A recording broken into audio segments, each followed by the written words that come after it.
Hello, hello. Oh, let me bump this up a bit more. Hold on. Okay. Hello, happy Wednesday. I was running a little late because I was too busy telling my friends about my feelings about the Nintendo Direct this morning, which I did stay up for. Not for too long. I mean, usually I'm awake at that time anyway, but I was fresh off my shift, my 12-hour shift.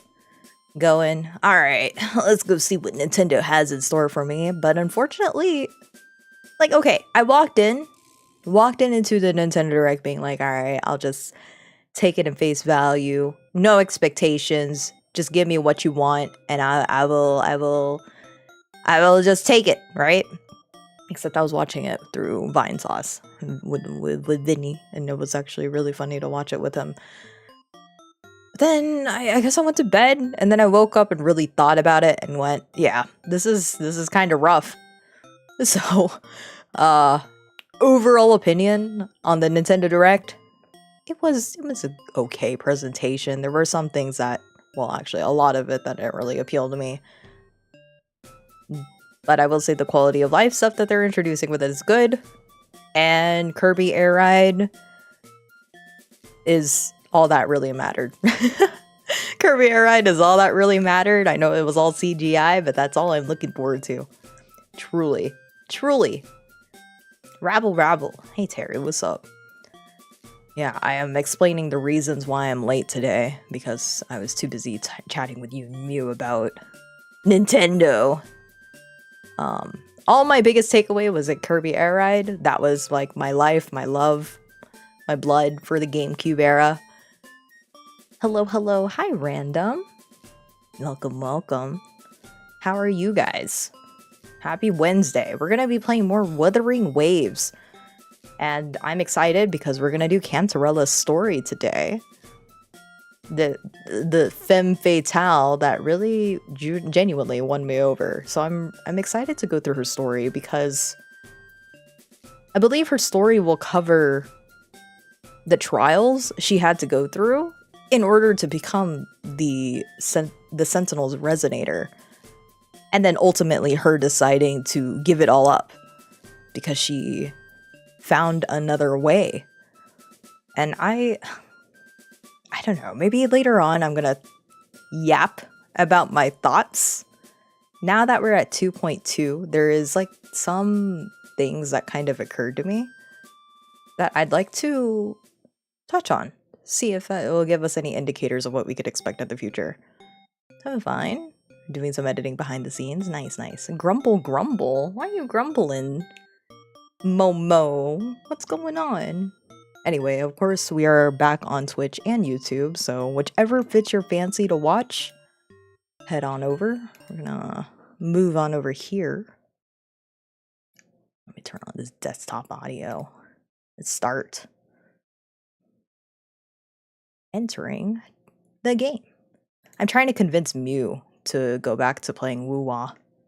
I know there's no hot man to entice her with anytime soon, but I hope she can come back and play. Rumble, I sad? No. Don't be sad.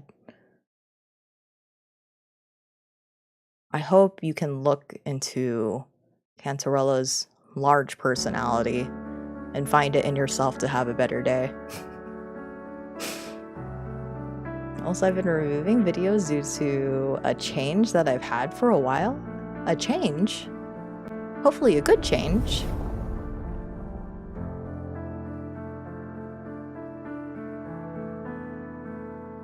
If only she was mine. It's okay. You can get her again whenever she does her rerun for sure. You still have a few days to go get her. She's still here. At least for a little while. Alright, Miss Cantarella. We're gonna do some dailies first. Try to get this out of the way.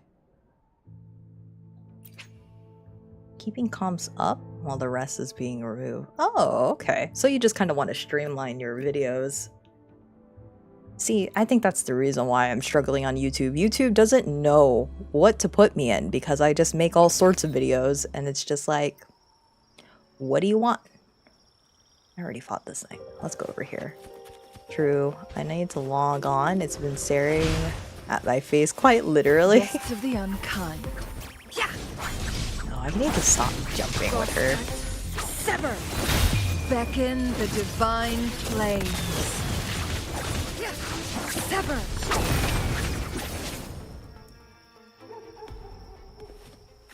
Nice. That was very quick. Let me go punch these things. But yeah, I've been earlier I was trying to entice Mew to re-download the game. I need all my friends to play this game with me, please. So that way I can feel less guilty about yapping on the lore that I'm so glad that Kuro is feeding us with. Fratello, what do you want, buddy? Well, the reason for this is because I wanted to go in a specific direction, but the direction I want wasn't to my liking. Ah, okay. Did we do this already? Not enough fire. If I can push my flames higher, how can I surpass that person? Oh, I was just wondering when you'd show up. I've set a new record again. Come accept my challenge. Sure. I will.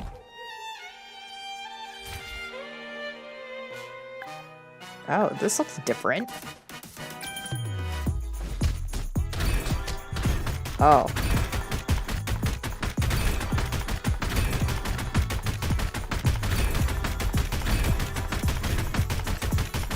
Do you want it in the yellow or the white? I'm so confused. Oh. Oh!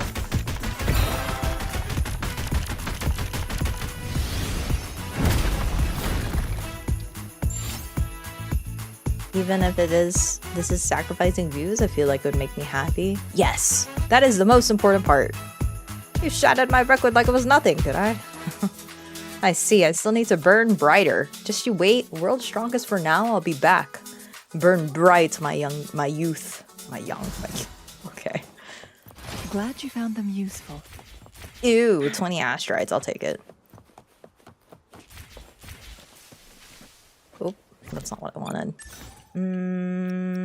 Overlord. I guess I'll fight Lorelei again. Because I'm trying to build my Cantarella very, very, very, very slow. Or should I do Mech Abomination? Because I need my Yinlin up there too. I'm realizing that probably the reason why Yinlin feels bad for me to play is because I haven't built her at all. Why not savor this? Who will sink into the depths with me?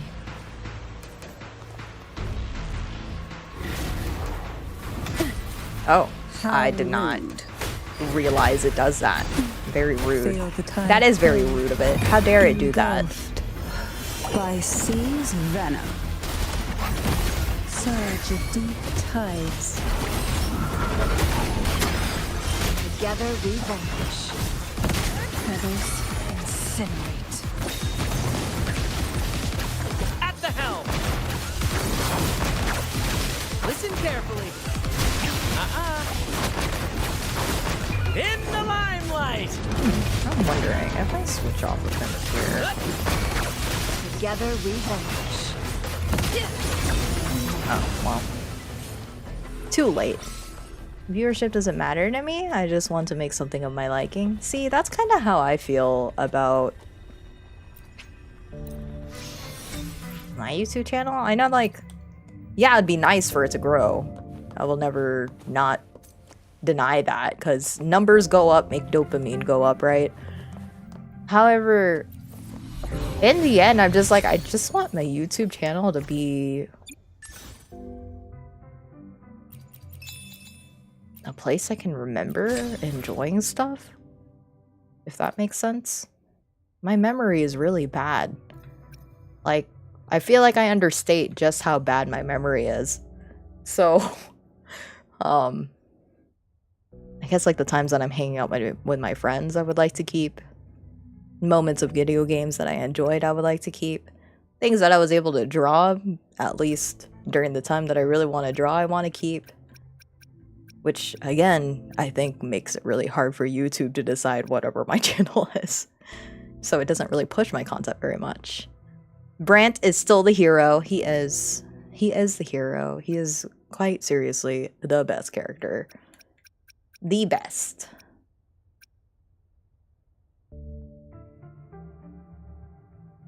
There's a lot of good games. Even the drawing streams are also enjoyable. I really need to do more drawing streams, actually.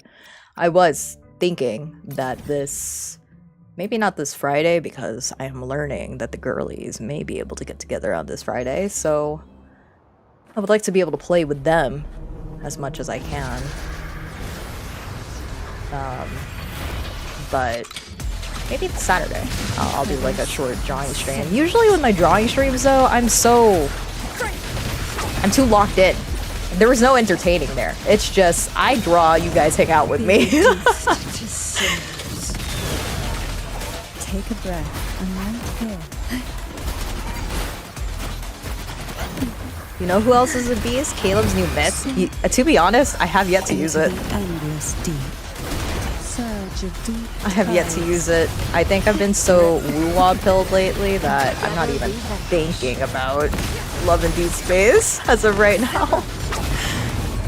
Which is crazy. I mean, I love Caleb, and I know he's so strong. He's so strong. I'm so excited to actually use him, especially in like Abyssal Chaos. I need to see him hit for like 1,000,000 every time. Which on your art streams, you could just have an open mic night. Yeah, do you, if you guys want to join me, I would love if you guys just hang out with me. I have to decide on what to draw though. You know what my issue is? I don't even know what I want to draw lately. I told myself at least once a month, draw something that kind of takes you out of your comfort zone and has a background, because backgrounds will always be out of my comfort zone. And I don't even know what I want to draw for April. I'm still thinking about it. I mean, we started the year of the apple, which apples are good. Something that gives you inspiration. First to the treasure. I mean, I have a few ideas. I was thinking of redrawing an old image that I had. Caleb and more apples. A little part of me wants to get so good at drawing Caleb. Like the way that I used to be so obsessive about Jumin Han from Mystic Messenger. I need to tap into that ability again. If I could tap into that, ooh, I'd be unrecognizable. Unrecognizable, guys. But I don't know. I think my brain's all over the place. Dawn of the Golden Sun was a good inspiration too. I actually do have a Golden Sun piece that I haven't completed yet, so maybe I'll go back to that. But yeah, maybe I'll do an open mic, and you guys could just join me and we can hang out while I draw. That is perfectly fine with me. Oops. But yeah, I would like to do more art streams, because, or maybe even just like collages. There's a lot of artists, like art streamers that I watch, who just do sketches upon sketches of beautiful things, and that's inspirational to me. I would like to do something similar. All right. So, to be honest, I accidentally started Cantarella's quest. I didn't know that going to Egla Town would immediately trigger it. So, what we missed is Rover getting a suspicious message. I wonder if it'll actually show up here. Oh no, it didn't. No. I guess it's just only in the quest itself. But yeah, we got like a weird message from a ghost girl. So Rover was like, ooh, that's kind of suspicious. And Abby's like, ooh, that tastes kind of nasty. And then we're trying to figure out what's going on. Because honestly, I would start drawing right along with you. Cool. Yeah. It's our drawing support stream. Oh, you know what I forgot to do? You know what's so fun, guys? I hope this is still available. You guys want to do... Oh my god, my eyes. Let's do a survey, guys. I remember I forgot that I was like, oh, I need to fill out the survey, but I'm so sleepy after work. I also like how it saves old messages, even back in the days of 1.1. Yeah. All right, here we go. A survey time. What's my age? Oh, heavens. Good old 29. I'm female. How often would you like to see new paid outfits in wuwa? I feel like this is the best. One outfit every 2 to 3 version updates. Because then you're not overloaded every single time. And then it also gives them time to like develop the outfit. So they could be as... If it's as detailed as Jinshi's outfit, like the Peach Blossom one, then I would rather they have more time for it. No, I think I came down with a cold. I must lay down during the survey. No, this is exciting. Look, check this out. What are your preferred themes for Wuthering Waves outfits? Traditional Eastern clothing, traditional Western clothing. Cool. But at the same time, I feel like these are such a cop-out, kinda. I would rather having... I mean, if it's anything like Jinshi's outfit, right? Traditional Eastern clothing. I imagine Master of Fate from Love and Deep Space. Traditional Eastern clothing. I like how far the survey with wuwa has come. At least they listen. True. Modern festival and celebration. Sure. Special forces and secret agent. Yes. I will always take a man in a well-dressed band/idol.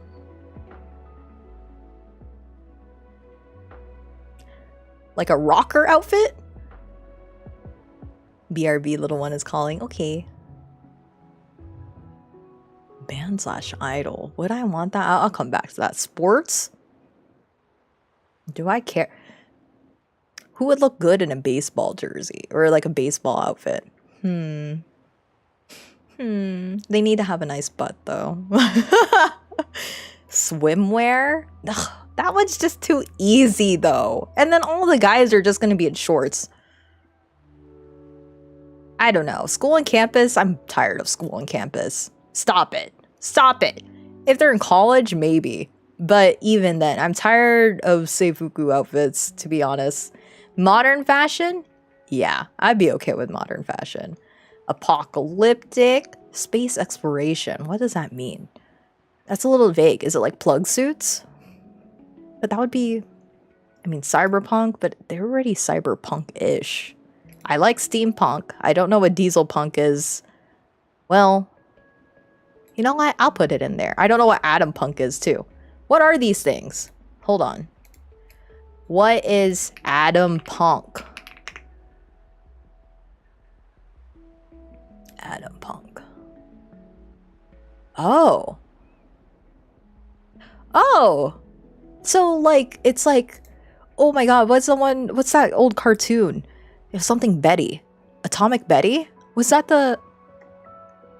Is that what it was called? Is it like Atomic Betty? Oh, it might be. You guys remember this old cartoon? I actually quite liked it. I thought it was pretty okay. It was fun. Atom punk. So it's like... What else? What other game uses this type of feel? Diesel punk. What's diesel punk look like? Oh, that's nitty gritty. Never mind. I don't want diesel punk. Forget that. I want atom punk. Space exploration. I feel like they're already in space, so. And then here, with Chinese mythology, they're already doing a lot of Chinese mythology, to be honest. I would like to see Egyptian mythology, though. That's cool. They can do a lot with that. They could do a lot with Norse. I feel like we always see Greek. Honestly, okay. To be honest, I'm okay with all of them. Collaborations with other games? Yes. Collaborations with cultural institutions? Yes. This would be cool. If wuwa can start like working with local organizations, that'll help them a lot. Collaborations with consumer brands? Collaborations with anime is a no for me. Like, sorry, I'm not interested in that. I don't care for anime, so I can't even think of what anime would fit with Wuthering Waves.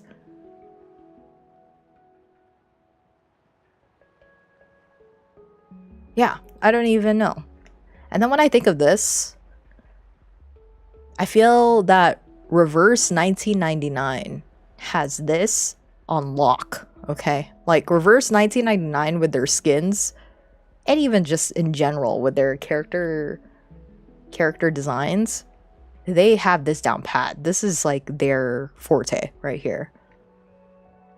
Collaborations with consumer brands would be out of place. You know what's kind of like sad though? Is they have done like promotional images for, I believe, KFC. Is it KFC, McDonald's? One of the two. I don't remember which one. But the outfits that they drew for the promotional brands of those actually look really good. They look good. So that's why I'm like, I don't know if I want to see them being like a walking billboard in the game. Like, I don't want to look at a character and be like KFC on my favorite character. So, yeah, that's a no for me. Now, other. What are your preferred themes? If I have to think of like themes that will always get me, that they haven't listed yet. I remember watching somebody else do the survey and I was like, I need to sit down and think about what other stuff I would love to see. But now that I'm sitting here, I'm like, I'm sure there is. Like, what's a skin that would get me? Like, immediately. Because modern fashion's already in there, and I will never say no to a man in a suit. I like a man in a suit, so I also don't really, I feel like they're pretty cyberpunkish to begin with. What's another type of theme for a skin, an outfit?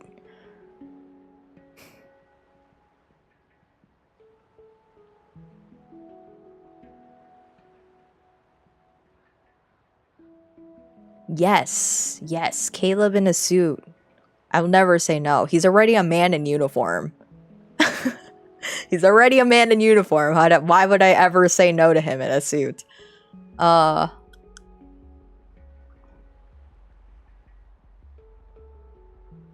know what? Here's another one. Sleepwear. Pajamas. And then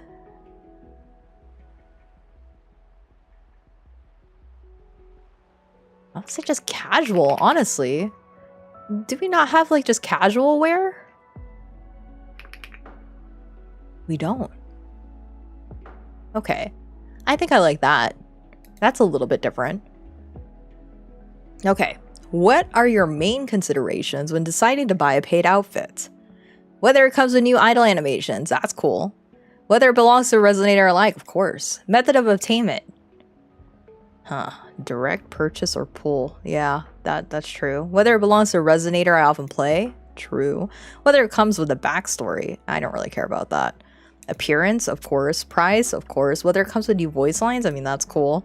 Associated effects and skills. Yes, that would be cool. Whether it furthers the resonator's characterization. That actually sounds pretty cool to me too.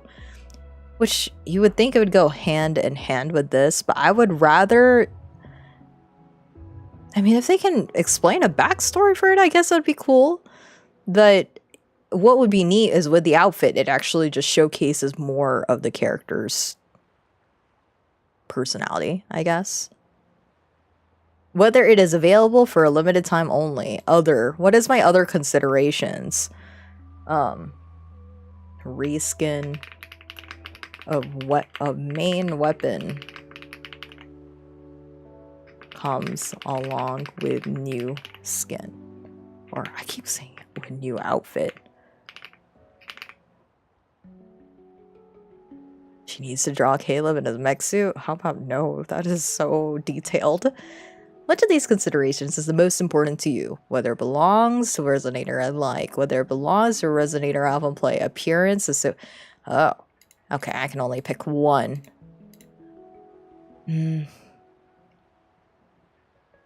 Truly? Whether it belongs to a resonator I like, or I often play, I guess. No, I like them. And then appearance would probably be the most important, but I'd only get it for like a character I genuinely really like. Okay, how much do you think the Peach Blossom outfit deviates from Jinshi's original characterization? There's some deviation. It's not a lot, but it's good. There's some deviation. How much do you think the Exorcist adjuration deviates? Minor. Very minor. Get out of your comfort zone? Sheesh. Oh. Okay. Maybe that's what I'll do this Saturday, and I'll cry the entire time. What is your preferred extent for an outfit to deviate from its wearer's original characterization? I would say some deviation, not significant, because if it's like to the point where it's out of character for them, that'll make me concerned, I guess. If you prefer a new outfit to deviate from its wearer's original characterization, and which aspect, or in what aspects would you like the deviation to occur? Ooh, age? Can I make Rover an old man? Occupation, identity? I don't really care. Personality? Nah. Faction and allegiances would be interesting. Is that what the plan is on Saturday? Is open mic? Perhaps. Perchance. I guess. Well, first off, I'm not going to promise a stream. Because if you haven't noticed lately, I have not been putting up a schedule because I don't know when I'm going to stream. It's literally, do I feel like streaming today? Yes. No. Maybe so. But I have been wanting to do art, so if there is a possibility of it happening on Saturday, then yeah, I'll make it an open mic. Combat style would be interesting too. Occupation and identity. I guess that's okay. In what aspects would you like a deviation to occur? What have they not covered yet? For a new outfit to deviate from a wearer's original characterization. From their wearer's original characterization would be, let's say Cantarella, for example.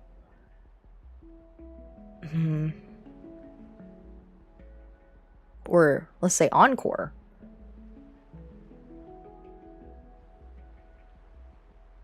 I'm not that creative. I'm not that creative right now. I'll just go with whatever they offered here. When do you think is the right time for a paid outfit to be introduced? Sometime after the associated resonator is available. When the associated resonator is available in a convene event for the first time. That doesn't seem... I feel like this? Like you get to know the character. Like, for example, if you pulled the character, you already know the character. You like the character. And then it's already been... But then, at the same time, it's like... You would have to... I would say that they should do it on a rerun. They should sell a skin or an outfit when the resonator does a rerun. So I would say sometime after the associated resonator is available. But then it's also weird buying it without... Well, who would do that? I don't know. Which resonator would you like to see us release outfits for? Where's Rover? Rover! You. I need you to get a new outfit. I'm going to ask for this too. I'm going to ask that Rover gets a new outfit. That kind of is suitable for the region they're in. Who else would I want? Alto.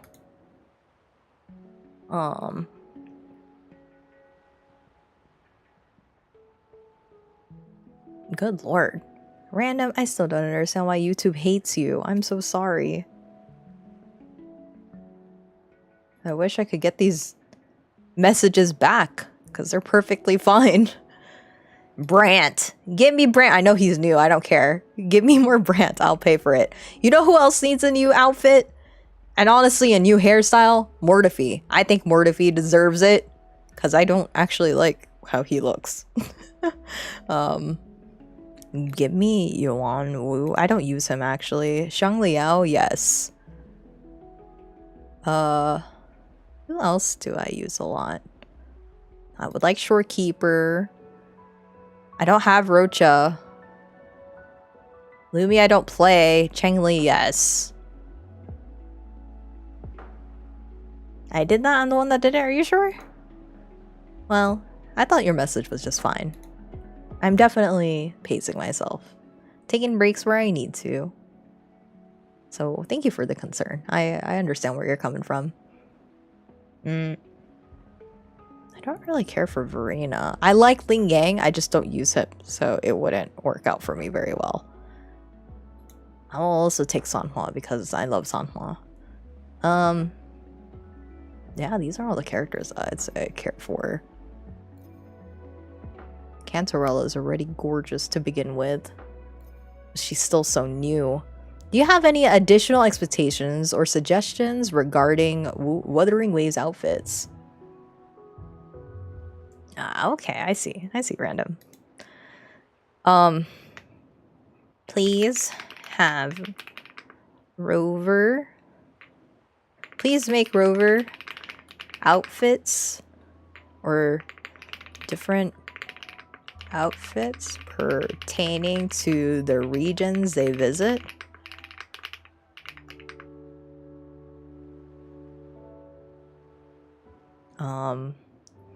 I also like that Rover has a toggleable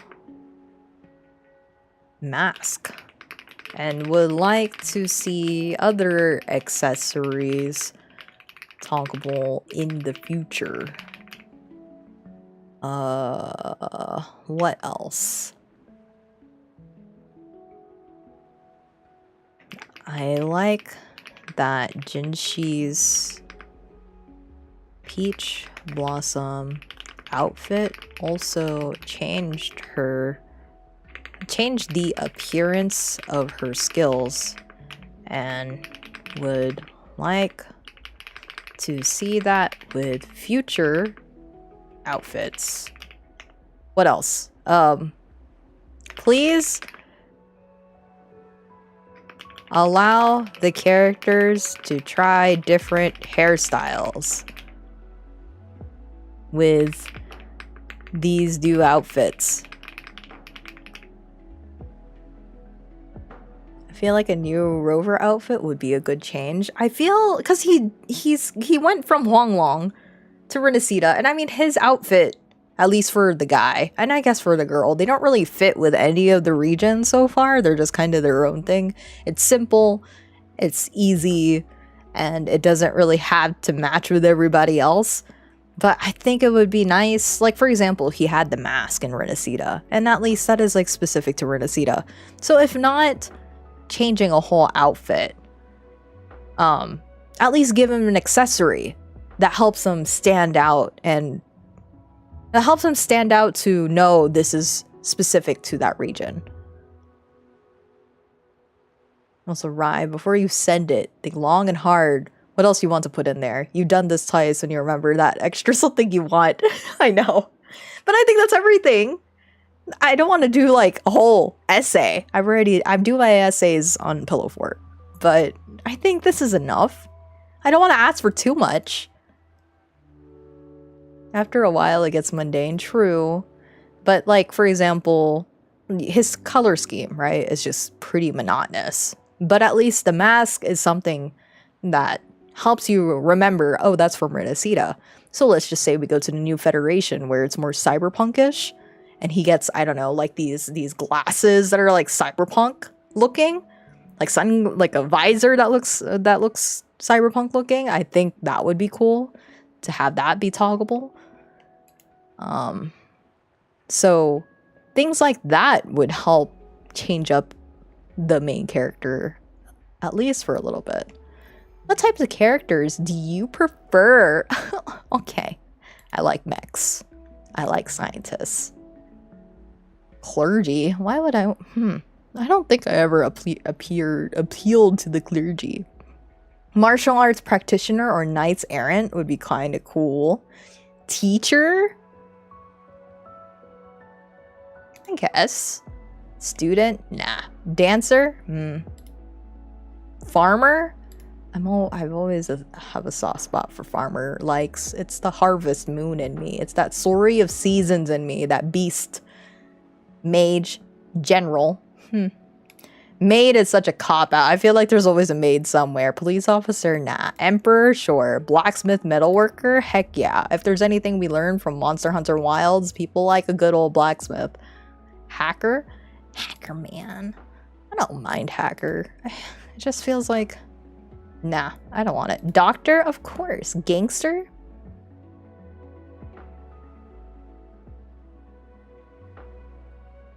I don't know. I like pirates. Architect? That's interesting. Navigator?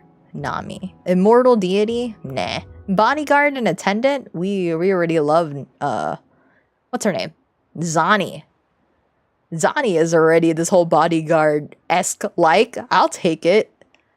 Monster and demon, sure. Military strategist? Isn't that just Jin Yun? I'll take a cowboy though. I don't know. Some of these are kind of weird. I feel like majority of the people I picked are just people doing their jobs. Or cosplayers. Okay. I don't know what to do about the architect though. I mean, I like the blacksmith metalworker, but I don't want the architect. I don't know. Some of them seem out of place, like it doesn't fit the setting right. How satisfied are you with the Wuthering Waves UI design, including in-game menus and buttons? I'm overall satisfied. Visuals? I'm overall satisfied. It's so... normal. I mean, the benefit of the UI in Wuthering Waves is that it's so simple. Nothing is trying to confuse you, but I feel that it is hard to find things. User experience, accessibility of frequent used functions, intuitiveness of interact. I think I'm overall satisfied. Trying to satisfy this grumpy child is trying to like put out fire with a wet mop. It only works half the time. Oh no. Which parts of the game have failed to provide you with a satisfactory UI experience? Where's the backpack? I don't know what it is with the backpack. It's just so clunky. It's so clunky. And I'm not even sure how to fix it. I swear I stare at the backpack at least once every day for 5 minutes and I go, there's something wrong with it, but I don't know how to fix it. I'm not sure how to fix it. I really don't know how to fix it. I genuinely think really hard and I'm just like, I understand what they were doing here, but I don't even know how to tell you how to improve it.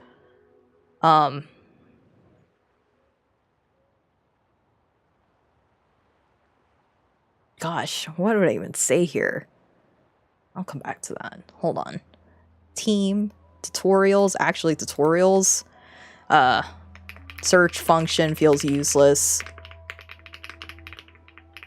Because I don't even remember the names and terminology to begin with. To search it. Because I'm dumb.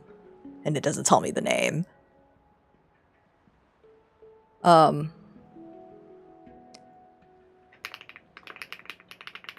categories feel too broad. Explanation of terms feel minimal and doesn't explain well. But wait, is it like navigating?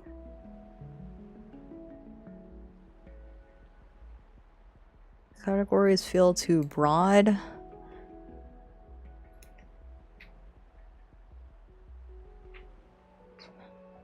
Of some terms.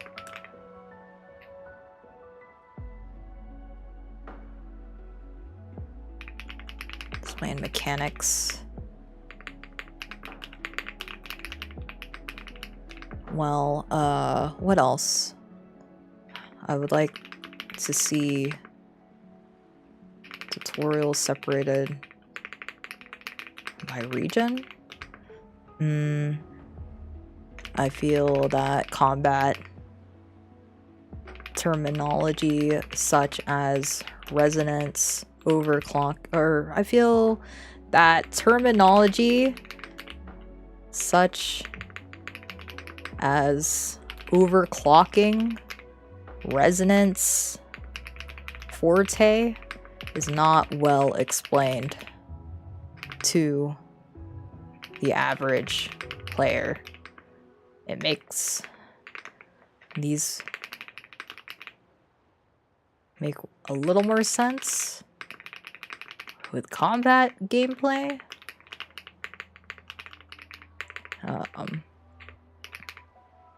But not with story. I think I just have so many issues with the tutorials. I kind of wish... I wish it functioned like a wiki of the world.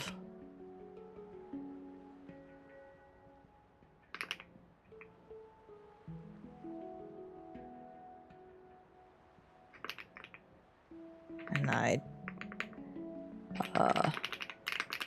to continuously scroll for the information.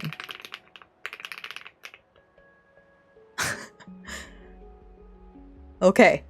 I mean, I feel like I really need to just sit down and make a whole video about my grievances with the tutorial because it's all explained in 1.x, but because of how it was rewritten, I think it became mumbo jumbo. So there is a way to approach this, but the tutorials is kind of useless. It feels bad.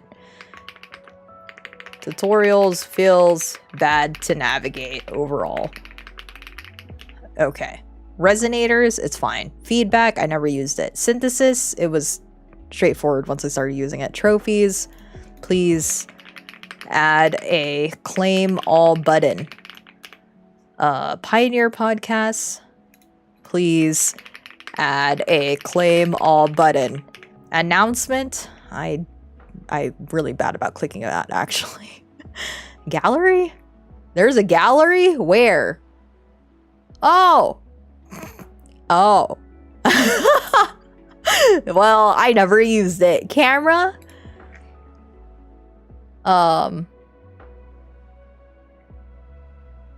I'm okay with the camera. Mail? Okay.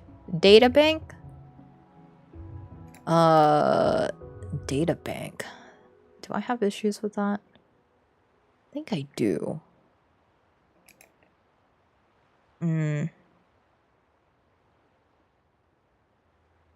Well, okay, hold on. The databank I'm okay with. Until it comes to feeding the echoes, then I'm just wondering, is there a way to improve that? I think it's satisfactory. Guidebook? That's okay. Settings? It's fine. Friends? Map's good. Utilities? It's fine. Set time? It's fine. Convene? It's fine. Events? Okay. Co-op mode? Easy. Store quests and everything else is pretty straightforward. Okay. Which parts of the game do you frequently interact with? Databank. Map. Pioneer Podcast. Guidebook. Events. Synthesis. Store. Camera. Resonators. Convene. Backpack. And quests. Okay, which features of the Resonators panel do you use frequently? Honestly, later on, when I become a little bit more of a lore buff and I actually have time to sit down and read things, sure, I would do that, but right now I don't. Searching for echoes and an attribute that matches? Yes. Upgrading weapons? Yes. Echoes? Yes. Resonator? Yes. Skills? Yes. Not often, because, well, I guess. Switching weapons? Switching echoes? Yeah, I'd say all of those. Which features on the synthesis panel do you use frequently? Constructing? Yep. Purification? Yep. Conversion? Yep. Potion making? Not really. What features on the guidebook panel do you use frequently? Yes. No? Is this the holograms? I think I don't really use that often. Echo hunting? No. Milestones? Not really. Activity? Yes. I think these two are the most that I do. Okay. Which features on the data bank panel do you use frequently? Yes. No.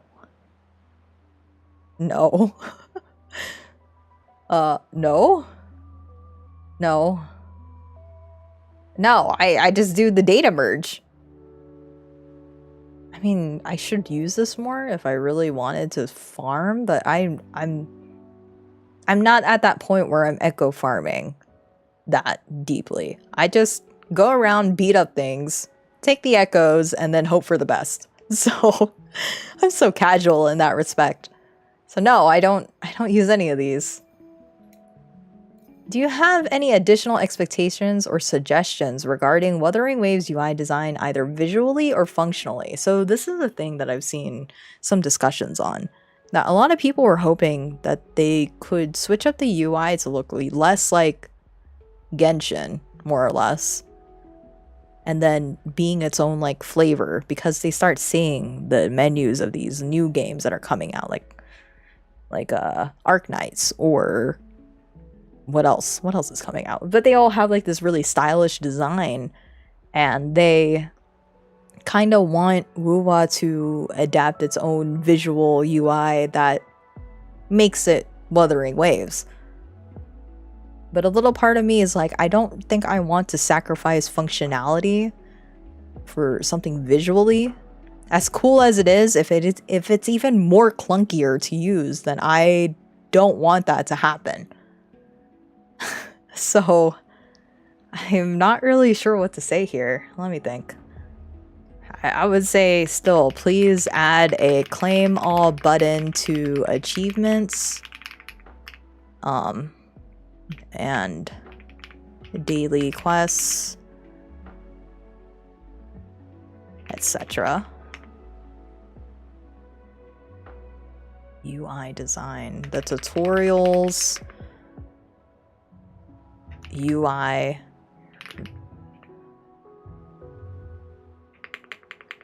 I would like to see improvement with the tutorials UI, as it is easy to miss the tutorial prompts, and it's hard to find that information later when searching through it. I also think it should function as an in-game wiki to explain terminologies shared in the story, such as overclocking and forte.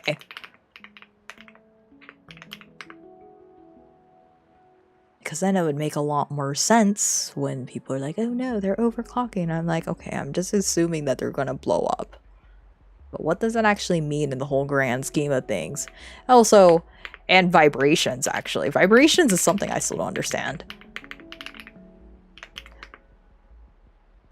Like, I kind of get it, like vibration frequency, and then that's technically like their shield, almost.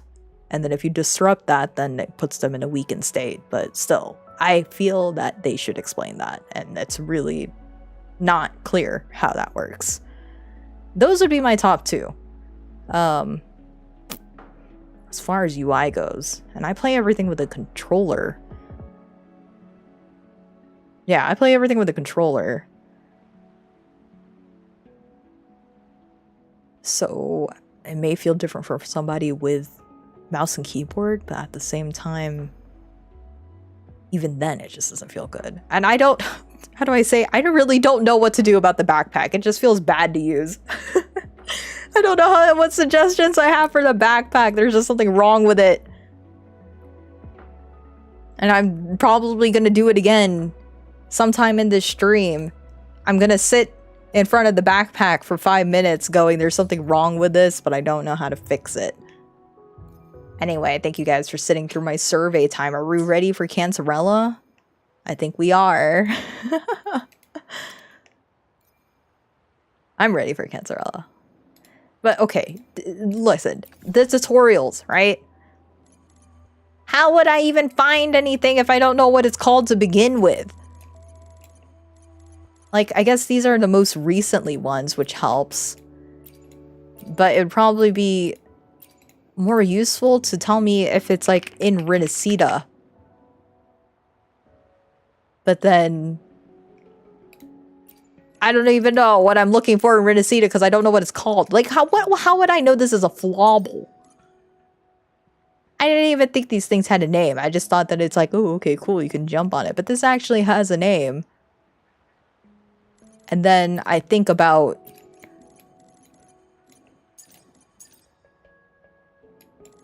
I'm trying to find, like, I don't know. Like, these are just so vague in some cases.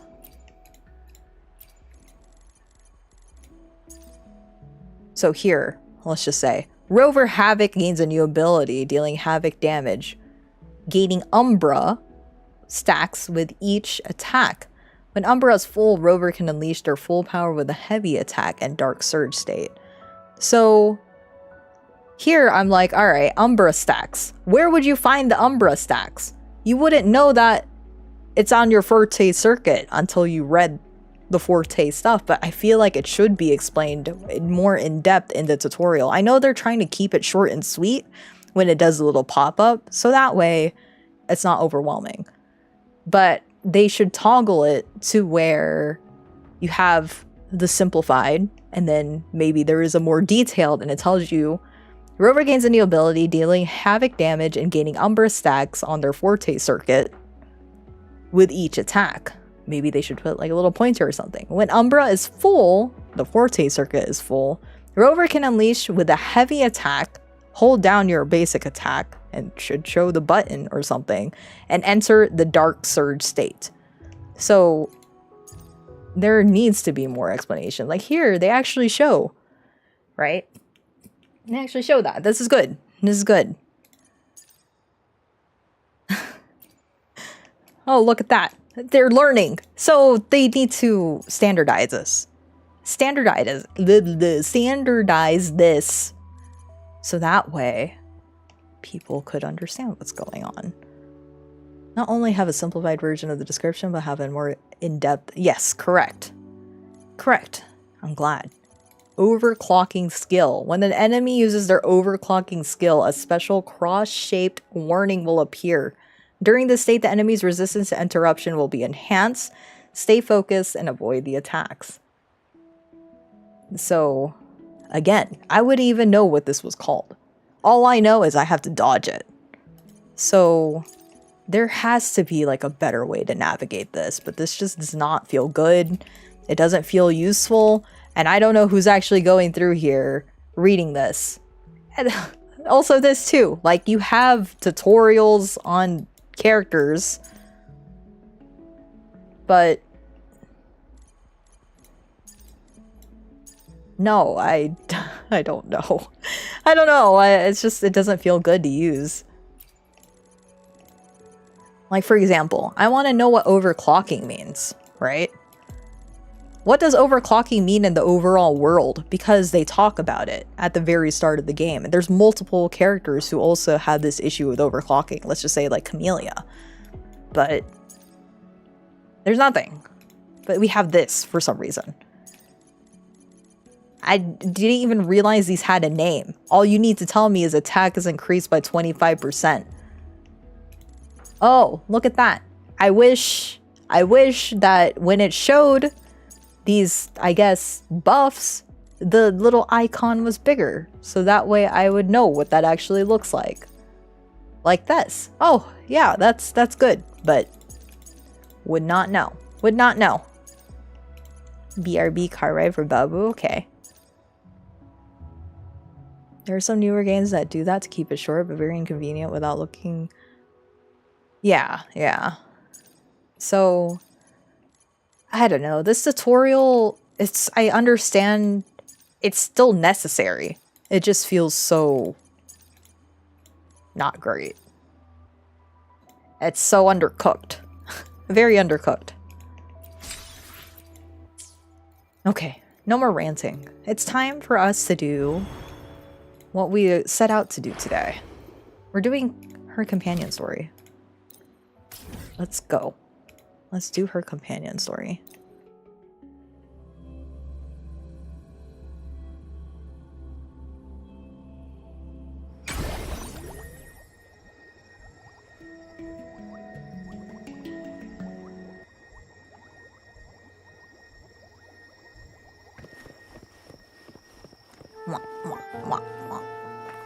Why is that one a wah-wah, but this one's not a wah-wah? That's cute.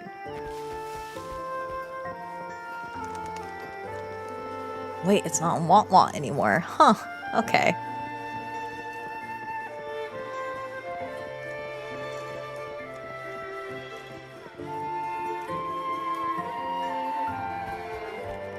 Oh, why are you wearing... That's kind of spooky. Okay. Hello. Bells chime, spirits awake, mask up for the ghost parade. Welcome, dear guest. Are you here for the night of remembrance? Oh, you want to clap? Here we go. Hey, White, welcome, welcome. What is the night of remembrance? It's the only night in a year when the lost souls return to the mortal realm. Wear your mask and blend into this special gathering. You never know who or what might be hiding behind the mask. Well, that's a plain reaction. Can't scare you, huh? All right, let me explain it properly. The Night of Remembrance is an annual festival in Eglertown, dedicated to honouring those who have passed. When night falls, people dress up like ghosts and join in a variety of activities. Why did he put it out like that? Oh dear, can't quite remember the rest. Anyway, to satisfy your curiosity, why not see for yourself? All you need is a mask. Like this one? This is the Mask of the Laureate. What an honor to meet the new Laureate in person. Yes, this one will do perfectly. The Laureate enjoys the same privileges as the host of this festival, so please, enjoy yourself tonight.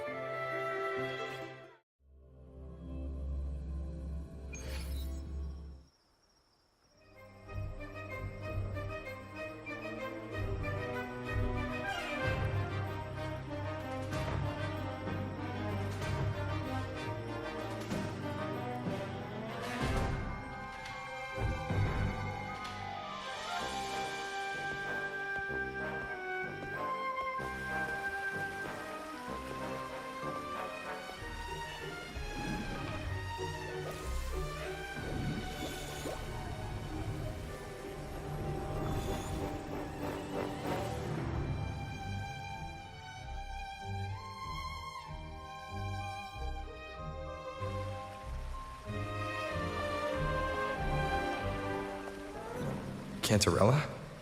What's she doing here?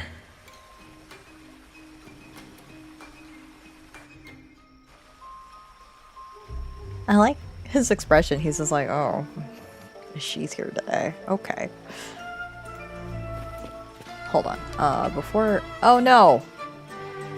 No, I don't want to leave. Shucks, I was hoping I could change the...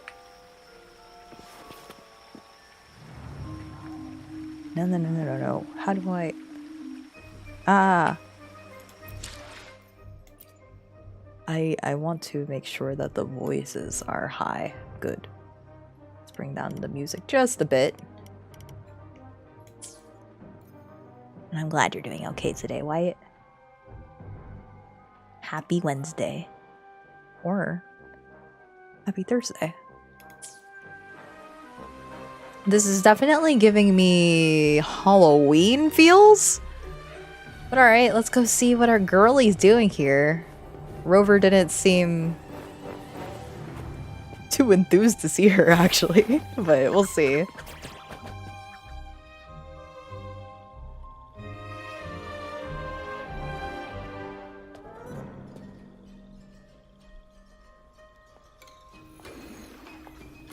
What a pleasure to meet you again.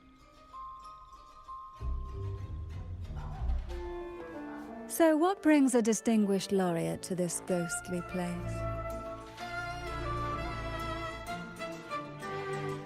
Tired of heavenly views, are we?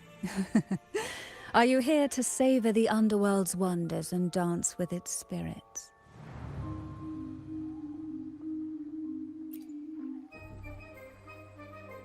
Why not?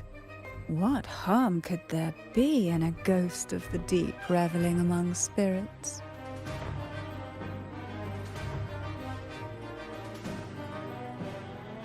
Also, what are you implying?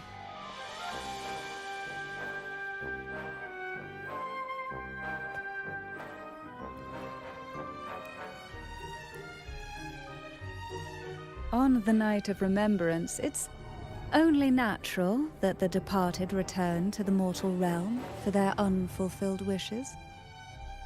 Still, it'd be best if they didn't stir up trouble for the living.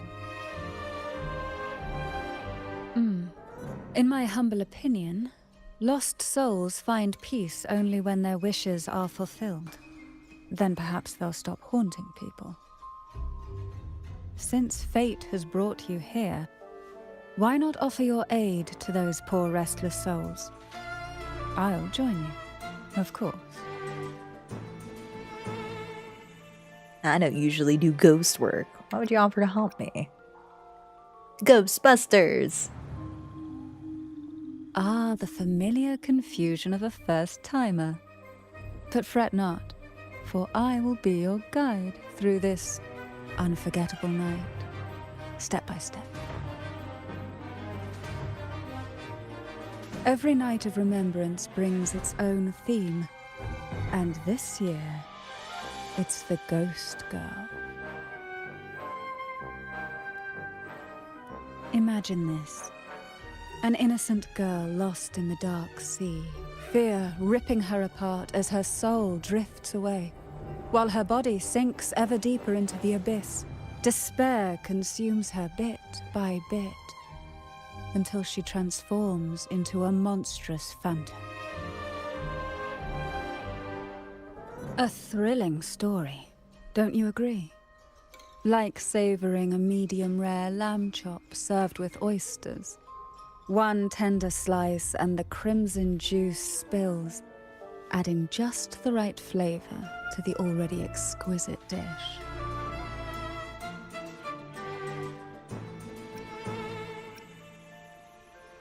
You're making my skin crawl? A thrilling story, don't you agree? Like savoring a medium rare lamb chop served with oysters, one tender slice and the crimson juice spills, adding just the right flavor to the already exquisite dish. Not sure I love it. I like exquisite things too. I don't eat like that though. You're making my skin crawl. Oh, is it too much for an innocent lamb like yourself? My apologies. I hope this doesn't dampen your spirits.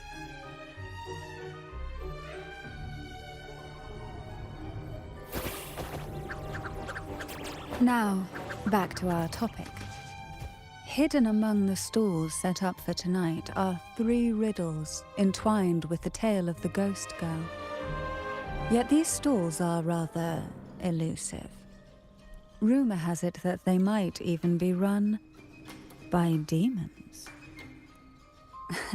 But of course, there are no demons in this world, only distorted frequencies, or men cloaked in disguise, driven by their unmet desires. Dealing with them requires no money. Instead, they sift through your desires, choosing what to claim for themselves. Isn't that enchanting? There's no thrill in simply buying all your heart's desires with mere money. And now, we have the main course for tonight. Whoever solves all 3 riddles and uncovers the mystery of the ghost girl can ask the host for an elixir. Whether to turn stones into gold, grant eternal youth, or even bring the dead back to life. Whichever you want, this potion is here to make it real.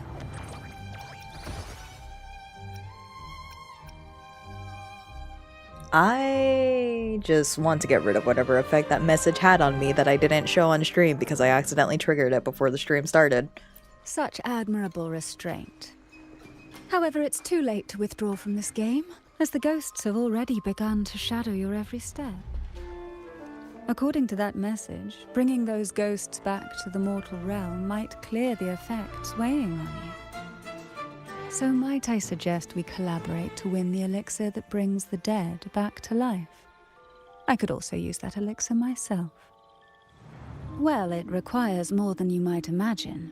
The finest ingredients, precise procedures, impeccable techniques, and of course, the proper mood. But with you at my side, even the most intricate elixir would be a delight to create. I'd love to explore this with you, be it elixir or poison. Offer your soul, surrender your flesh, give all you have, call the lost from their rest. That sounds uncanny. Oh, sorry. Forgive me if it unsettles you. It's an old folk song about the Night of Remembrance. They say its eerie melody has a strange frequency that can draw the attention of ravenous demons. Ah, I can feel it now. There it is, the first stall.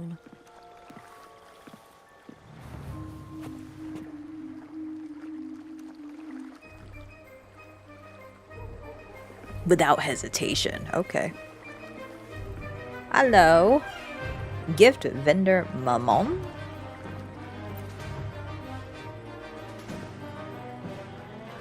Welcome. Would you like to reach for the brightest star in the sky?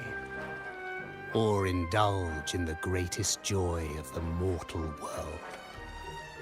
Or maybe nothing could ever satisfy your endless desire. Always so playful, Mammon. Unfortunately, my friend here isn't driven by greed.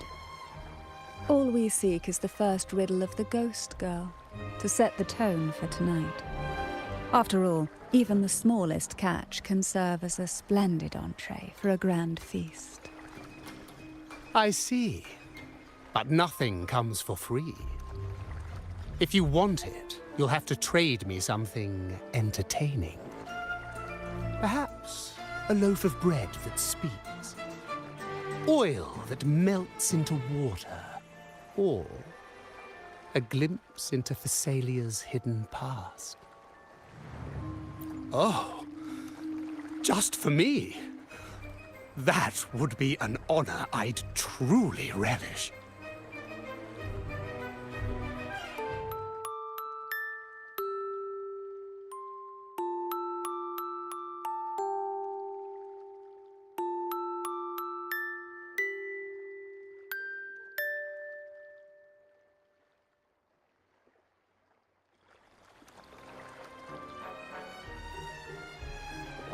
How marvelous! I hear the sounds of birth and doom, of everlasting mountains and seas, and the fierce pulses of life. This is life's symphony, each note threaded by the loom of time, more alluring than any siren's call.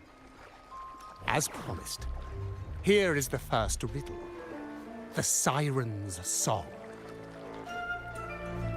Long ago, a group of girls followed the siren's call out of town. They journeyed to the crown atop the mountain, and to the waterfall that cascaded into the depths below. Beyond this riddle, I, Mammon, have yet another gift to offer for your performance. Please take this music box. It's dusty with age, but it might just sing again with a song like you just played.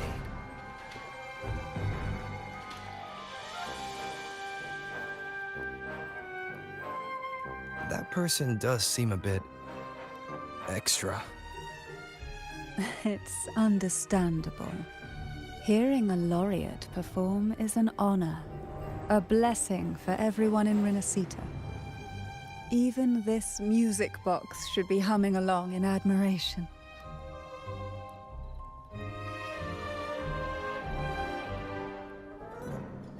Oh, so that's why this little thing isn't behaving. Someone must have silenced it, leaving it unable to sing.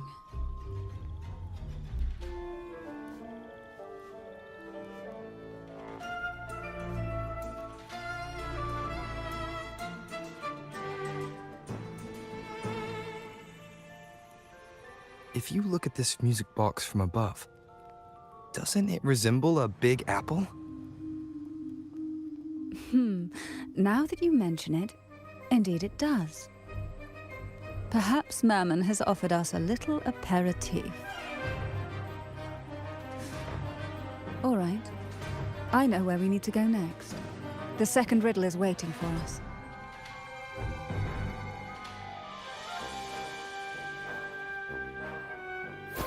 Okay, I wasn't gonna say anything, but I was like, man, that looks like half an apple. I will say it again. 2025 is the year of the apple, guys. I don't know what's in the air. I don't know what infected everybody, but I swear it. I swear it. The apple is the trend this year. It really is. Oh, we're going up to an apple vendor next. And also, wait, I did read your message earlier. I just didn't respond because I was in cutscene land. But she feels like she doesn't have the best interest at heart. We'll see.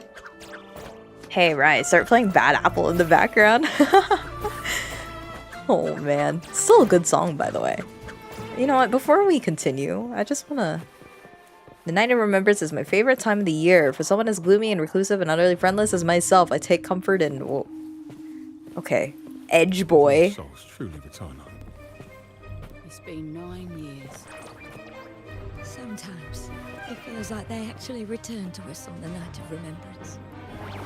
Oh, yes. But only on this special night. So this is like Cinco de Mayo. This is like the equivalent of Cinco de Mayo, no? I'm just curious what else other people say around here. It's the new laureate. My, oh my, but who's beside him? Looks like some kind of noble lady. Oh, maybe I wasn't supposed to be here yet. She's no ordinary noble. Such grace and maturity. She's got to be from a prestigious family. The nearest land with a noble house is the Salio Fells, which belongs to the Thessalias. Just look at her dress. Such elegance. She's not even eclipsed by the laureate. She must be someone of great importance. I've heard the Thessalias are super secretive. Never thought we would actually see one here. I know, right? How lucky are we to meet them both tonight? Wait a second. If people like them are showing up, could the rumor about the elixir actually be true? makes perfect sense. That's neat. Meow.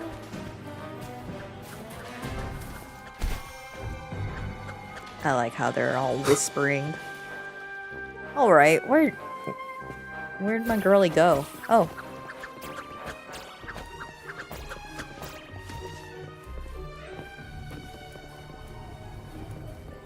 Hello? Oops, sorry. Apple vendor Beelzebul. I know what you came for. Without exceptional insight and unparalleled courage, all you'll end up with are mere scraps. If you lack what I seek, and just swallow the scraps with the ashes. Good enough for the fishes, perhaps, but hardly something to serve at the table. This distinguished friend of mine deserves nothing less than the finest dish and the freshest apple. Well then, give it a try. May you find the freshest apple. Go on, make a choice.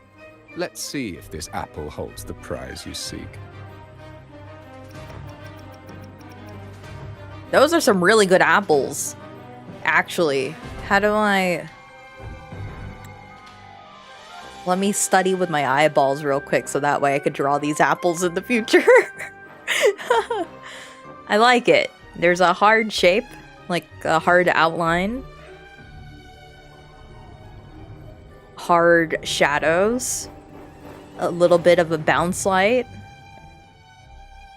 Using grays as like a... what do you call it? As the bounce light too. They do the outline, the bright red outline in the bottom to give it more of a shape. No, this is a very nice apple. And I like how their shapes aren't exactly just like round. They're... It's almost like a pepper shape. Mammon and Beelzebul all remind me of Daemons from Hell of a Boss. Those apples look great. They look good, right? I also like the way they drew his hand. Oh. Oh. The white dots of the shine, it's good. It's a good apple. I like how Cantarella is like, there's no demons here. Uh-oh. What happened to my stream? Hold on. What's going on? That's bad. Don't do that. That scares me a little bit. Okay. I needed to learn how to draw hands like that too. That's a good shape. Healthy. Alright, I'm done studying. Cantarella, you know better than I do.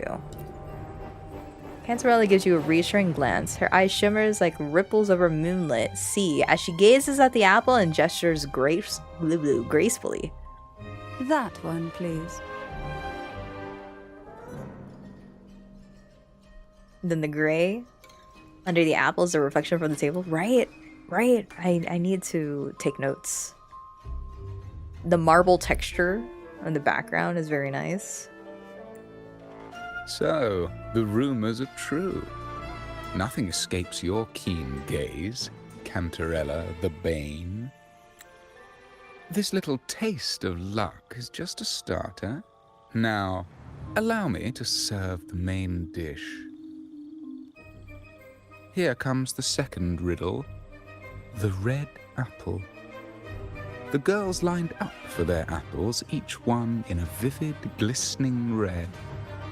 But why would apples appear in the deep sea? Whether it brings luck or misfortune, taste it and see for yourselves.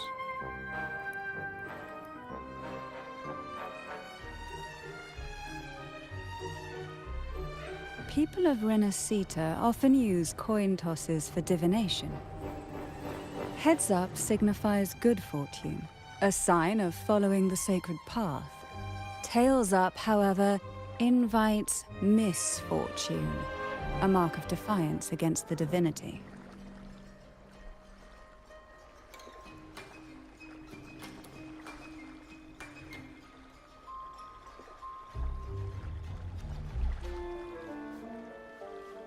Are these dolls blessed or cursed?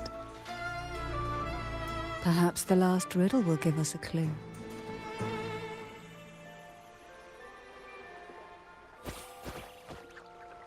Blue and purple outfit inspired by the deep sea. Is she a Phasalia? Phasalia? That ancient noble family known for their power plays and poison schemes? They're pretty close to the Order. One of them was even picked as the Primus. Wait, how do you know all this? Novels, of course. Mysteries through imagination, you see. I'm not a noble myself, but I can definitely read about them. Just think of it as a fun tidbit. But the Phasalias aren't just any nobles to gossip about. What if they poison us? Oh, relax. This is a test. We are with our masks on. It doesn't matter if you're wearing a mask or not. With just a wave of their hand, they can unleash a deadly smog and finish us off. Seriously? You're joking, right? Even those novels didn't mention anything like that. They've allied with the Order to control the common terminals. Plus, they might have tricks up their sleeve we can't even imagine. We better watch ourselves.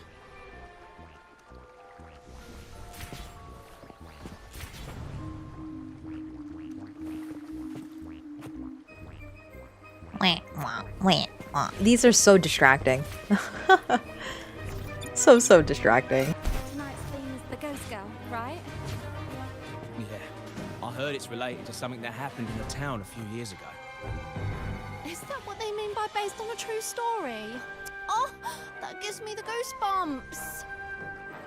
What's there to be afraid of? It's just a folk tale. Every place has their own. I think they're all made up to scare people and hype up the festival. I'm not scared of any ghost girl. Not even a ghost lord would faze me. I'm definitely getting that elixir. Is that elixir really as powerful as they say? Of course, I seen it myself. Uncle Rick got one before. He couldn't use it himself, but he sold it for a nice profit. Then, if we get our hands on it, let's keep it for ourselves. I want to stay young forever. That way, you'll always see me at my best. I want the one that turns stone into gold.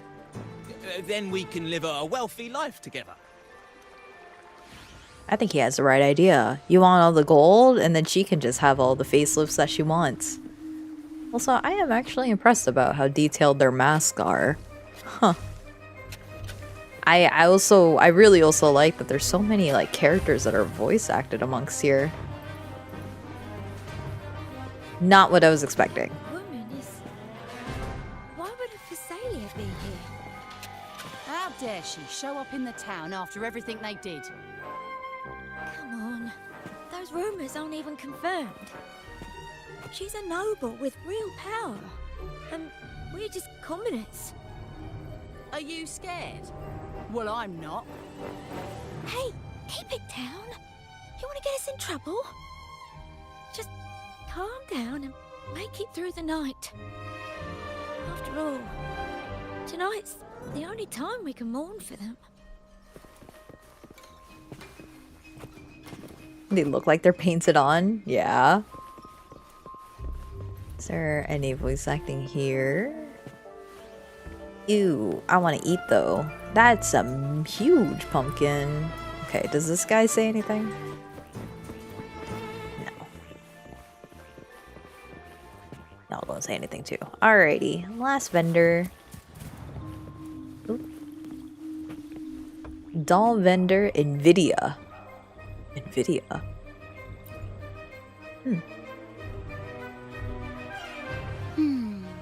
Which is the most beautiful among these dolls?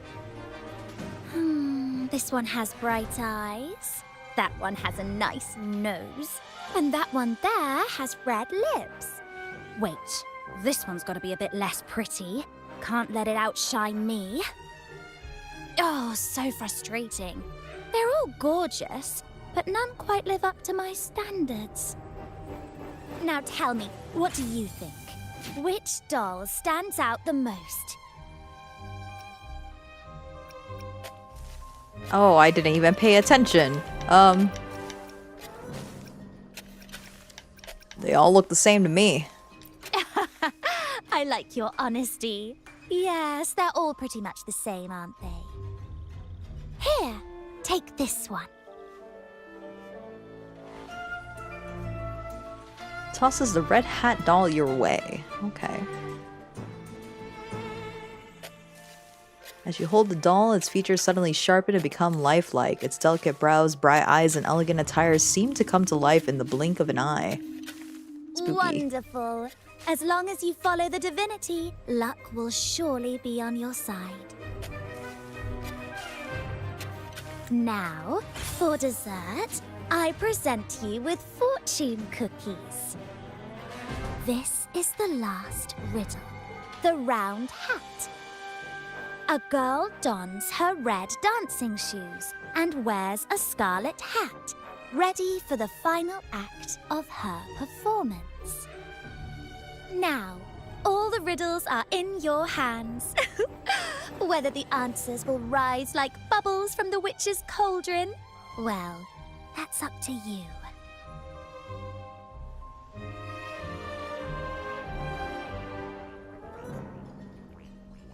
Alright, head to the resting areas and discuss the clues.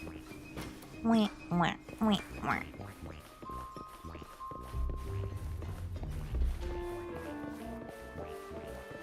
Look! It's the new Lorien. My, oh my, but who's beside him? Looks like some kind of noble lady. I'd say she's no ordinary noble. Such grace and maturity. Oh, she's sitting over here. Okay. I will join you.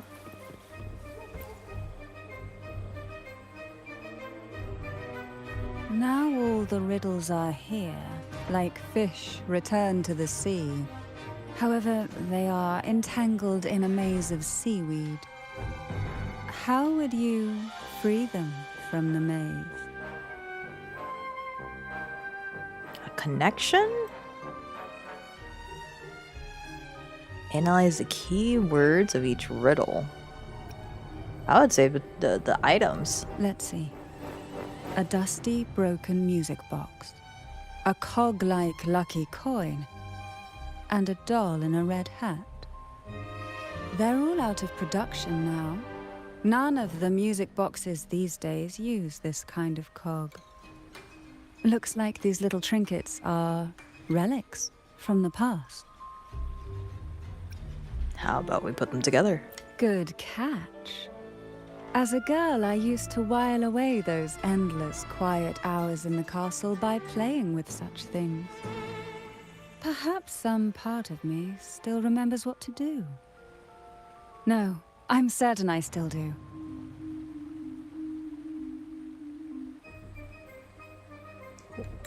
Cantarella places the doll on the music box's pedestal and slides the cog-like coin into the slot. Click. The missing cog clicks back into place. Just like that, the fish breaks free from the maze of seaweed. It seems all we need is the laureate's performance to breathe life back into this old relic.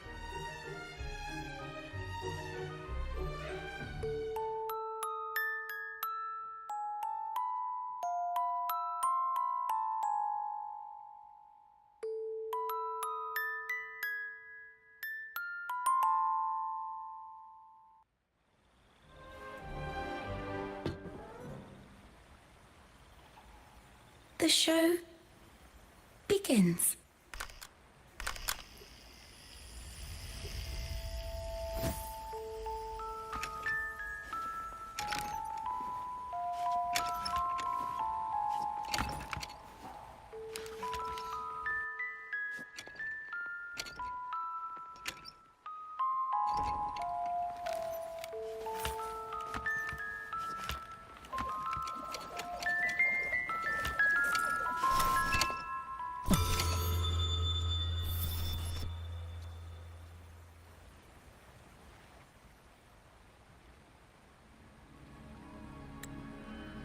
melody evokes a sense of familiarity, reminding you of that place, Portovino Castle.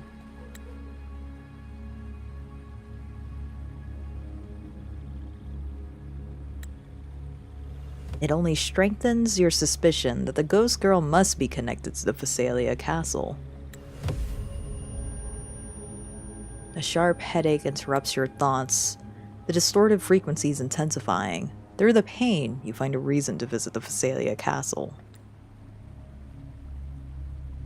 Ugh. What was that? My head. Ugh. This pain's getting worse. I need a break somewhere. You've been under this influence far too long, especially in a place filled with spirits. I should have warned you sooner. You need a proper rest, and we're not far from Thursalio Fells.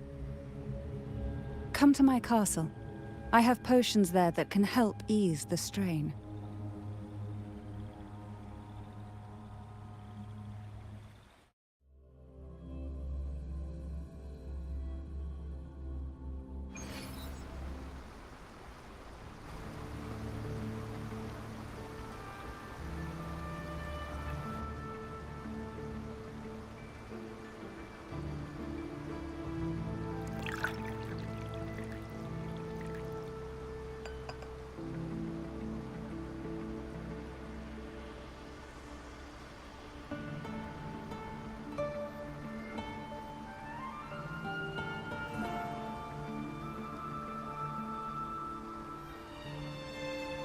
Hope this can help you feel better.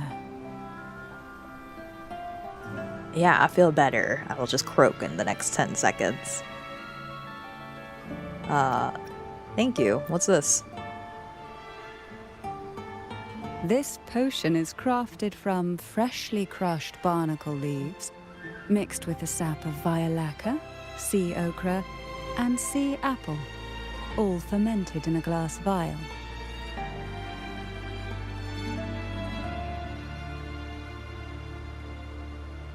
Each of these lovely plants is cultivated here, hand-picked, sorted, and blended by my own hands. As the poisonous ingredients entwine, their toxins soften over time, like nightmares transforming into the sweetest dreams. Don't worry, it's perfectly safe, and even delightful. Drink up and rest a while. Though I may not be able to lift the curse binding you just yet, I can certainly help tame it for now.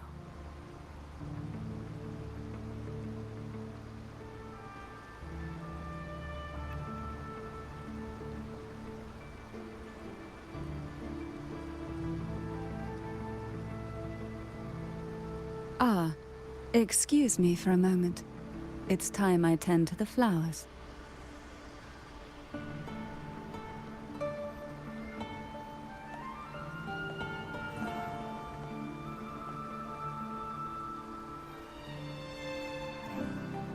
The potion eases your headache, bringing clarity to your mind with renewed focus. You try to explore the castle for more clues.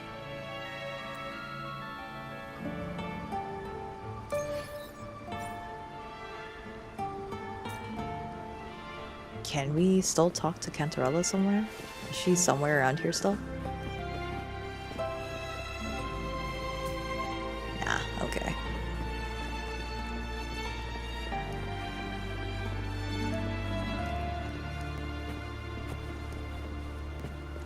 Hey, you.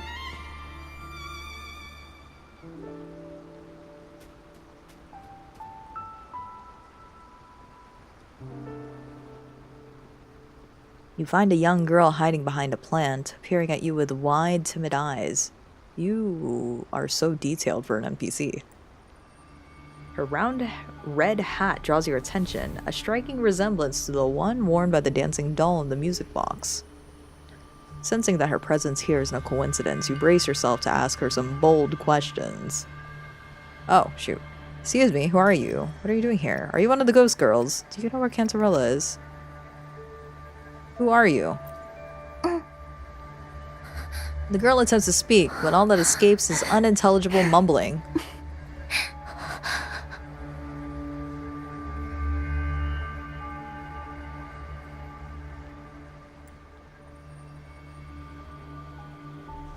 The girl nods decisively before running off to another area.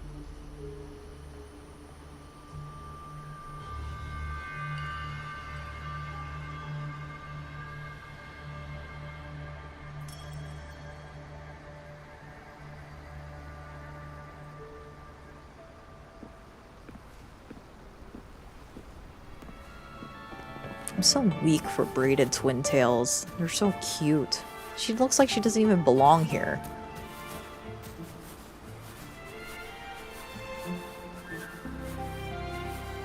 Sea apple. Are you playing hide and seek with me? Are you trying to show me this plant? The girl nods. The crimson plant resembles an apple, yet it seems more like a peculiar marine creature. Apple. Apple in the sea. Sea apple! Good job, Rhythm. Sea apples are known to be poisonous. This clue must be a key to solving the riddle of the red apple. Before you can ask the girl anything more, she's already run to another spot.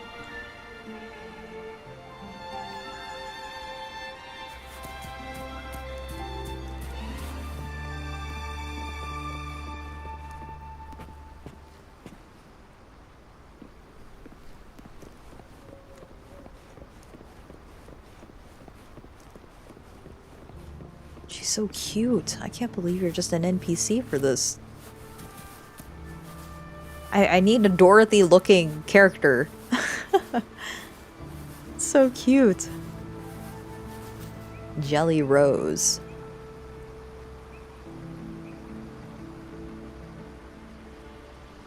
Girl nods. The plant resembles an apple, yet it seems more like a peculiar marine creature. Jelly Rose. Round hat. Could the round hat worn by the girl in the riddle actually be a poisonous Jelly Rose Medusa? If that's true, then the ghost girls indeed have a connection to the Phasalias. I need to discuss this with Cantarella. The girl nods decisively before running off to another area.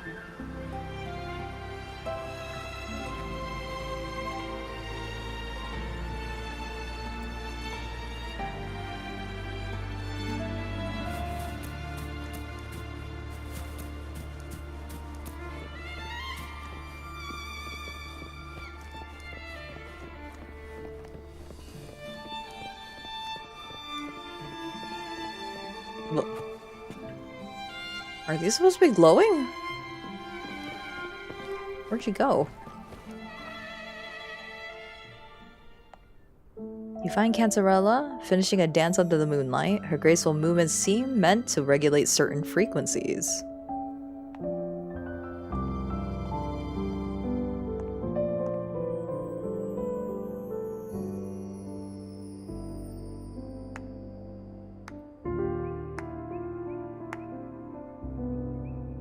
Ah, you've made it here.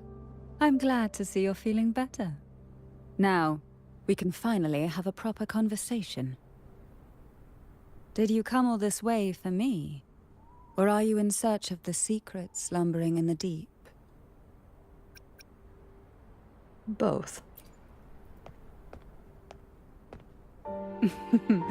Such greed. Rest assured, I'm here to unravel the secrets with you, as I promised. What exactly are the sea apples and the jelly roses in the garden used for? The crimson sea apple, also called the alluring reaper, is a dangerous plant. A single bite can lead to paralysis, suffocation, or the excruciating pain of a burnt throat and torn organs, ultimately bringing its victim an agonizing death. As for the jelly roses, their blooms will transform into jelly rose medusae. These little ones can produce a neurotoxin that induces intense hallucinations.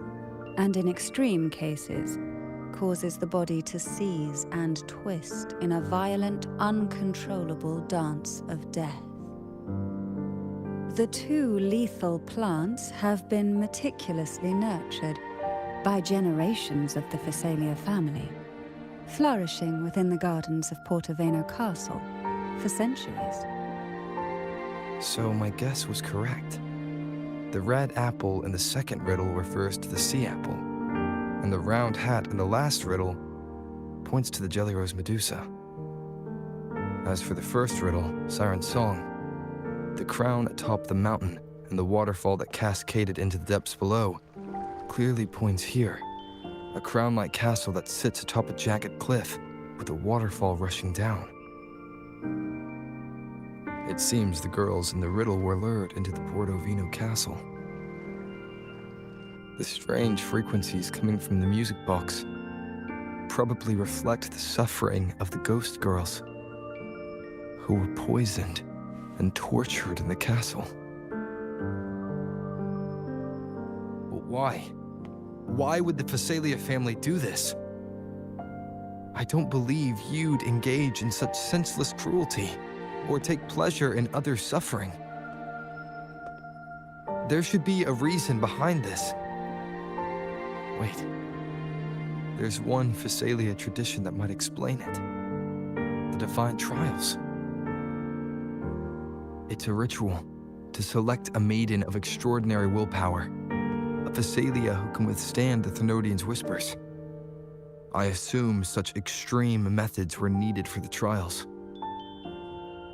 Well, I never imagined you'd solve the mystery so quickly. You never cease to amaze me. The truth behind the Ghost Girl riddle is none other than the grim secret of the Divine Trials.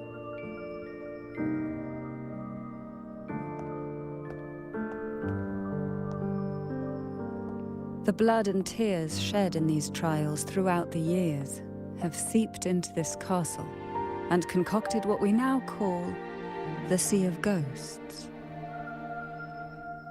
There, past and future intertwine, and Phasalia's ancient secrets cling to the cracks of time like grotesque scabs. With you by my side, I would relive that trauma and unfold the layers of forsaken time for a closer look. And if you find these scabs have somehow crept onto my very flesh, and feel the need to cut them away, I'll place my full trust in you and leave it in your hands. Why do you trust me so much? Ever since I guided you to the sanctuary, you've seen through me, and all that the Phasalia family conceals. I've witnessed you cleanse the chaos of the inverted tower, restoring order to the heavens and seas. If you are the one to pass final judgment on me, it would be the highest honor. Now, the answers we seek lie in the depths of fierce undercurrents. Will you join me and dive into the deep sea? What? Sure, I'm good at swimming. Of course, I've seen it all. Yes, we must free the ghosts. Yes, I have to remove the influence on me. I mean, yeah, sure, I'm good at swimming. Then let's dive in together. Once we enter the sea, I'll be right by your side, tightly. No poisonous creature shall harm you. For you are the one I've chosen. I think I'm ready to go now. Excellent. Together we dive into the Sea of Ghosts.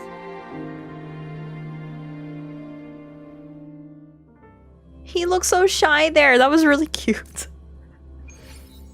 Oh, shoot. Is this still Portovino Castle? Something feels off. Yes and no. The past has spilled into the present here. The overflowing frequencies have enveloped the entire castle, forming this sonoro, the sea of ghosts. The voices of the ghosts rise faintly from the depths, like the soft pop of a bursting bubble. Listen closely to these whispers of the past.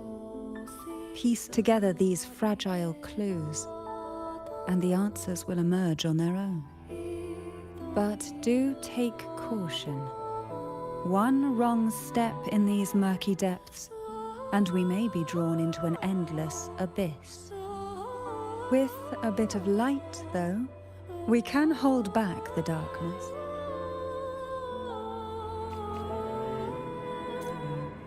I am so distracted by the music. Hold on. Hold. No, I don't want to lead them.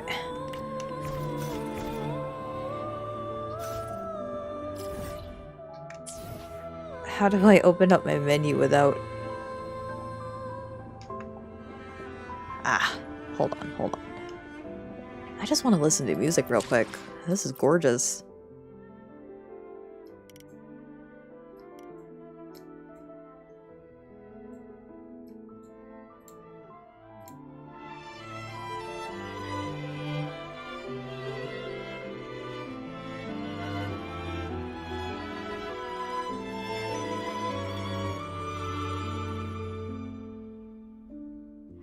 Wow, this is so pretty.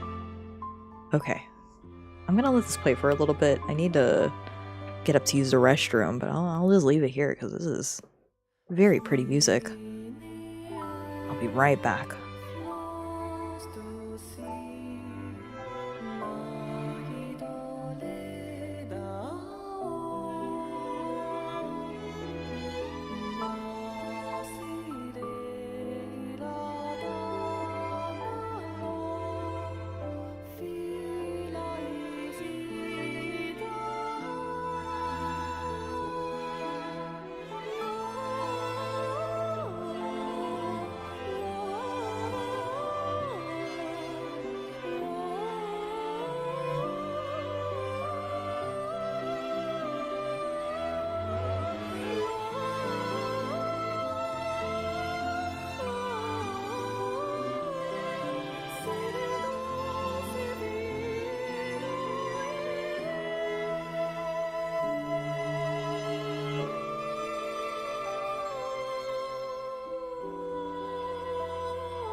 Okay, sorry about that, guys. Took a little bit longer because, I think the tacos that I ate yesterday definitely came back to bite me. Take a drink? I will take a drink. Hey, Grubs. I don't know if you're still here, but thank you. I hope you're doing okay. Happy Wednesday. But yeah, I took that moment to go use the restroom, but this music is so nice. I think what I'll do is whenever I end the stream, I'll just come back to this moment just to listen to the stream. Just to listen to the music. Wowee. That's so nice. Alright. Let's turn everything back on again. She's back. I am back. Thank you for waiting. It took way longer because, like I said, I think the tacos that I had yesterday kinda came back to haunt me. Oh, you want to clap? Alright, I'll give you a clap. There you go. Congratulations, I survived.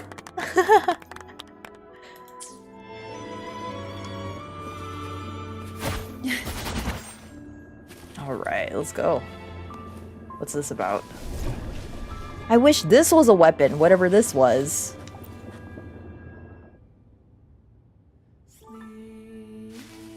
Though the black of the sea is overwhelming, I've managed to preserve the last ray of light. You see, light is something that darkness can never fully devour. As long as it flickers, it can guide us out. I, Cantarella Thessalia, hereby grant you unrestricted passage through Portoveno Castle. Let us explore and weave through the past and future together.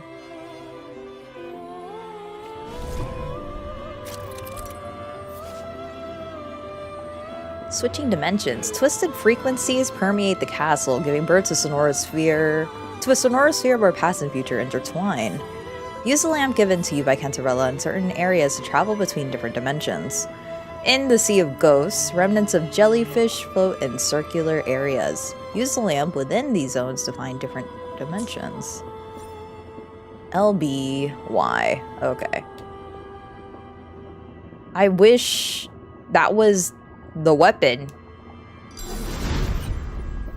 Or like a free weapon, 4-star weapon that we could get. A fragment of the past. You've done well. The past that emerges from the Sea of Ghosts is not entirely real. It only reveals what it chooses to show. which means we must uncover the hidden truth ourselves. Spirits bound in the cracks of time wander no more. Please set them free with the light. They've been trapped here for far too long. Oh. Call from the abyss.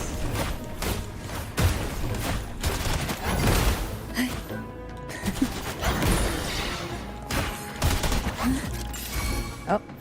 What happened? Enemies from outer dimensions are shrouded in shadows, attacking them, granting them immunity in all forms of attacks. Use the lamp to switch their respective dimensions. Oh. Well, I mean, I accidentally switched ahead of time, so oops. Feel the tide pain. Crash forth in fury. Dude, she can hit hard if she really wanted to, though. Notice. Through the initial selection, you must forge ahead, compete, strive, and fight for your place. Show your strength, wisdom, courage, and perseverance as you journey through the depths to become the Phasalia Maiden. The head of the Phasalia family will offer the chosen one an elixir capable of granting any wish, be it eternal beauty or miraculous healing. All desires can be fulfilled. Candidates: Mandragora Phasalia, Hebenon Phasalia, and Cantarella Phasalia. Chloe Phasalia, Anis Phasalia, Marina Phasalia. They'd have like lesser cool names. All the other ones are actually like herbs/poisons. First, trial. Poison is the bedrock on which the Phasalia name stands. Let it test your willpower. In this trial, you must select the 3 most toxic sea apples from the depths and bring them back by any means necessary. Remember, the use of any external tools to determine their toxicity or aid in the retrieval is strictly forbidden. May the power of the Phasalia bloodline awaken within you. So are they all like cousins? Or were they just kidnapped? Were they kidnapped and just became Phasalias? A potion that can grant any wish. Sounds familiar. The girls must have been lured here by such impossible promises. Cantarella, since you were part of the trials yourself, why not just tell me the secret? There. We're surrounded by twisted frequencies. It seems they're guiding us towards the truth of the divine trials. And that truth holds the key to solving the Ghost Girl mystery. During the trials, the ever-present abyss silently watched over us. I can feel that the sonorosphere has recreated that same ominous gaze. If I were to reveal everything about the past all at once, this sonoro could grow unstable, or even collapse, drowning us in its wake. To keep us safe, we must tread carefully and avoid taking reckless actions. So let's listen carefully to what the sea is trying to tell us.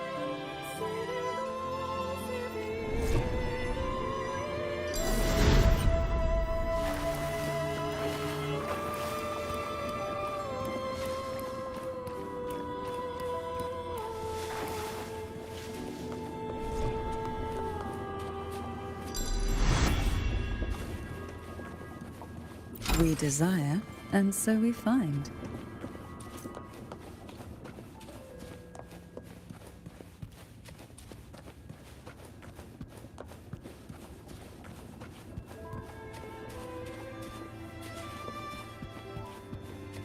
Who will sink into the depths with me?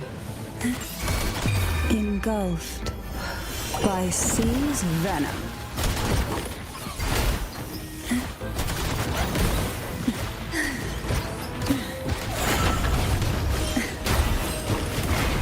Riptides claim you.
The divine trials stand as a hallowed tradition of the Phasalia family, a ritual that demands every family member to offer their daughters to face the ordeal. Yet tales of these perils have driven some to seek out young girls resembling their own and use them as substitutes. These girls' parents are often offered a generous sum of money or sweet promises as compensation. Behind this intricate web stands the late head of Phasalia. To him, the Phasalia daughters who had been replaced were nothing more than useless stones. The substitutes, however, he considered rough gems that could be polished into dazzling jewels through suffering. For him, regardless of blood, the maiden must be a Phasalia. To this end, no sacrifice was too great.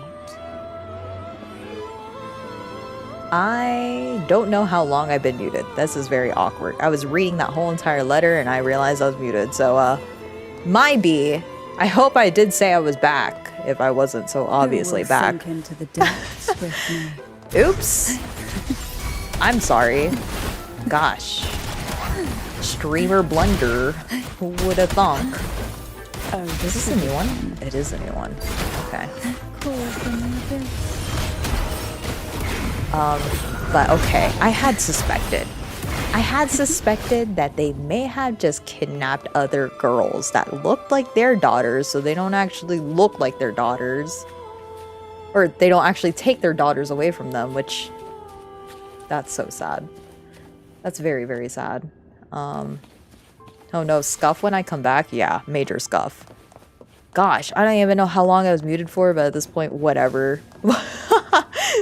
Whatever. I remember saying something earlier too. I don't know if I got caught, so I'm not. You know what? Screw it. I'm not gonna repeat myself. Either way, that letter also makes me kind of sad too, because those girls are just like, you know what? It's okay. I can handle just a little bit, and then if I walk out of here, then surely I could learn something from it. Nah, all those girls are dead. They're dead. They're dead. Welcome back, Momo. Oh yeah, what I was saying is this needs to be a weapon. I wish at the end this lamp became a 4-star weapon. I hope that wasn't muted, but if that was, oops. Get. How was the car ride with that be? Pick up book. Oh, don't step on it though. This book looks familiar. Just put it back on the right shelf, like how you did before. What do you mean? I haven't done it. I didn't put anything back. Oh, that's where you want me to go. Where you want me to put this? Listen, Cantarella. You take me for somebody smarter. Unfortunately, Rover is controlled by me. I'm not the smartest tool in the shed, I'll say that. This book looks familiar. Oh my good, he fell asleep and then took my breath away when I had to carry him back to bed. Oh.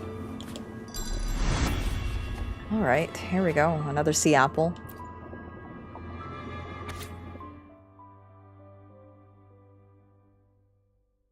Alright, this time you're gonna hear me read this. Dear Anise, today I tried 4 different poisons. I was about to say potions. Poisons. The first one gave me a pounding headache. The second made my stomach cramp up. The third left my bones feeling all achy. And the fourth made me so dizzy I started seeing little dancing figures everywhere. Uh-oh.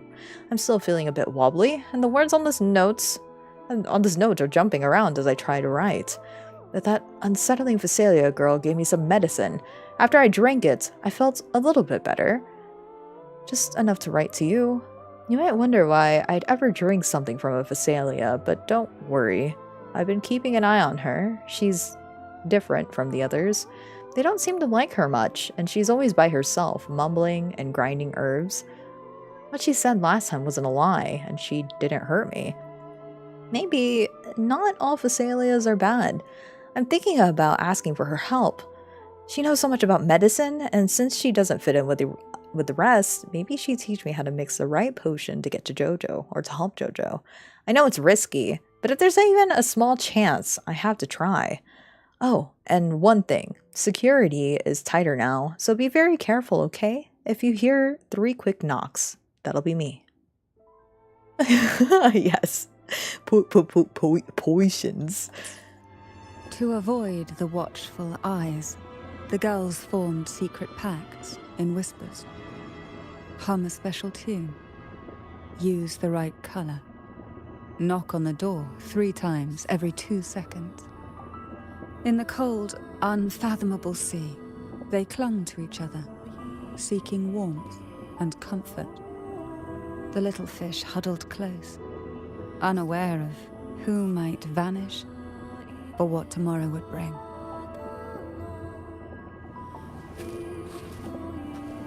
I'm back. Sorry I was eating dinner. No, don't worry. I hope you had a good dinner. Welcome back. Everybody came back at just the right time when I'm not fumbling and having a scuffed stream. That's good. Oh, footsteps. Okay, let's go. What's this? Indeed, it was good. Yum, yum, yum. What'd you eat?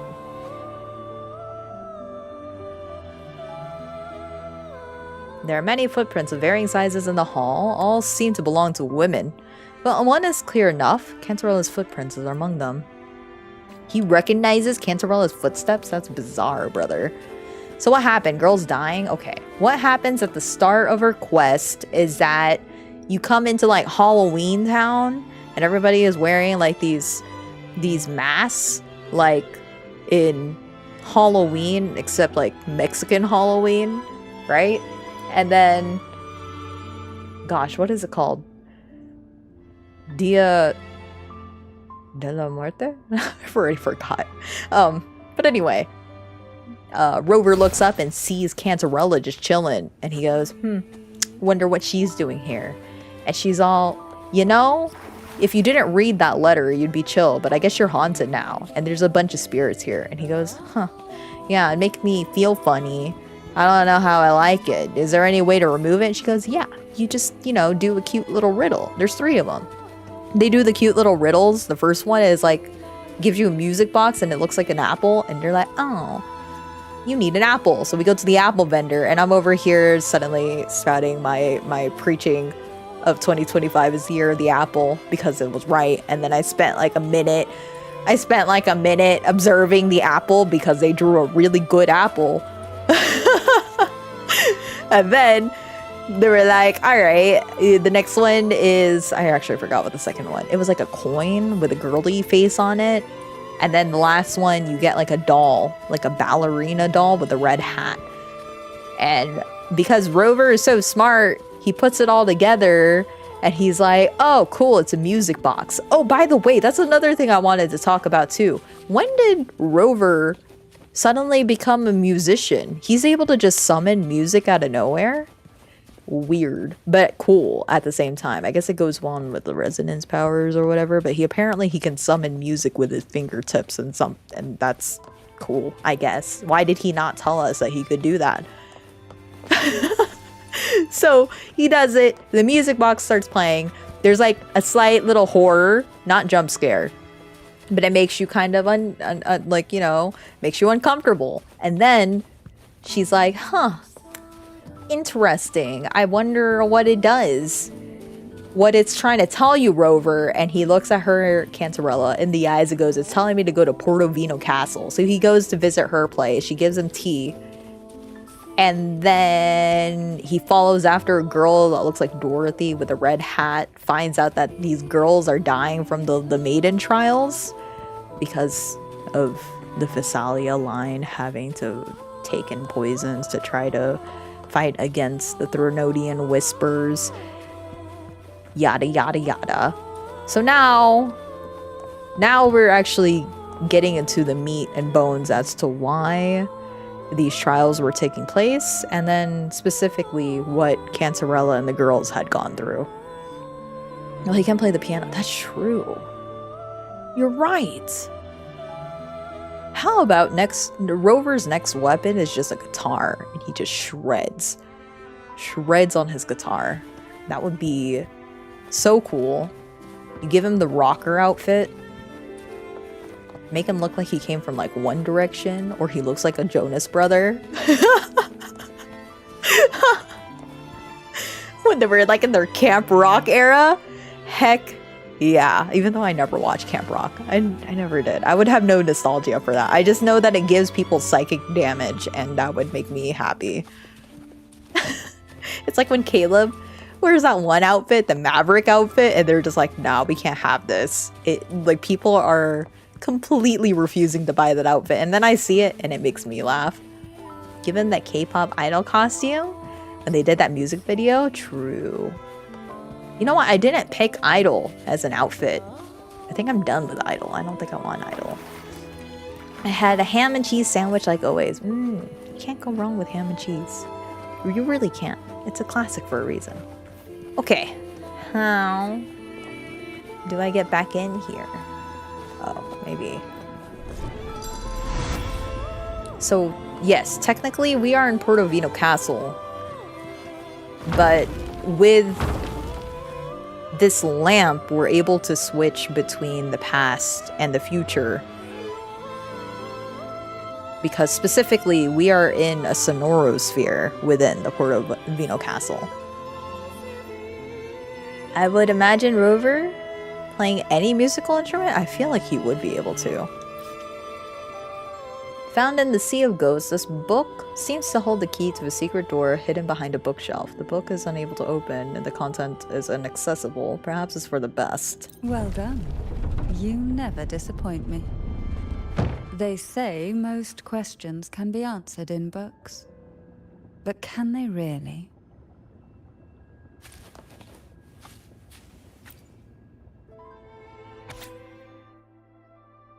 Okay.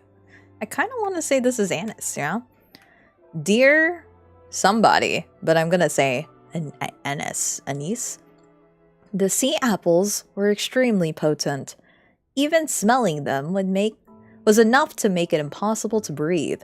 Like my throat was being squeezed. I could barely get a word out. When I finally came to, I tasted something metallic in my mouth. I didn't have the strength to touch one, let alone bring one back. All I could do was watch helplessly from afar. They were round and red like apples, or maybe tomatoes? Back in Eglatown, we had fields full of tomatoes. Is it because I'm not a true Phasalia that I can't awaken any special abilities or immunity to poisons? No, I can't give up. It must be because I'm not trying hard enough. Anis wasn't a Phasalia either, but she made it through, even though we'll never hear her voice again. The poison destroyed her vocal cords, and she'll never speak again. Now is not the time for tears. I have to be strong too. For Jojo's sake, I won't give up. So this is to somebody else entirely. And then I'm assuming the Dorothy pig or twin braid tail girl that we saw is Anis. The Phasalia family is built on poison. And from a young age, every Phasalia child is introduced to it. Years of exposure gradually build up our resistance. At first we suffered, but over time, few poisons could harm us. We are no longer merely the bearers of poison. We become the poison itself.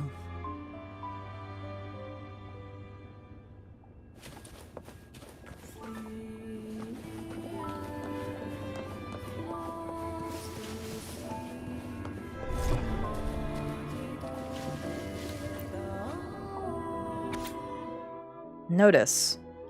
Mandragora Phasalia, Hebenon Phasalia, Cantarella Phasalia, Anis Phasalia.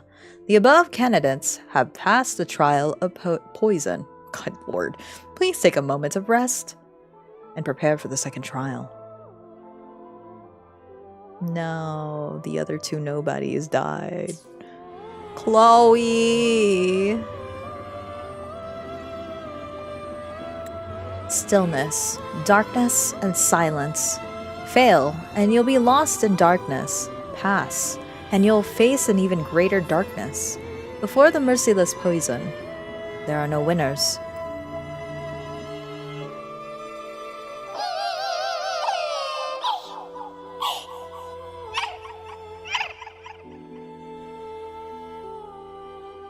Sweet dreams, girls. May you rest in peace. Oh. Wait, do I have to kill them? Oh no. Sink. Just cry yourself to death. Oh. Oh. Okay. Okay, that one's still crying. I don't want to kill him. I think I killed your other friend though.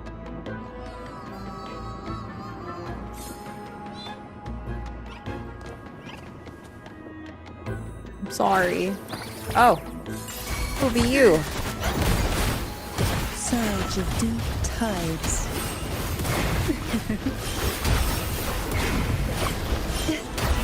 Oh. I have to... Together we vanquish.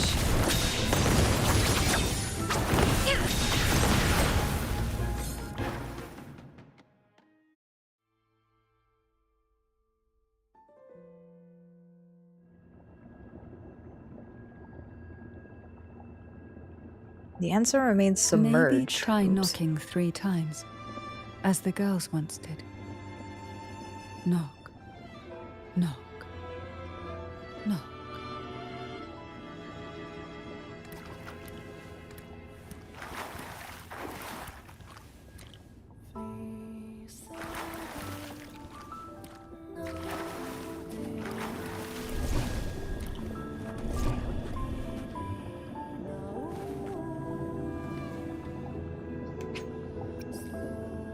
No, I want to take a picture. Why can't I ever take pictures in these sonorospheres? I always have to... There we go. I like the lantern a lot. Is there a way I can make it? It's very...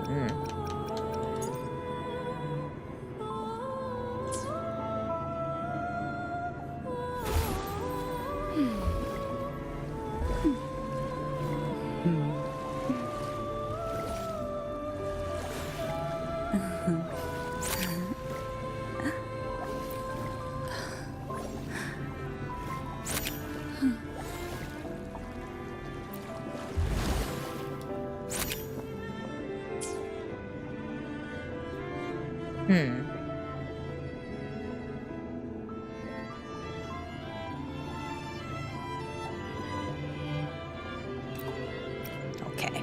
Oh no, it's because I'm borrowing her. I have her.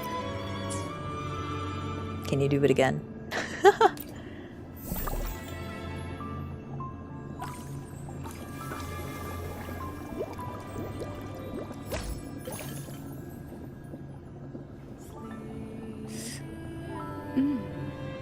It tastes good.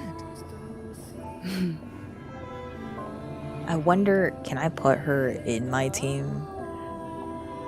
while she's borrowed? I don't think I can. Can you float again, please? For me, really quickly, I just want to get the ruins. Okay, I guess this is...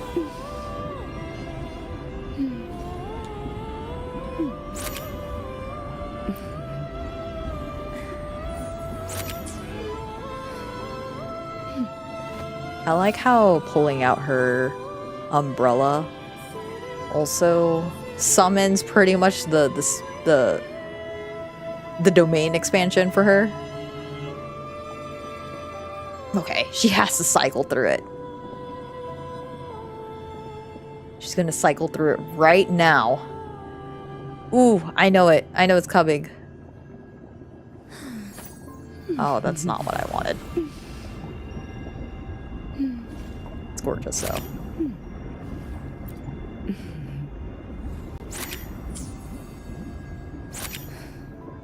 Do I want like a closer picture? I think I do. Sorry. I'm gonna spend like another like 5 minutes on this. I want to get the key shot. I feel like out of all the characters I have so far, Cantarella probably has the most for her photo shoots. Just because she gets access to so many cool areas.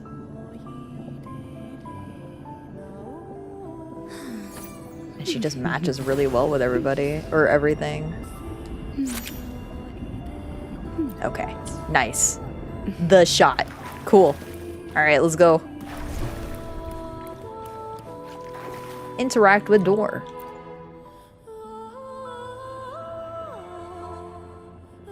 Knock on the door 3 times. Smash the door. Toss a shell credit at the door.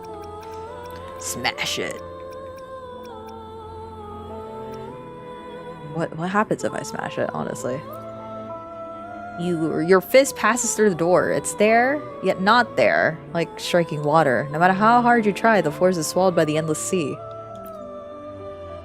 Can I toss money at it? Nice try, but this is not a wishing well. Not to mention it's reckless to make wishes to the Sea of Ghosts. The Abyss seems to have no interest in devouring you now and returns your shell credit. Okay, that's fun. Alright. The Sonorosphere has a sense of humor. Knock on the door 3 times. A strange sensation creeps into your hand as you knock. You immediately sense the shift in your surrounding frequencies. Behind the door, you catch the faint scent of seawater-soaked pages and the soft sound of jellyfish tentacles brushing through the waves.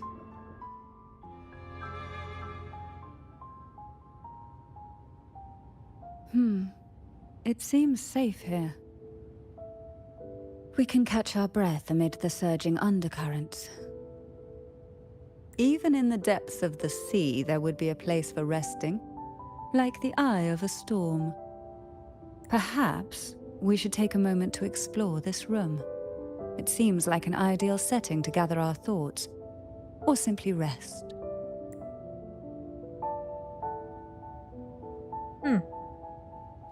Alright, I'll take you up in your offer. Let me look around.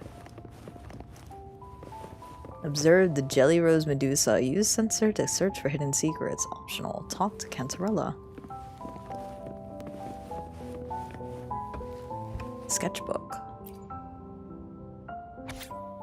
Picture book. Knight Princess, Sorceress Princess, Commoner Princess, Noble Princess, and Angel Princess assembled before the castle. Knight Princess atop her noble mount took the lead through the castle hedge maze and opened the castle gates. Commoner Princess consumed poisonous mushrooms which she mistook as edible. Sorceress Princess rendered aid by brewing a curative potion. Noble Princess, who knew the castle well, elegantly circumvented all the hidden traps. Angel Princess followed everyone with a faint smile on her lips, so she was a freeloader. The princesses gathered in the castle's main hall, where the queen proclaimed their first task was to find the golden apple in the apple tree forest. Apple tree forest on the castle grounds grows apples red and round. A few land making a thump, knocking heads and raising bumps. Apples fall into the earth's hold. Most are red, but some are gold. Whose head will the gold apple hit? Who will leave the forest with it? The queen sits with her meal in place, waiting for fruit to take its place. As the juicy bite goes down, behold on her head the thorn crown. In the end, everyone will surely find their own gold apple that makes their dreams come true. Young girls are always brimming with dreams. Though their bodies are caged, their hearts take flight, winging freely through realms of imagination. They recorded these ideas on paper, each word melting into a sweet candy to soothe their sorrows. I still remember there was a bookshelf that kept many such pure, sweet fantasies.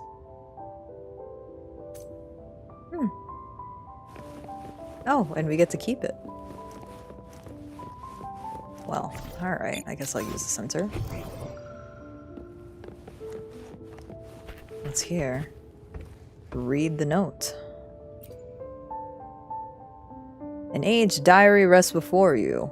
Its pages filled with notes the girls once exchanged. The cute symbols, paired with messy handwriting, pulled you back to those memories of long-lost past, ones too painful to dwell on.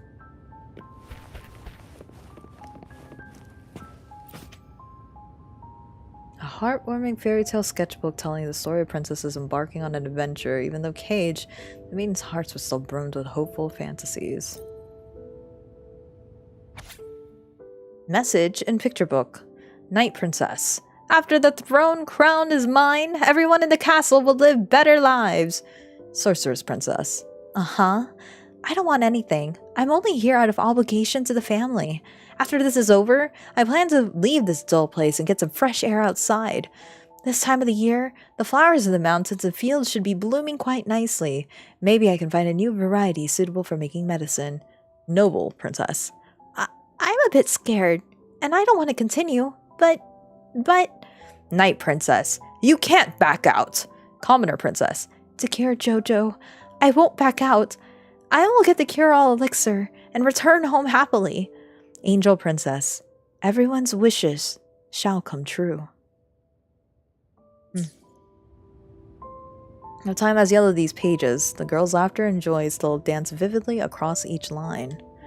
But it remains trapped on paper, lost to time. Anything else? Nothing?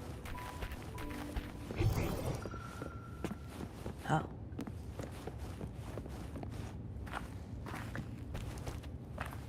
Wait.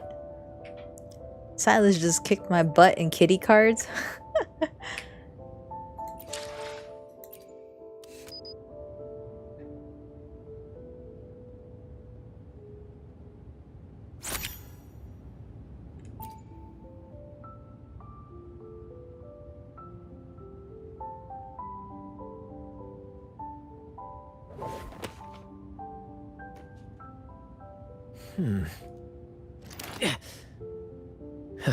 Let me see. Aha! Okay.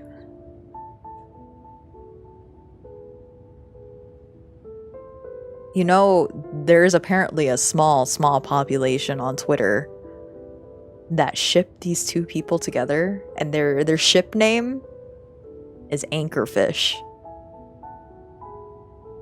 And like, I think I see it. I actually kind of get it. In a weird way, it sort of makes sense, and that small population of people, I will I cheer for them. They're living their best lives. Let me see. What are you seeing, brother? Aha! What are you seeing? I like how he just points it towards her. Yes, Anchorfish is their ship name. Uh-oh. Wait, I wanted to talk to her. The jellyfish drift gracefully, their translucent form gliding through the water. A jelly rose Medusa sways its delicate tentacles. Oh no, did I trigger it? I wanted to talk to her! Sways its delicate tentacles, its rounded body resembling an elegant hat. It gestures behind you, and as you turn, an unexpected door stands in the center of the room. Can I still talk to you? Oh, good. I still can't talk to you.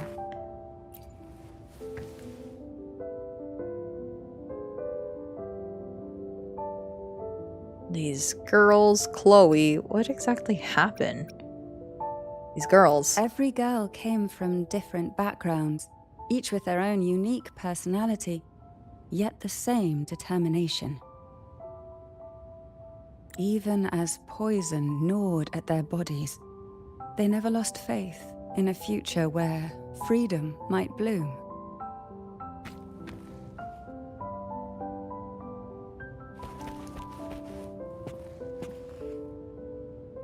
like how that one's like watching.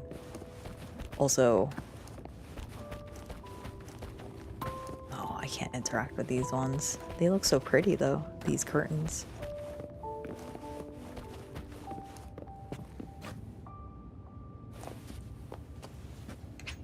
No.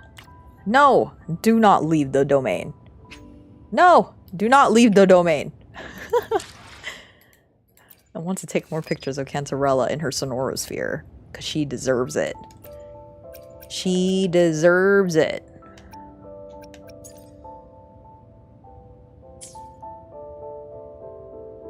Oh, wait.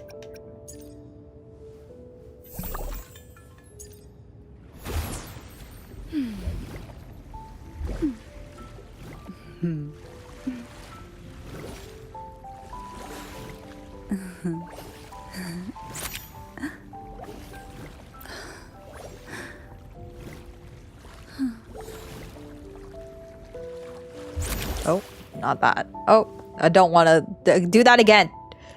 I just don't want to zoom in on your crotch when you're doing that. That's not what I was planning.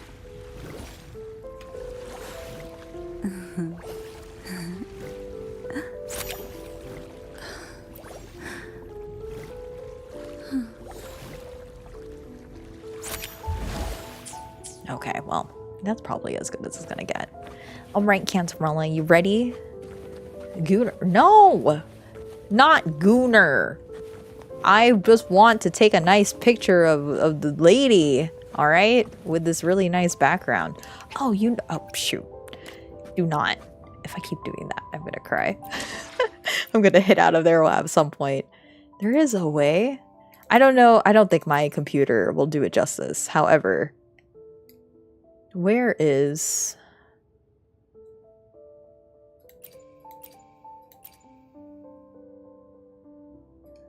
Is it camera? No.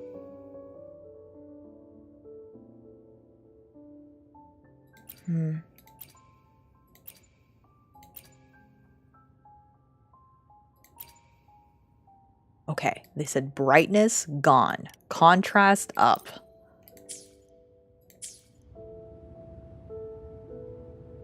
Oh my god. Wait. Wow. This is a whole different vibe. Whoa. Like, I don't even think my graphics card would do this justice, but it still works out pretty okay. Oh my god. It's dark, but man.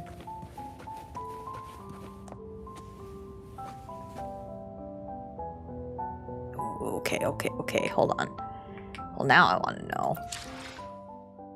Does it show up the same way in this game?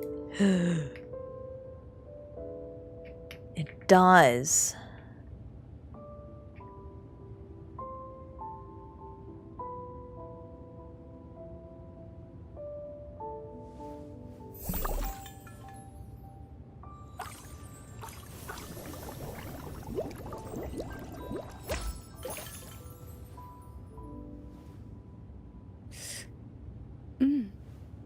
It tastes good.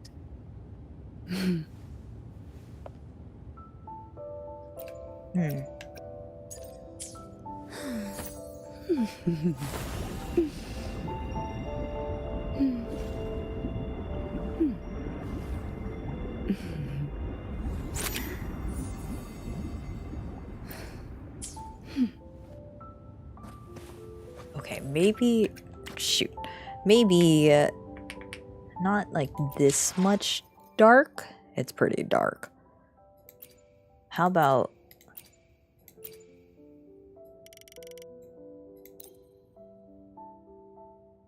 Didn't I have to put the short seam? Oh, I know what you're talking about.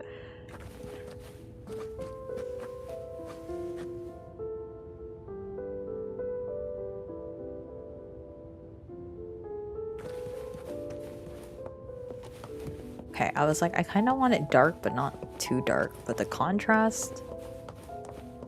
It balances out so well. That's crazy. Okay.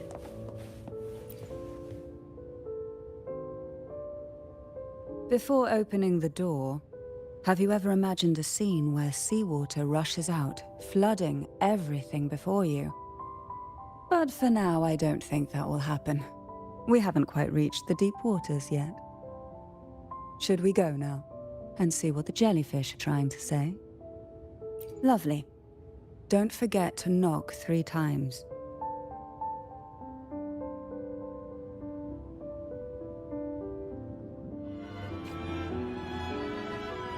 Darkness breeds the unknown, and the unknown gives birth to fear. In a place like this, the only anchor you can rely on is the faint light by your side. Trust its guidance. It will clear a path through the shadows and quell your fears.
Oh shoot, have I just been yapping this entire time?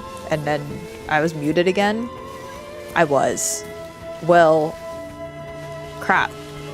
Okay, you guys have just been seeing me play around with this for at least a solid 5 minutes now. The entire time I'm saying... You were muted? This is embarrassing. I was saying, you know, there has to be like a team of people in Kuro. I thought you were just being cute for 5 minutes. I was wondering why you were calling me cute. Crap. Oh my god, I'm not awake this week. I'm so sorry. I think I'm having a lot of brain fog. So anyway, what I was saying is that I want more of this. I don't really play with the fabric physics that much in games because I don't expect it, but then they just put it in here, and I feel that they were messing around with Cantarella Sonorosphere, being like, you know what, let's put it in there. Let's just see how it functions. It's neat. It's neat. It's cool. And then considering that I could bundle it up like this, that's cool too. So what I was also saying is, have you guys ever seen, you guys remember Mulan? When they're in the palace and there's like these big tall fabric pieces that eventually Mulan and her friends were climbing on top of?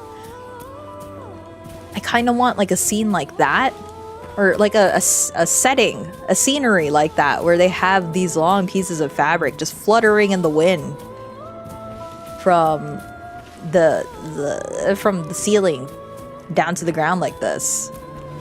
Imagine like a big long hall, palace hall with these long fluttering fabrics in pastel colors.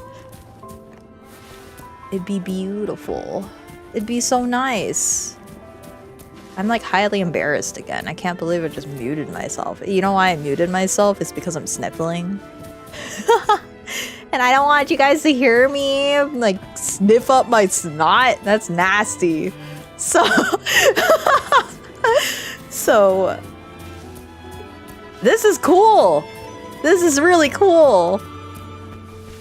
It was really cute though. I'm sorry. I was actually yapping the whole entire time. This is a really cool place too. Can I make... Oh, you know who would be a good... So, actually, to bring Cheng-Li in here, do you guys remember in the main quest, there's a part where you're talking to Cantarella while you're on the train going up to the Sonorosphere? Or to the Avenolium, right? And she's like, I have a friend that I met up with in Mingting.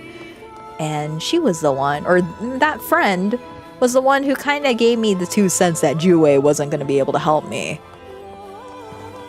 Can you guess who that friend was? And a lot of people suspect it's actually Cheng-Li.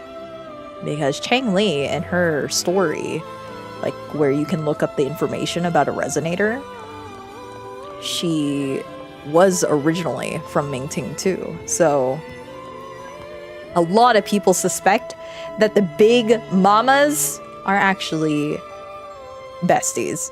I was like, aw, we're all being cute and just playing. So I'm so amused by this though. This is so cool. I want more. I want a whole scenery. It has, you know, I'll say Huanglong, in like a new region of Huanglong really should implement more of this. It's not like breaking my computer either, so that's cool. That's cool. Okay, I'm sorry. I got really distracted, but it's so cool. Wait, can I actually take a picture here? Hold on. I want to take a picture here.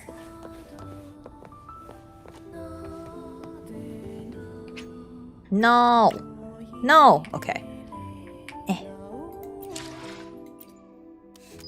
There's so many pictures.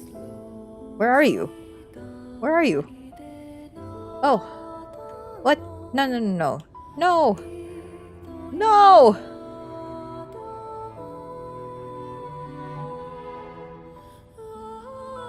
That's not what I want. cute scuff stream tonight make me feel bad about myself. Who would have thought that I'd be streamer for at least... You would think after streaming consistently for almost 4 years now, I would know better.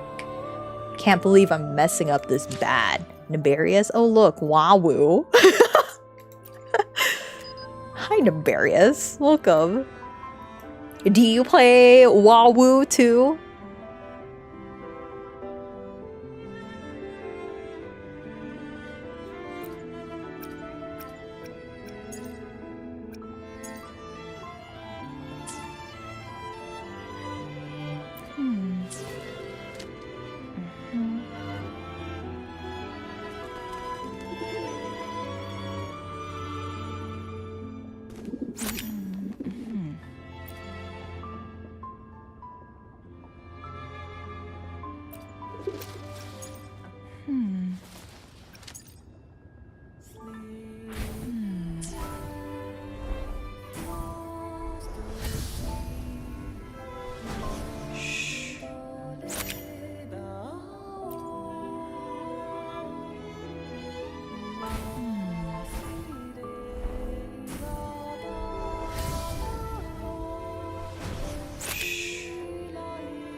The moment at hand, this very moment, is the best of our lives.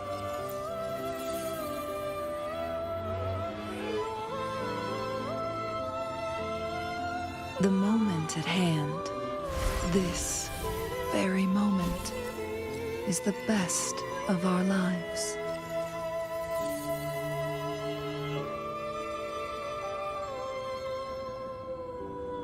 The moment at hand, this very moment, is the best of our lives.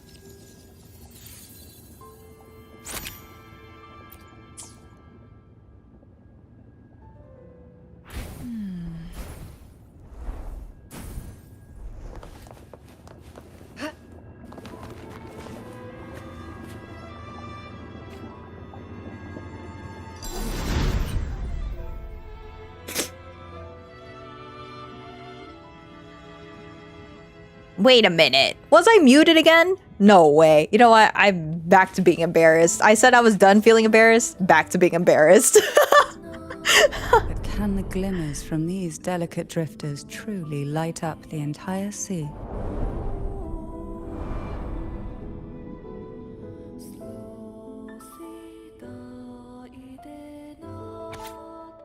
Notice. Second trial. To claim the title of maiden, one must demonstrate the strength to make decisive choices. Excessive emotions are vulnerabilities and burdens for any candidate worthy of the title. Each participant is required to capture the most venomous jellyfish from the sea and return it to this location. Upon your return, you will team up with another candidate and exchange your catch. The candidate with the more potent jellyfish shall be declared the winner. In the event that you encounter an accident along the way, the other paired candidate will be declared the winner by default. Use your awakened abilities to endure the depths of the sea until the end. Trust only yourself and remember that the title of maiden is worthy of your pursuit. Team assignments: Mandragora Phasalia and Hebenon Phasalia, Cantarella Phasalia and Anise Phasalia.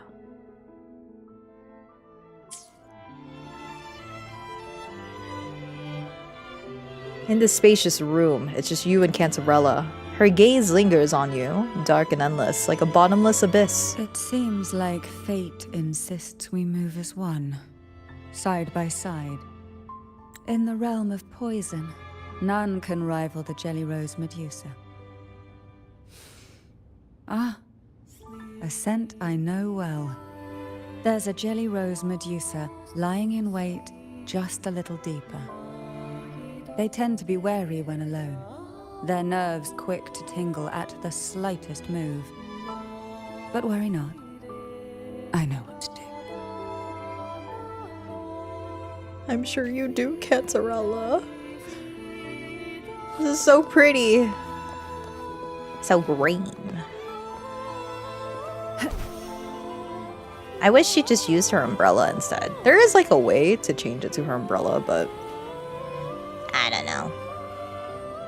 Just stop muting yourself. Let us hear your sniffles or go blow your nose.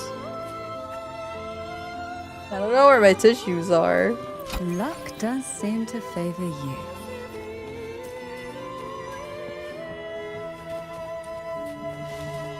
Like, this is pretty too. My god. There's so many places I want to take pictures in here. Sorry, guys. This is just a full-on... Every Sonorosphere. I end up just taking a bunch of pictures. Go get toilet paper. It's too far. It's too far. And I'm lazy.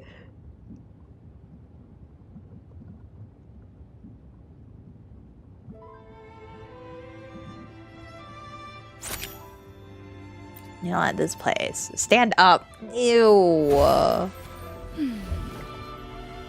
Ew. You know what? I don't have any water, too. That's pretty. My god. No, I don't want that one. That one's okay. Fine. I'll stand up right now. Give me a second.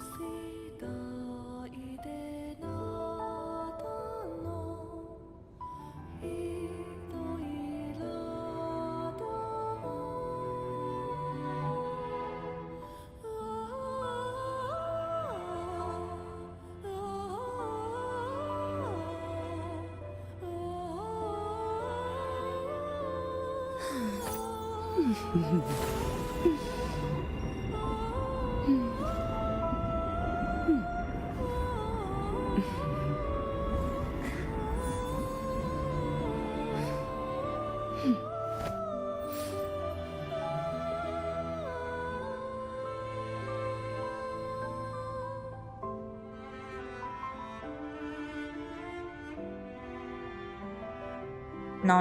I found my tissue box. I found the tissue box underneath my desk.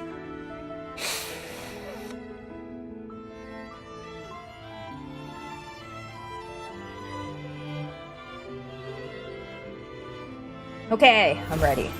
I wish I had water though. I don't have any more water. I just took my last sip. Oh, what stopped me? Hello? Oh, they're making me do poozles. Okay. The jellyfish drifts on the other side of the room, its movement slow and unhurried as if the bookshelf cover lends its courage. Ah, I know this bookshelf well.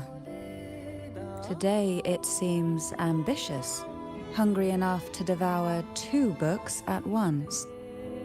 One titled Past, the other Present. Momo trying to mom me. She's like, good lord, this girlie don't know how to take care of herself. She just needs her hand held every time. What is this? Ooh, I can break it. Yoink.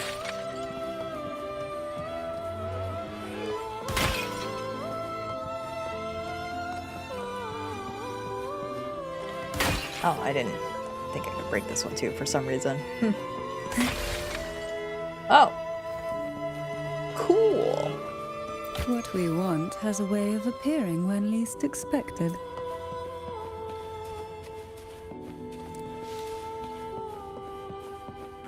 You're not a fake, right? Luck does seem to favor you.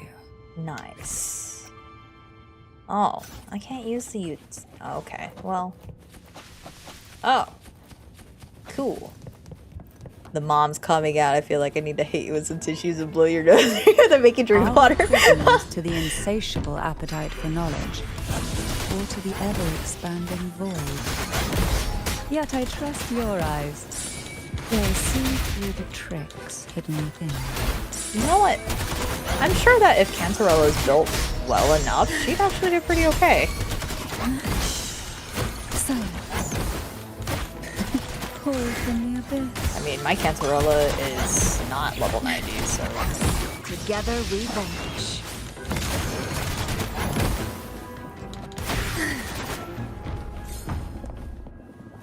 Ooh, more. Okay. Box. Why not savor this? Box.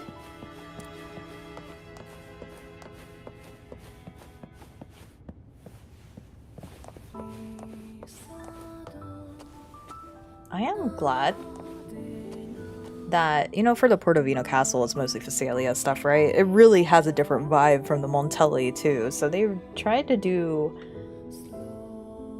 I mean, I can see some borrowed textures, but overall, for the most part, they try to really give them both a distinct type of architectural difference. The vibe is different, for sure.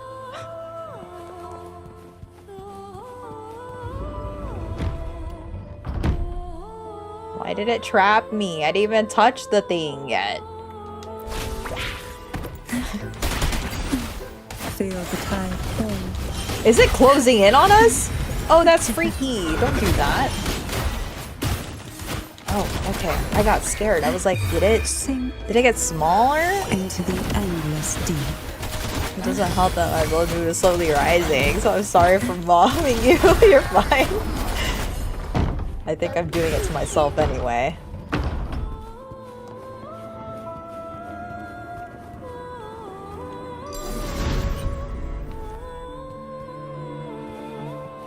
Ooh.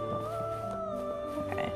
Let's do this Luck first. does seem to favor you. Pick up the book. An empty shell. The remnants that past has left behind.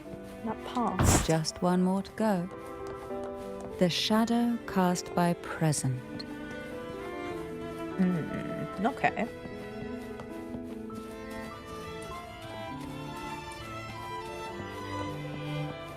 Fine. The other book. This one isn't picky. It's a mere accident born from the twists of time. A strange book found floating in the Sea of Ghosts, one that seemingly records the past. Its cover ravaged by seawater and the waterlogged pages stick together, making it impossible to open. The past cannot be retraced, yet the abyss insists on drawing you back in time. Past and present come together, leading to the future.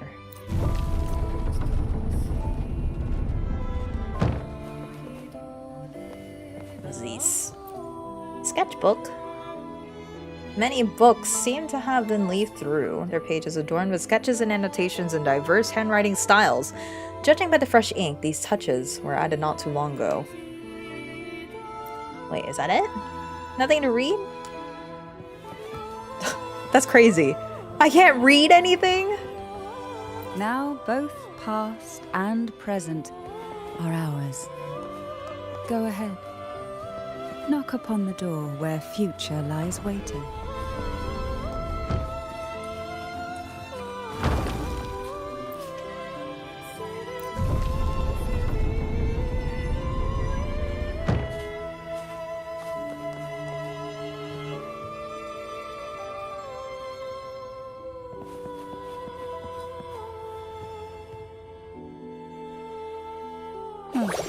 Frightened away, our lethal yet delicate little friend. Looks like we need to handle these two first. You're making me work for you. Together we vanish. Sever! Who's the caged bird now? Oh. Wow. A gentle glimmer lingers where the jellyfish once was, as though it is trying to tell you something. Small slip of paper, or small paper slip. Dear Mandragora, my dearest sister, I cannot fathom anything more heart-wrenching than facing you in this trial, given all the years we have spent growing up together. As the Phasalia's eldest daughter, you were always sheltered, yet you took it upon yourself to welcome me into this world with such tenderness. I still recall the way you would sew my clothes, even adding that little pink bunny design. It was so soft, fluffy, far more lovely than any strange creature from the deep. Yet the Phasalias can only have one maiden. I wish it to be you. To show my sincerity, I'll share my newly awakened ability with you. My tears are lethal. They paralyze people upon contact and then clot their blood. I swear by the name of Phasalia that this is true. Please think of a way to counter my power. When the time comes, I hope you can free me from this fate. Yours, Hebenon. Hebenon. She was such a timid girl, like a frightened rabbit. She'd peek out from behind Mandragora, her little face half hidden. She cried so often.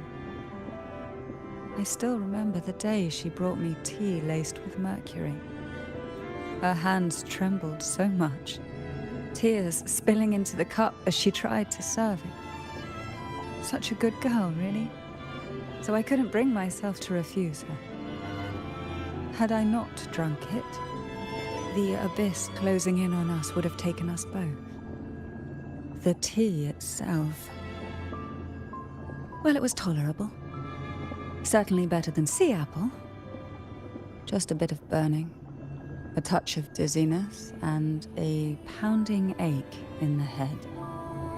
Whether it was her tears that softened the poison, or my body's quiet resilience, I recovered quickly enough. Only through suffering could the girls of the trials steal a fleeting moment of peace. Forgive me.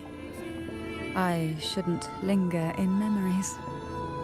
After all, it's the present and future that truly matter, wouldn't you say?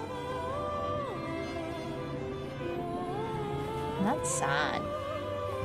That's really sad.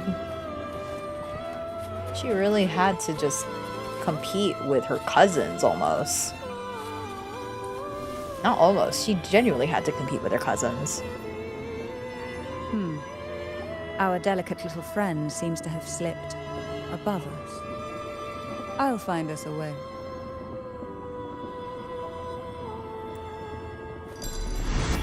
Oh. Okay.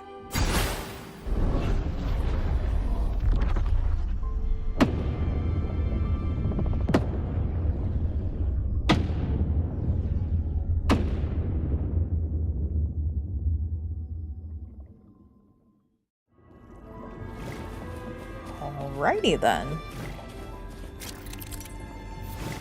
Coming in contact with the umbrella of a bouncy jellyfish will bounce the resonator upward. You can only interact with bouncy jellyfish in the current dimension. Bouncy jellyfish from other dimensions appear as visions and cannot be interacted with. Are you a vision? Whee! Okay. How do you like these?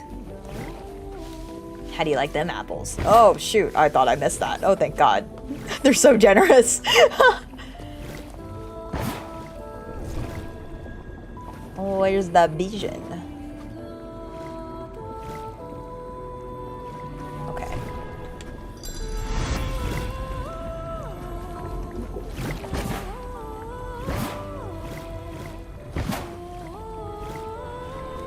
Huh. That's nice. Glad you found them useful. Is there anything over here? Oh, we're back up here. Okay. Cool. Look, there it is, just a step away.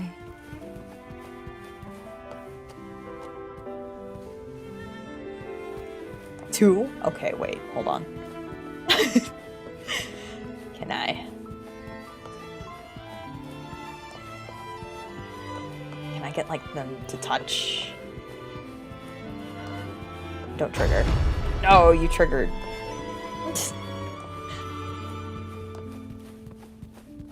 Oh, they kept it far enough away to where they don't touch, but it's okay. That's cool. More of this, please.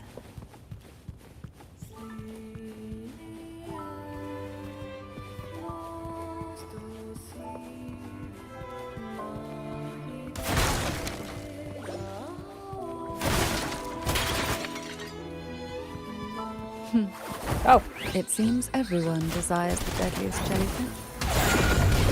tired obsessions rarely know when to stop. Feel the tide pull. Hey.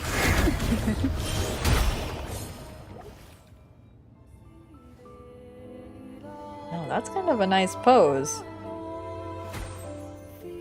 Oh, I should use that more often. Okay, now I know how to make her float even more so. Assuming that I just don't pummel into the depths.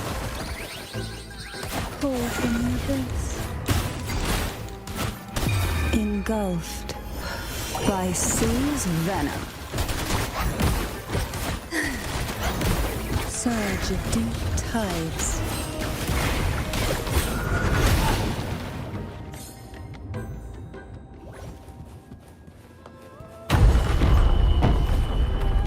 Oh!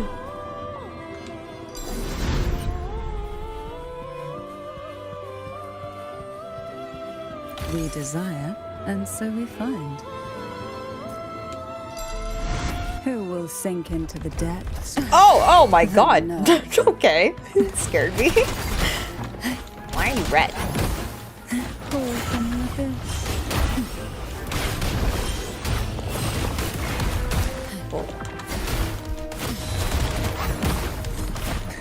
Oh, this will be fun.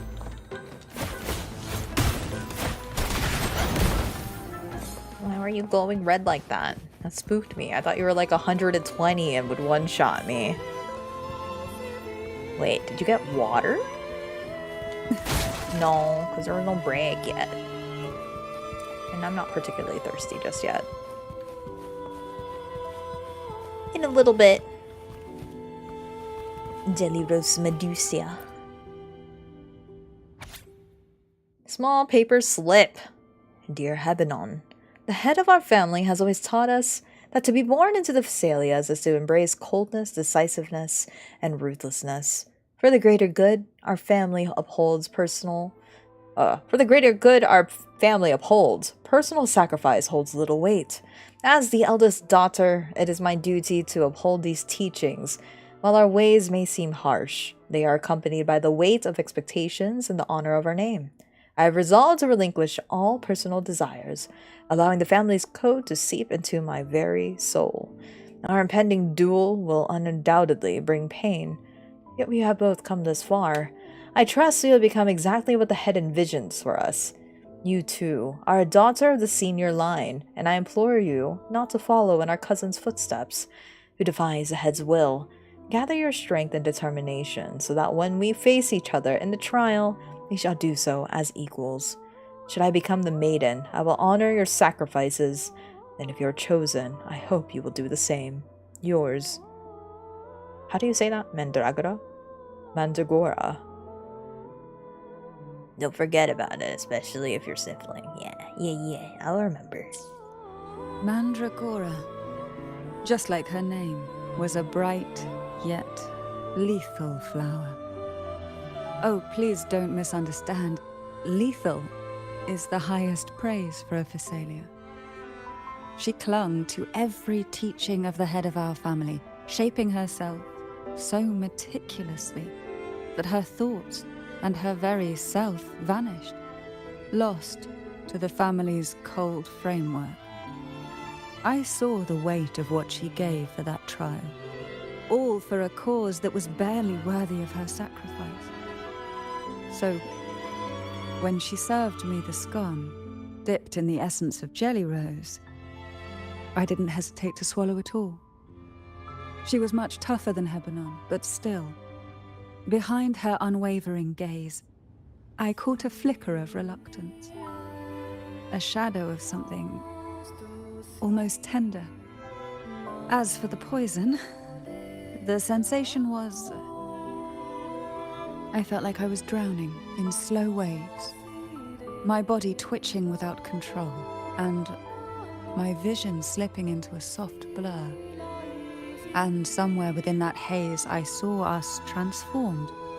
Birds, perhaps, dancing on a sunlit shore, carefree and joyful. But then, I woke up. There was no sunlit shore around, and I lay here, as ever in this cold abyss.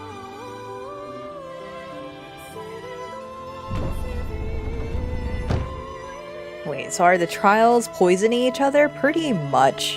You know how in the Phasalia lore, in order to find the next maiden, it has to be the maiden who survives is the one that was able to take in all these poisons and toxins as a way of a resistance to fight against the Thurnodians' whispers.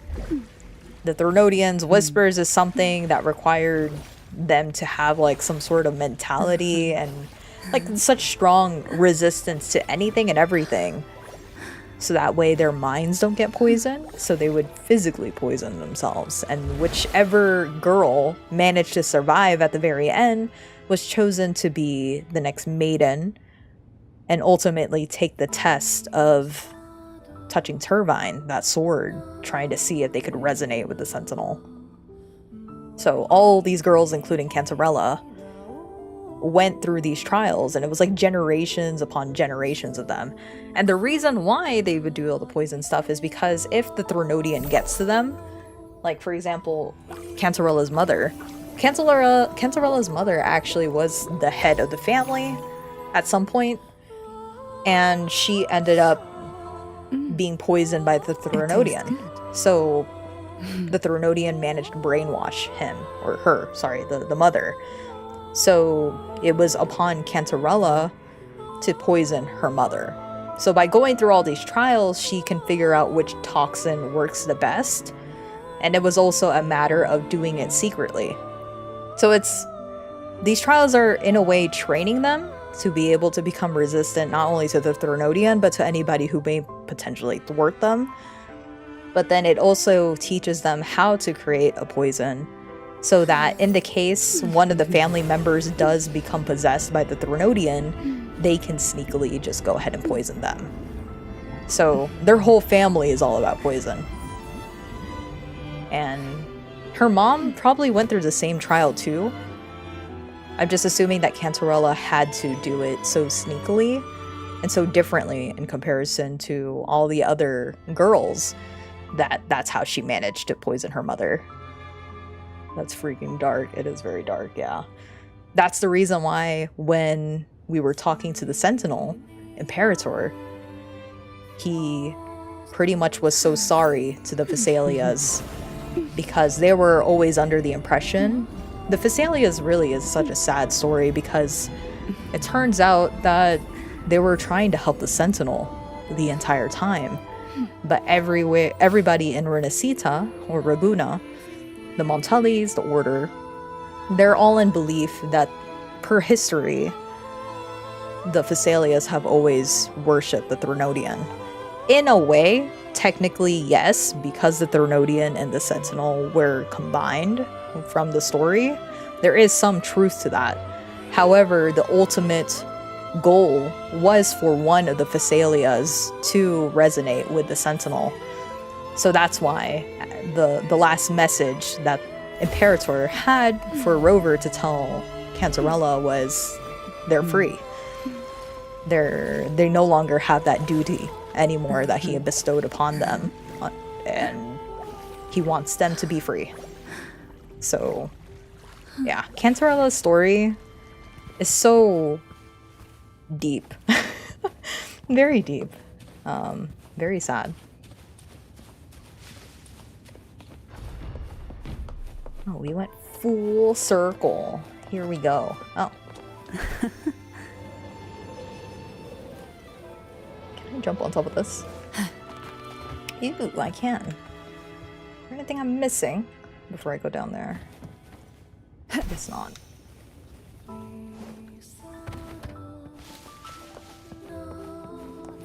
Check the second notice.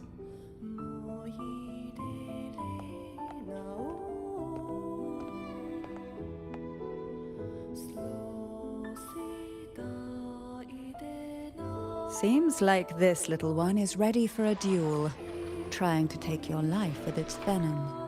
But I despise unnecessary fights. Hand it to me. Yes, just place it gently here.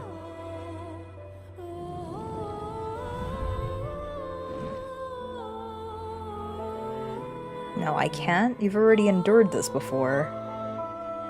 Oh, Rover is... Oh, I really have to tell you guys my essay, but this is so... They're writing him so consistently now, it's very nice. Honestly, no. I don't want to do that to you, Cantarella.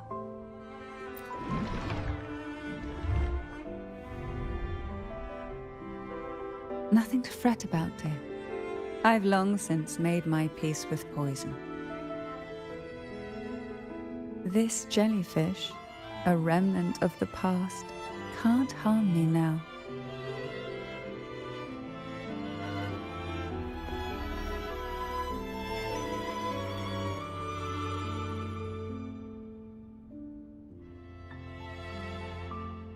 You have such a kind heart. Always ready to take on burdens, even while carrying your own. But some weights belong only to those who've already weathered their storms. So, let me bear this one.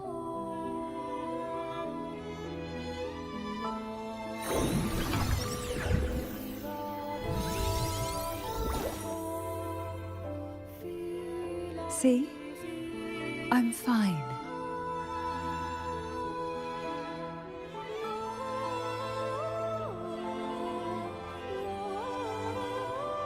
Come now. We've more to uncover.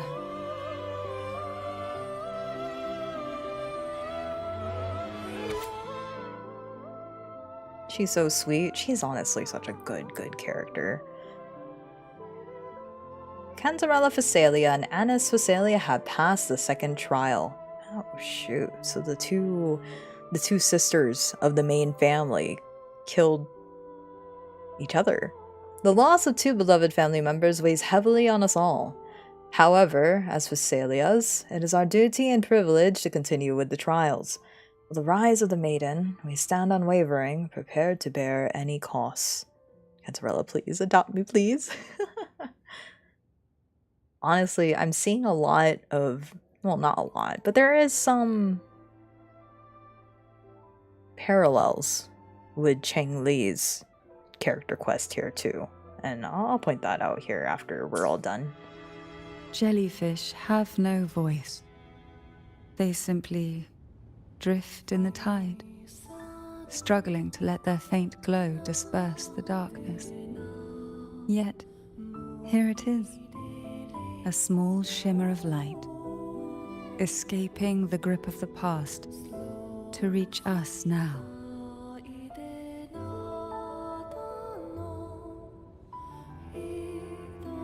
Interact with the door. Oh, wrong door. I thought it was down there.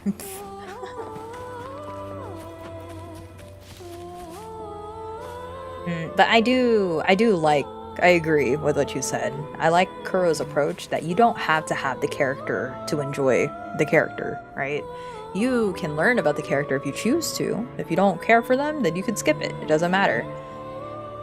But they let that be an option and don't try to withhold learning about their characters even if you don't have them. You can still enjoy them in their own, in the way that they want you to see them. So I like that it's not locked behind having the character. And even then, it actually entices people. It's almost like an appeal to being like, hey, alright, you may not have the character right now, but if you want to experience the story, you can. And maybe, if you like her enough, you'll probably want her. So I do like that approach a lot.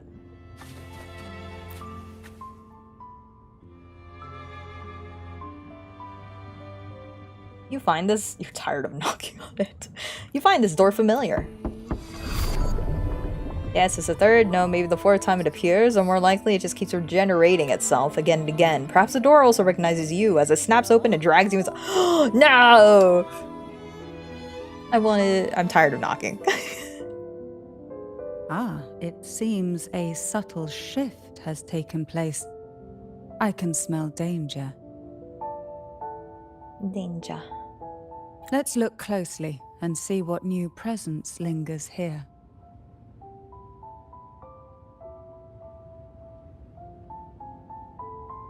There's a doll?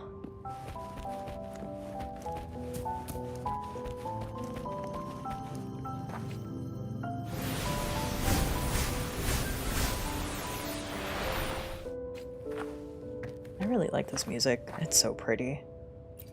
Inspect the sketchbook. Picture book. 12 jellyfish drift in the sea, floating silently as can be. 2 swim slow, their pace a crawl.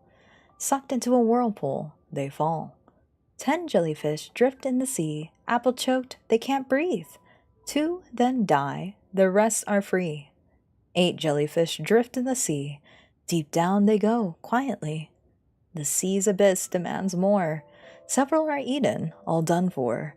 Only a few small jellyfish remain. They panic and swim in vain. Colliding, they've gone insane. How many jellyfish are there left? How many are there left? How many are left? Unimportant. Ultimately, they'll all get swallowed up. The waves came crashing, eager to snuff out every spark they found. Poison and whispers slithered in, seeking to clip every wing. Sweet dreams were shelved away, locked tight, only to wither into silent, brittle tears.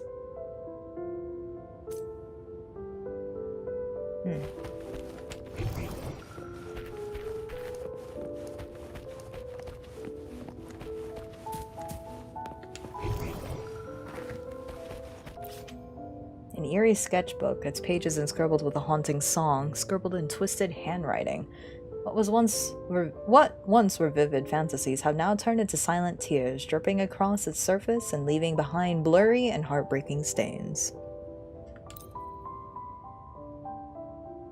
You sense an ominous presence emanating from the bookshelf. The next moment, it takes shape before you.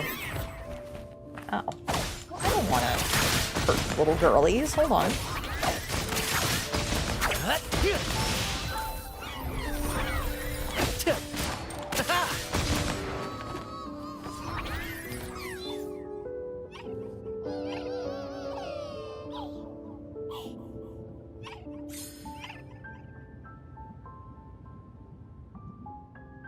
Something falls from the fading, chaotic frequencies. Its form is twisted like a lump of flesh torn from the abyss. It's a book.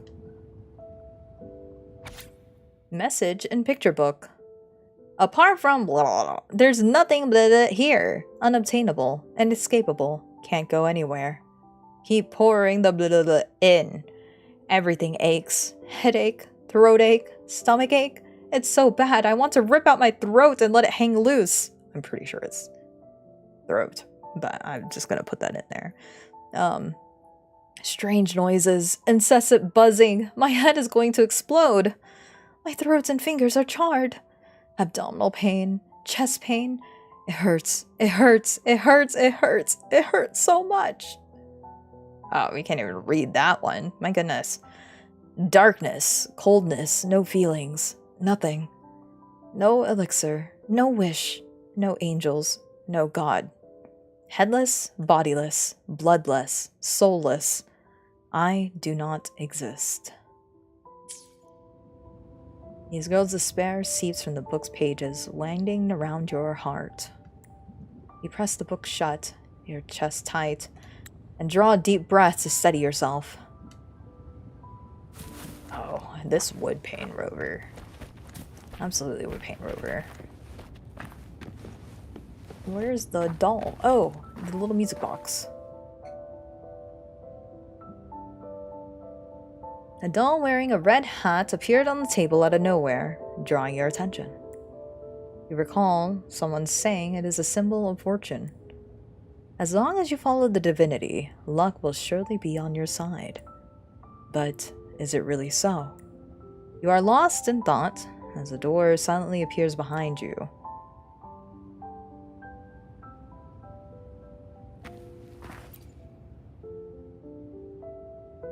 About Hebenon and Mandragora. Can we talk? Like, about anything? Or are these all different options? Are you alright? Why? I stand perfectly well right before you. Tears wouldn't grant me mercy, and I never intended to blindly follow rules that were never meant to be kind. I earned my place, my own way. That's why I stand here now, able to share this with you. Can I talk to you again? Prepare yourself. That's ominous. In the limelight!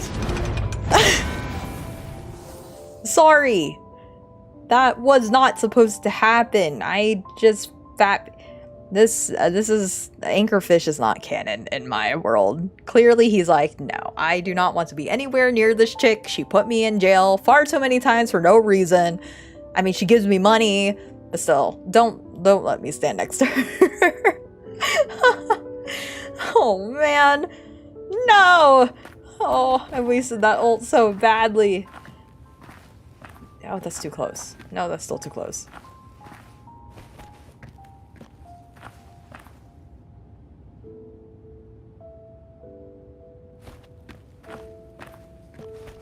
I don't know. Am I shipping it?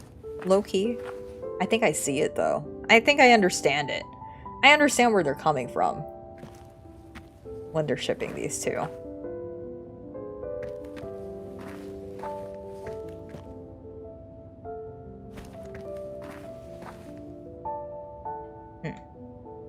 No, I'm not going to take any more pictures. Stop me.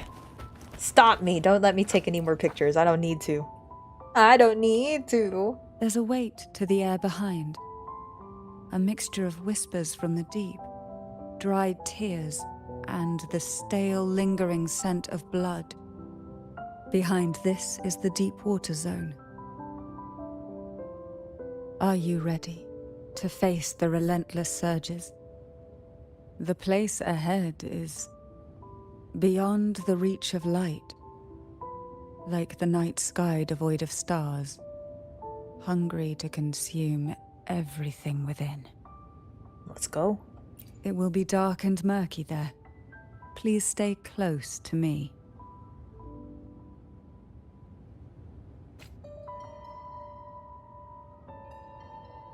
Talk to the ballerina doll.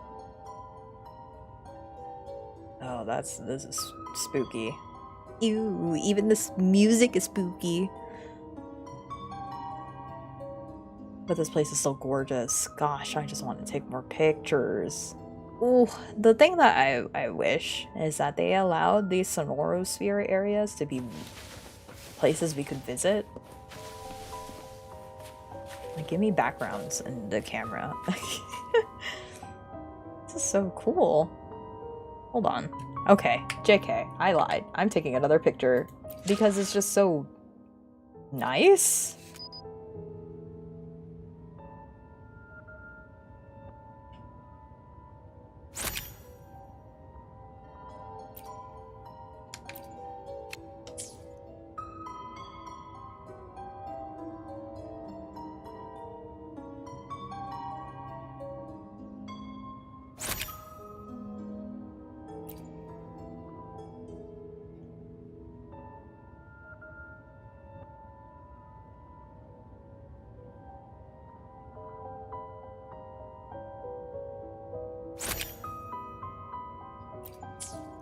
Never gonna look at these pictures, but they still look really cool.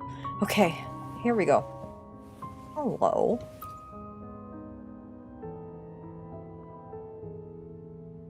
Doll's lifeless face stares at you as a prickling unease crawls up your spine. Final performance? Begin soon? Hat? Unfit. Help me.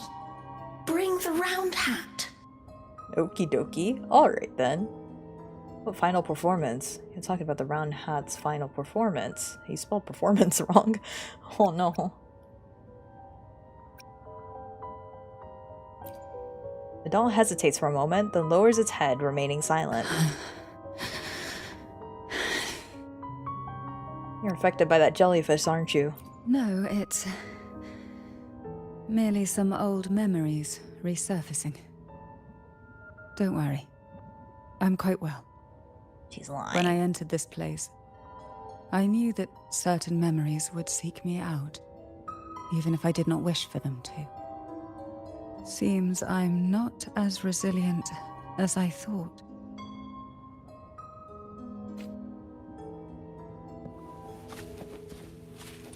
Oh, spooky. Her head actually moves.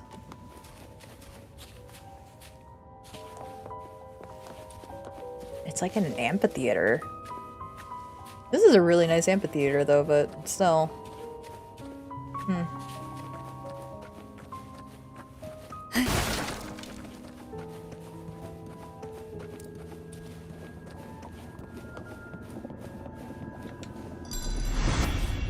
Here, the past and future, dreams and reality, are intricately intertwined, inseparably bound. The chaotic frequencies here might have trapped the light. Let's try once more, gently. Patience and encouragement always help. Oh.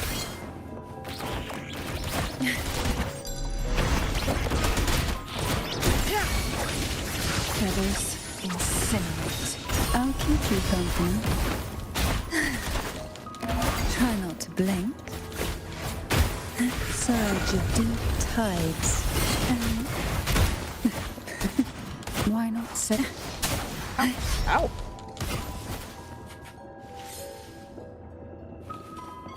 Oh. It opened up over here. Who will sink into the depths with me? Silence. I'm actually curious. How much does she heal for? Oh, this will be fun. Feel the tide pull from the abyss.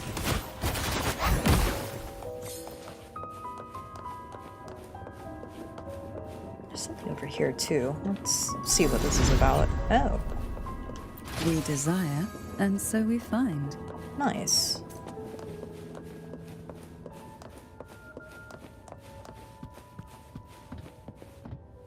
Strange poster.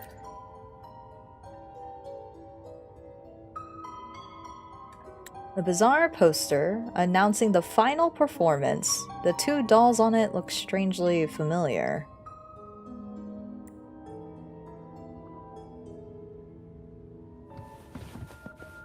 Search for the round hat.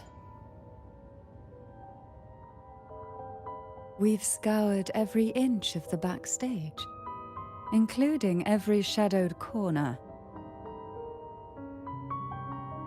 Oh, shoot. That's spooky. I don't like that. It seems the round hat isn't here. Catch up to the doll. Hey, girly.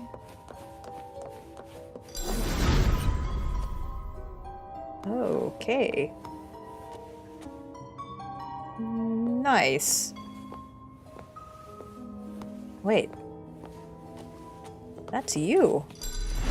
Who will sink into the depths with me? Engulfed by sea's venom.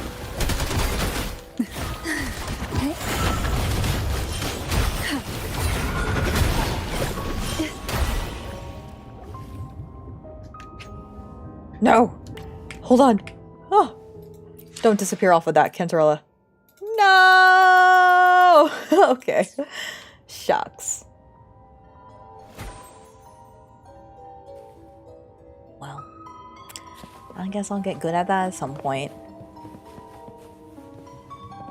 Why not savor this? Oh, I can't go in there. Never mind. This is spooky. I mean, they're dancing all prettily, though. Who is that? Is that supposed to be her?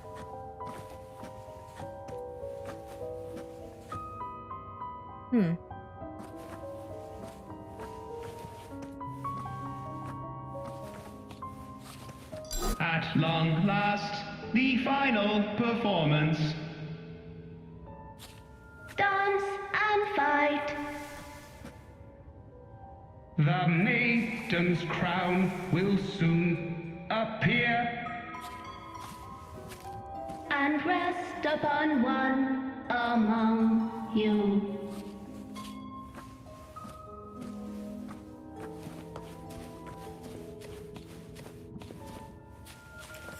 right doll.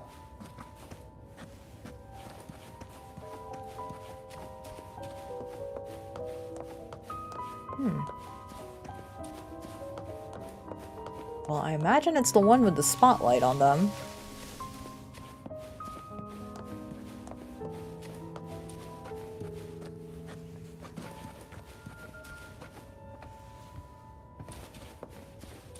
It would be kind of neat if they did go with a horror aspect. I like how Kuro kind of messed around with it a little bit with Rocha's character story, but the eerie, uncanny feeling, they really nailed it with these sort of settings. Round hat for you. Take them. A doll thrusts a round hat into your hands with no further explanation.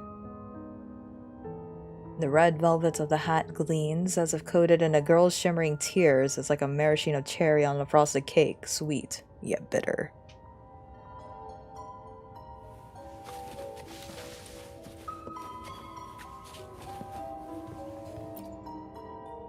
Round hat. Thank you. You're welcome. Odd, but thank you. The final performance begins now. Doll Go. Dancer A for The Anise. front. Doll Dancer D Closer. or C for Cantarella. Clear. Reassured. The doll's broken words seem to suggest you step closer to the stage for a clearer view, but reassured. Who should feel reassured? You or the doll? The answer may lie ahead once the performance begins. Showtime. Need light. The doll's face is expressionless, yet its gaze lingers unmistakably on you. Lamp. Oh.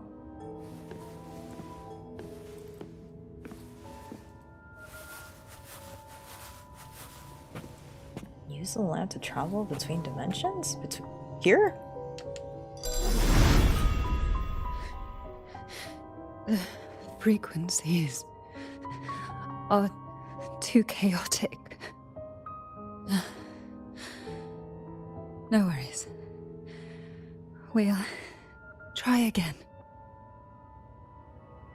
I can't change my direction. I'm scared something's like behind me.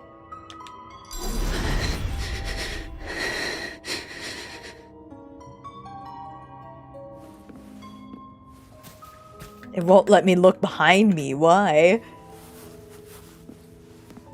Hey, look. The background... Oh, I can't even walk backwards. They only want me to go frontwards. The background of the stage was distorted earlier, but now you actually see the Order's Imperator.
You must be Annis.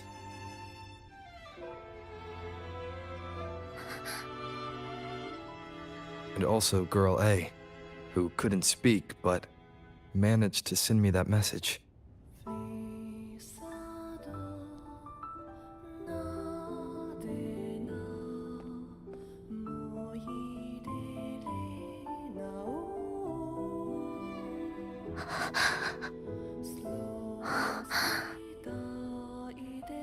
You want me to find her, right?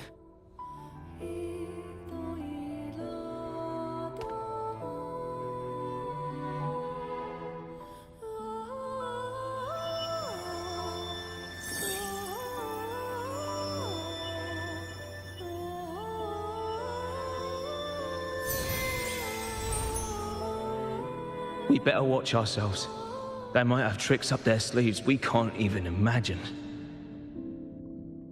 How dare she show up in the town after everything they did? Will the lost souls truly return home?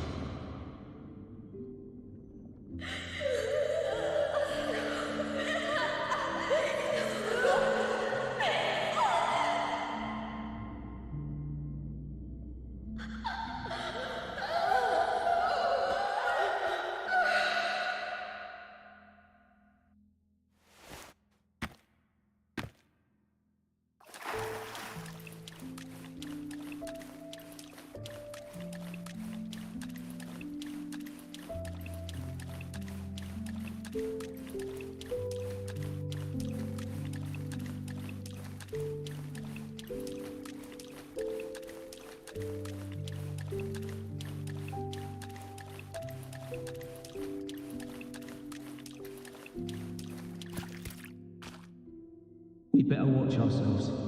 They might have tricks up their sleeves we can't even imagine.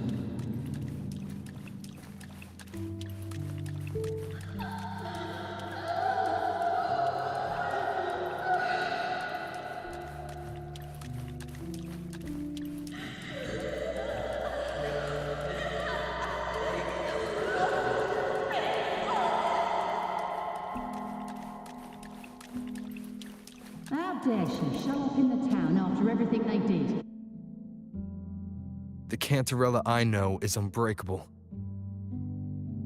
She will never falter, even if you drown her with all these malicious whispers. And you certainly won't shake me either. But can the glimmers from these delicate drifters truly light up the entire sea? Yes, just place it gently here. I, Cantarella Physalia, value every promise I made to you, and vow to see them through. Besides, there are certain places that only you may be able to reach. Come now. We've more to uncover.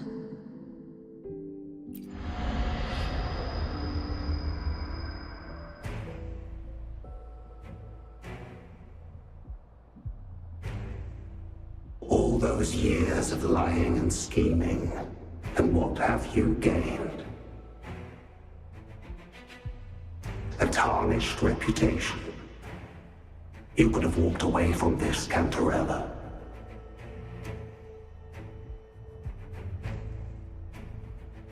I still remember the little you, the youngest, the most neglected of all the Thessalias. You always lingered by your cauldron, and only smiled when a bird fluttered past the window. You despise this place, don't you? But the blood in your veins, it binds you, holds you prisoner in this endless nightmare. You loathe our rules, yet they have already seeped into your very existence. Tell me, have you ever considered leaving? Let go of this burden that crushes you, and you'll be free as air, free to live the life you've longed for.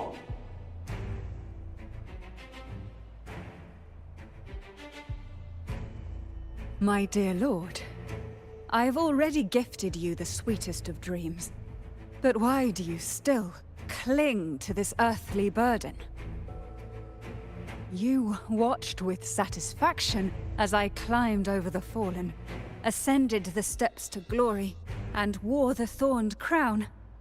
Was that not enough for you? Illusions are no match for poison, Cantarella. False bubbles burst, and here we are. The end of it all. Well, you see, illusions can also lead to true beauty.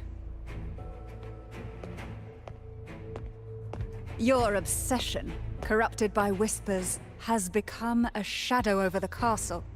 A deluge of delusions that shouldn't exist in this world. I can feel the pain those whispers inflicted upon you. Allow me to free you from them. Once more. Brad salutes you. The abyss may resemble. What is he? Repelling shadows with light. The late head of Thessalia's obsession is in a special shadow state, making them immune to all forms of attack. During combat, the lamp's energy can be charged by performing dodge. Okay, and counterattack. Once fully charged, the lamp will emit a powerful light to dispel the shadows, making the enemy vulnerable. Okay. Okay.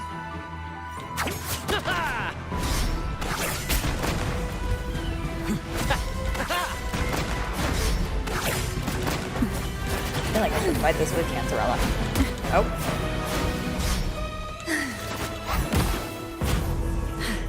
Oh, your big old tail. Oh! How rude. I want to... Yes, how rude indeed. Why not savor this?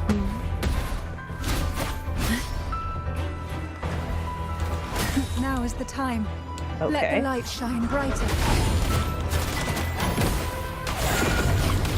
Hey, Civ.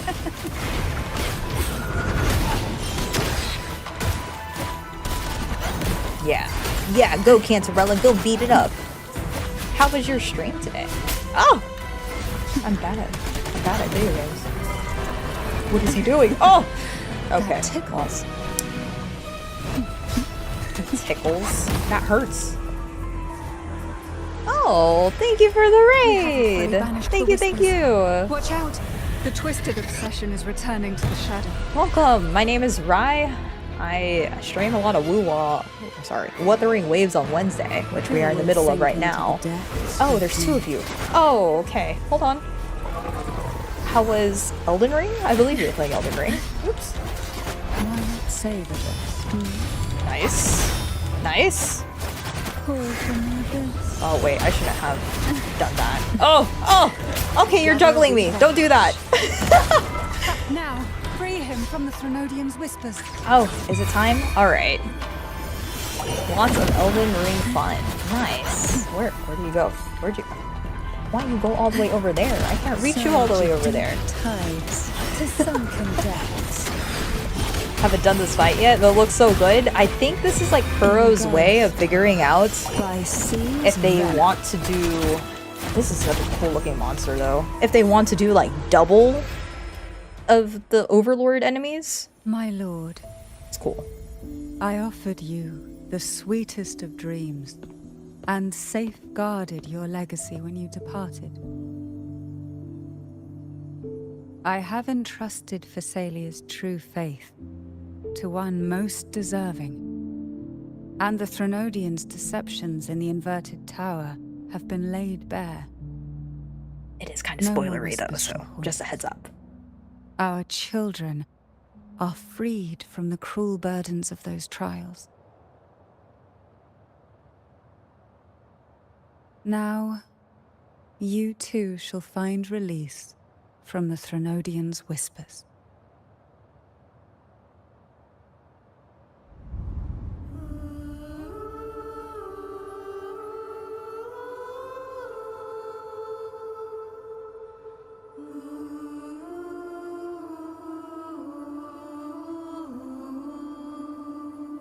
Oh. They're all grown too. Oh.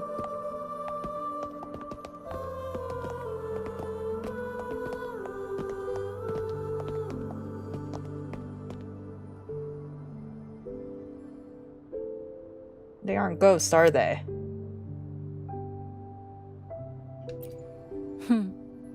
Nothing escapes your eyes, does it? We're here, alive and well. In that hellish duel, Cantarella shielded us with illusions.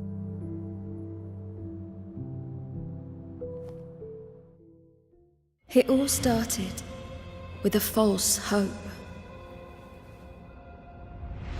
An elixir to grant any wish was said to be here.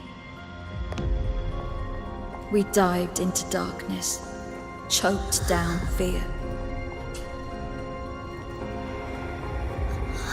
Nothing's here but the deep and ourselves.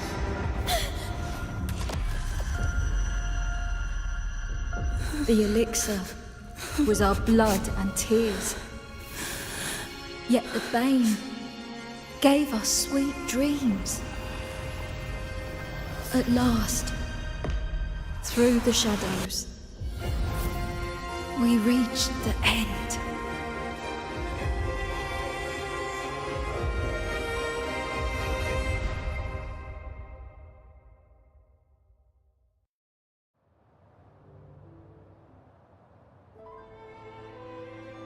Once Cantarella took charge of the family, she shielded us, keeping us safe in the castle's depths.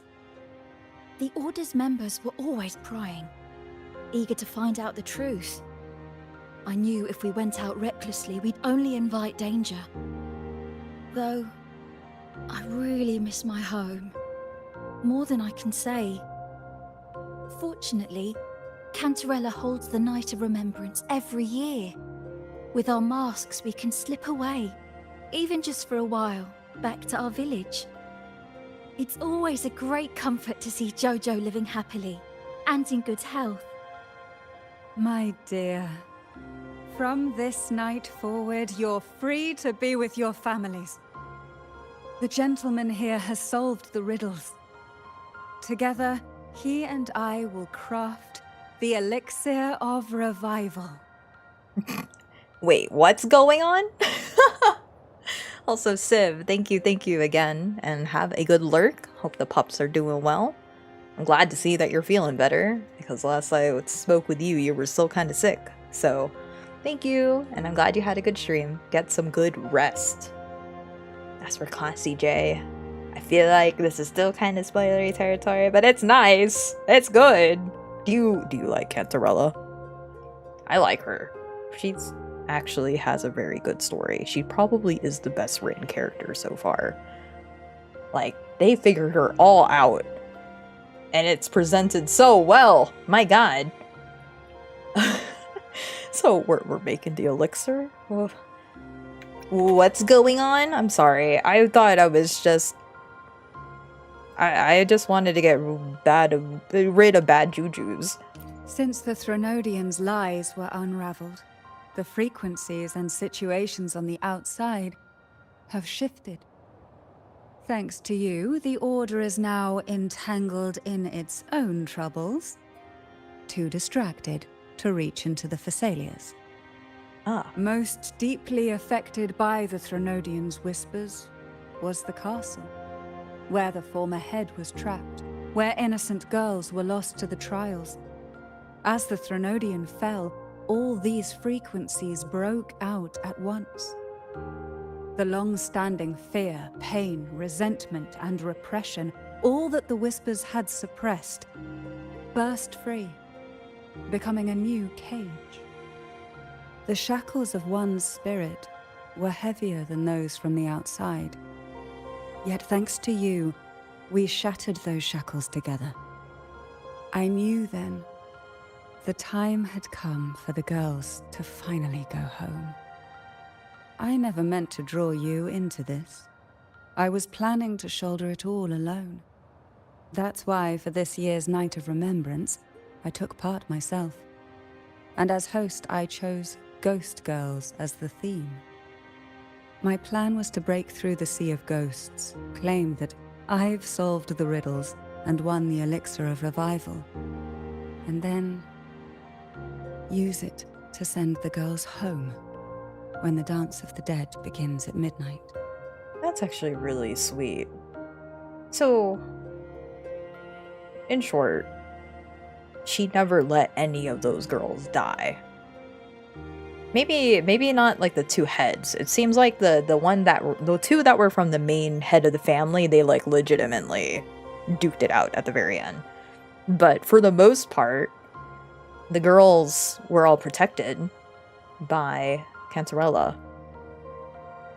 Her VA has done a good job. Yes, agreed. I genuinely love her voice. The voice acting is incredible. And the way that she delivers all of her lines is sultry, but factual and nice. Very, very easy to listen to. So for sure we have Chloe here. I feel like Anise is probably the only one who didn't get out of it though, because she had protected Cantarella. And then I'm wondering if Mandragora and Hebanon is here. We don't know. But for the most part, for the girls who could not really fight for themselves, she tried so hard to protect them. I usually play in Japanese, so I didn't know until watching your stream. Honestly, the English VA has been nothing short of incredible for 2.0. There was good performances in 1.x, the 1.0 patch. However, I played the entirety of the 1.0 patch in Korean, and I actually liked the Korean voice acting at the time. But then I wanted to hear Zani speak with her Spanish accent, and I've never looked back. I haven't changed since then. So, I'm convinced. Honestly, the English VA has been incredible. Very, very good. What about the influence on me? I kind of got all sick once I read that spooky email. Your arrival, seemingly by chance, was perhaps destined. Okay. The letter wasn't my doing, but I think I know who brought you to my side. Oh, okay. She had no intention of hurting you with the abnormal frequencies. But she had been in the Twisted Sonoro for too long. Long enough that she was nearly one with its frequencies. When I saw that letter and sensed something unusual about you, I realized you could no longer stay out of this matter. With a special constitution, you were affected by the frequencies overflowing from the Sea of Ghosts. Looking back, my arrogance blinded me. Forgive me for showing you this weak side of myself. The currents here run deep, and the tangled seaweed is thick. Even I can easily become ensnared. But you helped me untangle these knots and weathered the torrents by my side. Thanks to you, the elixir was much easier to make. That's why I said a skilled brewer is far more important than the ingredients or the process. Please accept my heartfelt gratitude. Thank you for being here and for staying by my side. Cantarella, you don't have to bear it all alone anymore. You've got someone you can truly count on now. You're right. I have one last favor to ask. Could you take the elixir and see the girls home on my behalf? The Phasalia doesn't enjoy a good reputation, and some villagers would resist my presence. At this point, causing any complication is the last thing I want. You, however, as the laureate who exposed the lies and turned the impossible into the possible, will carry a weight they can't ignore.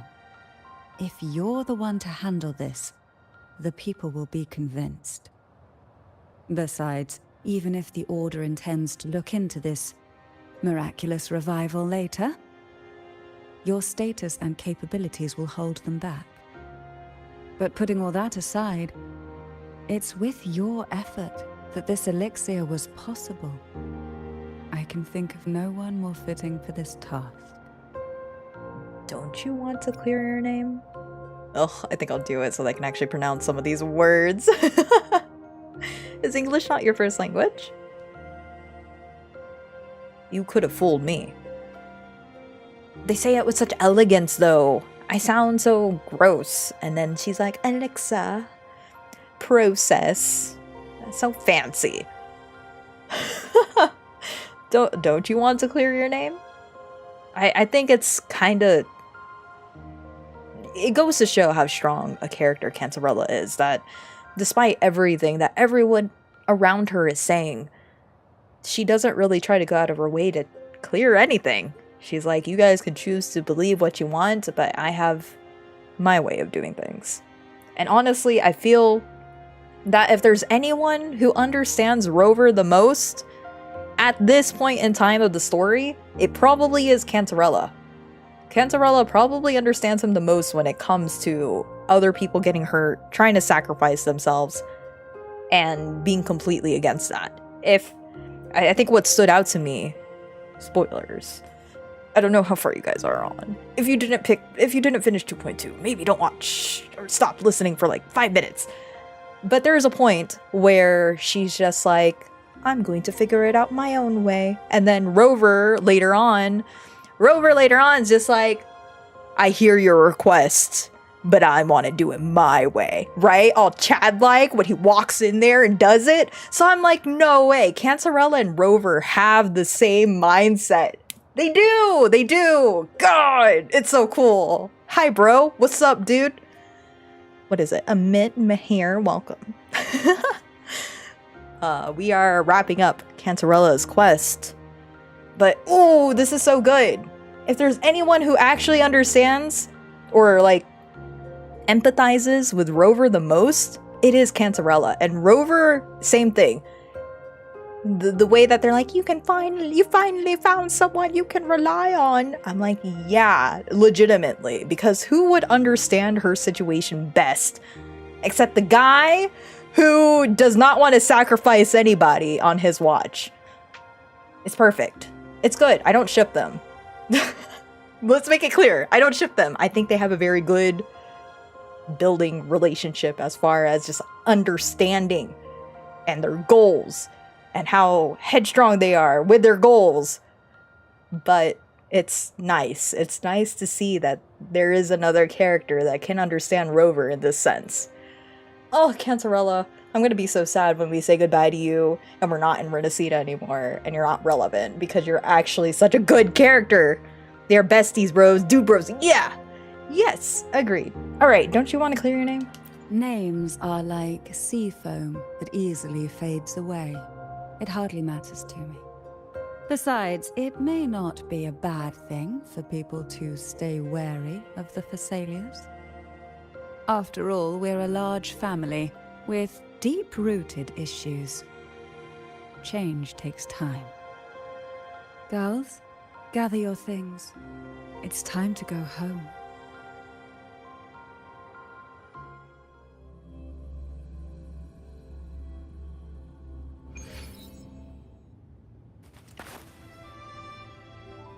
Thank you, Cantarella, for everything you've done for us for all these years. Now that we're leaving, you'll be left alone here. You should never have had to bear such a heavy burden. I still remember what you told me back then, during the trials. You said you wanted to leave this place behind, go somewhere far away where no one knew you, and live freely. But now, you're staying in this cold castle, bearing it all alone. As long as I am the head of Thessalia, what happened here remains buried. No more trials, no more innocent lives caught in this web. My freedom for theirs. A fair exchange, wouldn't you say? It's time to leave, my dear.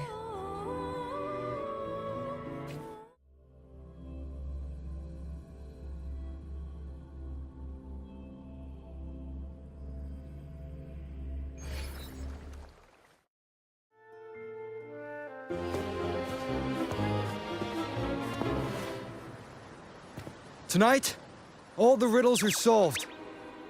Behold, the elixir of resurrection.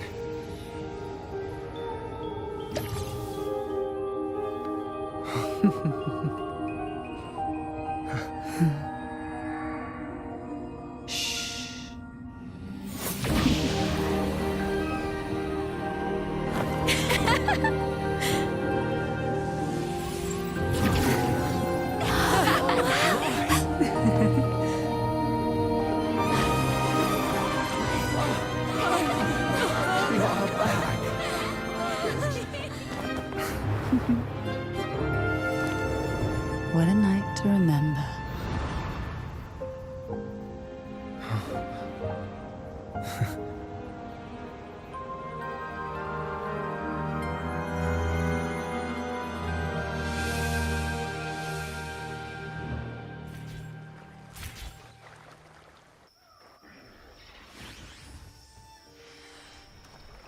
I'm not gonna read this fast enough, but it seems like everything's sick and Cantarella is beside me. That was a really long nap. Huh? Ah, the strange smell is gone. You smell good again. Look, I had the best dream. I was dancing with all these cute echoes. Oh? Am I interrupting something?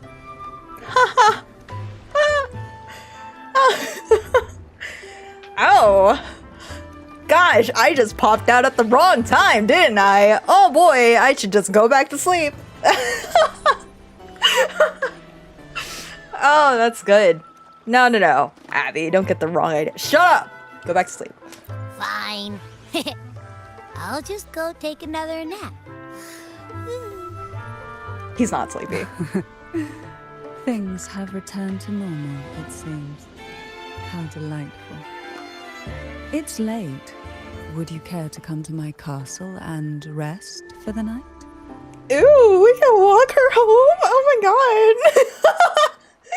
Never mind, guys. This is not helping. I said they were bros. Oh, they were supposed to just understand each other on like a spiritual level. What are you doing? Ooh, you know what? It will be my pleasure. Let me walk you home, my lady. Oh, the pleasure is mine, my dear.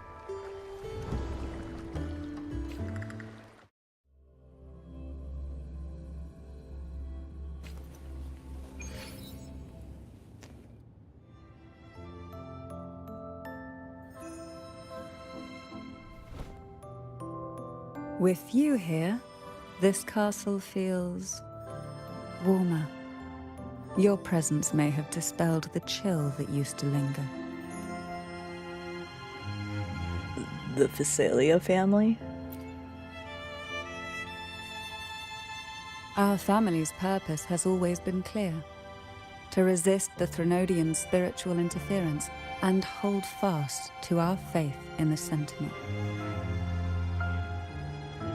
The cruel trials were designed to find a maiden with an unbreakable will, someone who could withstand the Threnodian's whispers and fix her eyes on the true light.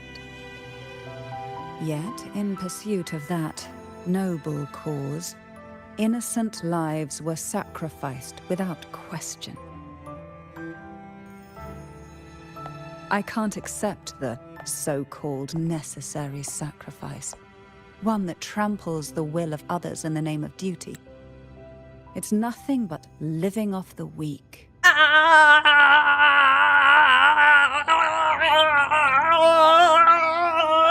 what I've been saying. You guys don't know. I'm standing up right now, punching air. Oh, that's what I've been saying. Oh, I have a whole essay written on this. Guys, I wrote an essay on this yesterday. I'll even read it. Like, not now, but after we're done. Oh my god. Oh. Okay. Though it's important to kindle the flames, none should forget those burned to ashes. Those lives shouldn't have been squandered. After all, we are more than just firewood.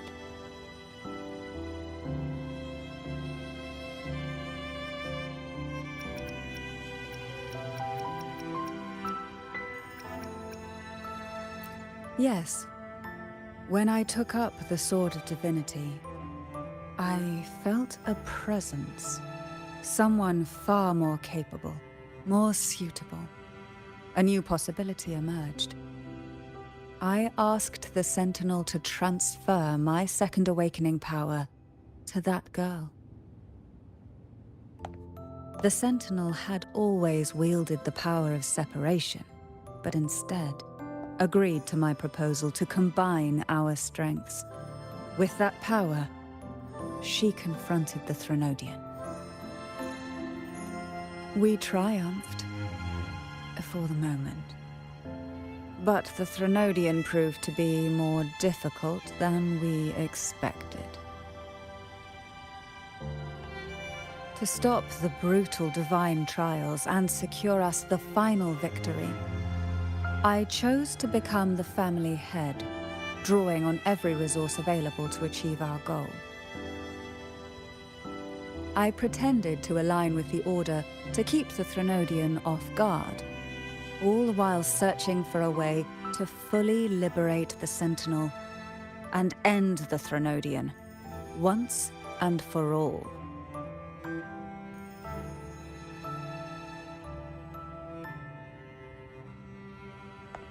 And then, I found you.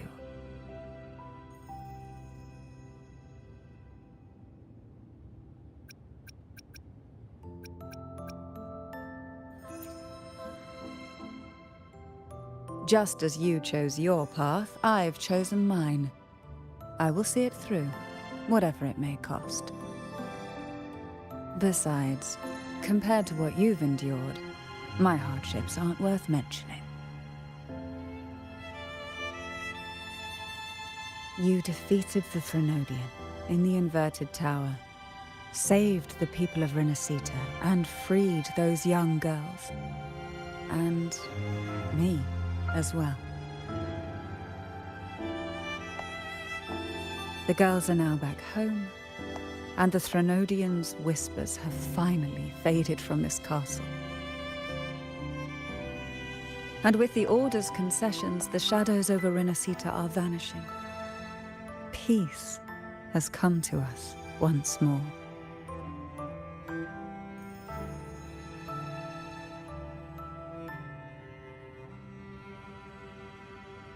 Thanks to you, the days of pain and sacrifice have ended.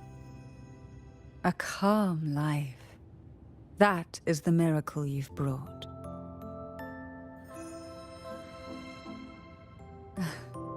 As the head of Phasalia, I must offer you a fitting reward for all the efforts you made. An elixir for eternal youth, perhaps? No. Judging from the power of your awakening, it seems you may already possess that. Then, let it be the elixir that turns stone into gold. I, Cantarella Phasalia, hereby offer you the family's entire legacy. Every elixir and every hidden secret.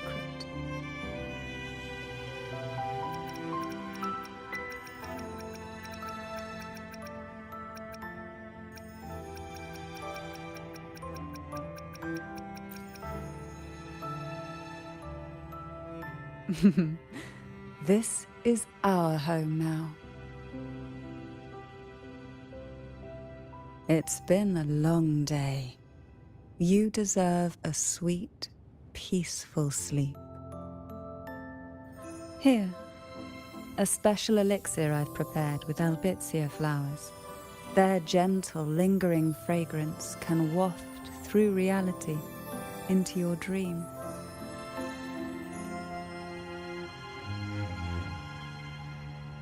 Now, close your eyes and rest. Good night.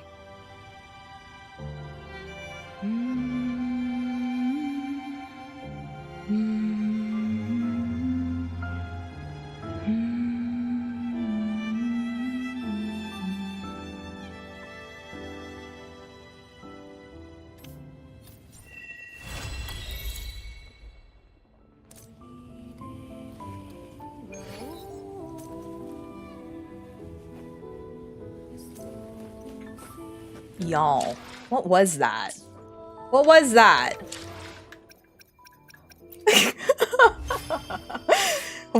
Hold on, you two, both of you in the chat. I'm looking at you two right now. Weren't we all like, yeah, bros? And then what happened? We all folded so quickly.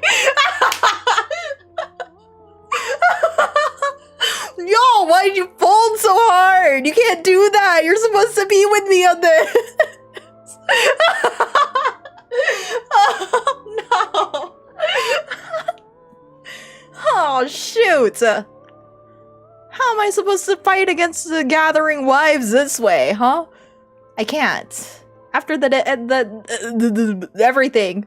Honestly, you know what? You know what the weirder part is? You know how I see Rover as like a grandpa?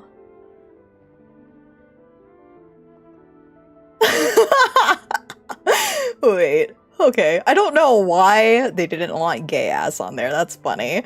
I don't know why I feel this way. But after seeing that last like 10 seconds, why does she remind me of like a mom? Or a grandma? It's weird. She's like, okay, honey, let's go back home and get our tea and cookies. Okay, grandma, let's go to your house and have the tea and cookies. Okay, she's flirty. She's flirty, alright? I will not deny that. She is flirty. But you know what's the weirder part is? I feel that Carlotta's story, character quest thing, she felt more headstrong about pursuing Rover as a romantic interest. More so than Cantarella to me. Is that weird? Because I don't know, it just feels weird that Carlotta felt like she was more forward about her feelings, about having this big, massive, oh, I am like wanting to court you. Carlotta did, for me. But then for Cantarella, I do think she enjoys flirting with Rover because he has a reaction to it. And it's only because I'm playing as a guy, right? So maybe the girl has the same way too. And either way, it seems like Cantarella swings either way, regardless. So she's probably gonna be like, yeah, this is chill. I'm cool with either. You could be either one, honey, and I'd be down. I don't think Cantarella would care. But oh wait, you know what I'm gonna do? Real quick. Yeah, so when I was playing through Carlotta's story, I just kind of rolled my eyes when it came to the whole entire, hey, Cat's Eye, you want to be a part of our family? And I was just like, yeah, okay. But then, now, of course this is recent, right? We just finished it. So my thoughts are, Cantarella is baseline flirty. She's supposed to be the femme fatale. She knows she's hot, and she knows she's gonna use that to her benefit. But then she sees Rover, and Rover's over here like, listen, I just got hit with a really bad headache out of nowhere, and I don't know what's going on with me. Do you think you could just help out? And she's like, yeah, let's chill. Until she realizes, oh shoot, I need this dude to help me out with my issues in my house. And then he does, for free. He never does things for free, by the way. He wants to get paid, and he will always ask for to be paid, okay? But he did this for free. And then the girl is like, wow, this guy is so selfless, and he actually kind of just liberated my family, not just once, but twice. It was one thing that he got us away from the Thurnodian, who's now the issue of the Order, but he also got rid of my mother, my crazy mother, who I had to poison, and she's still living in the house because she's that angry. Oh good, he got rid of her too. Now I could actually live my life? This guy is pretty cool. You know, I have a feeling that she really, really respects Rover.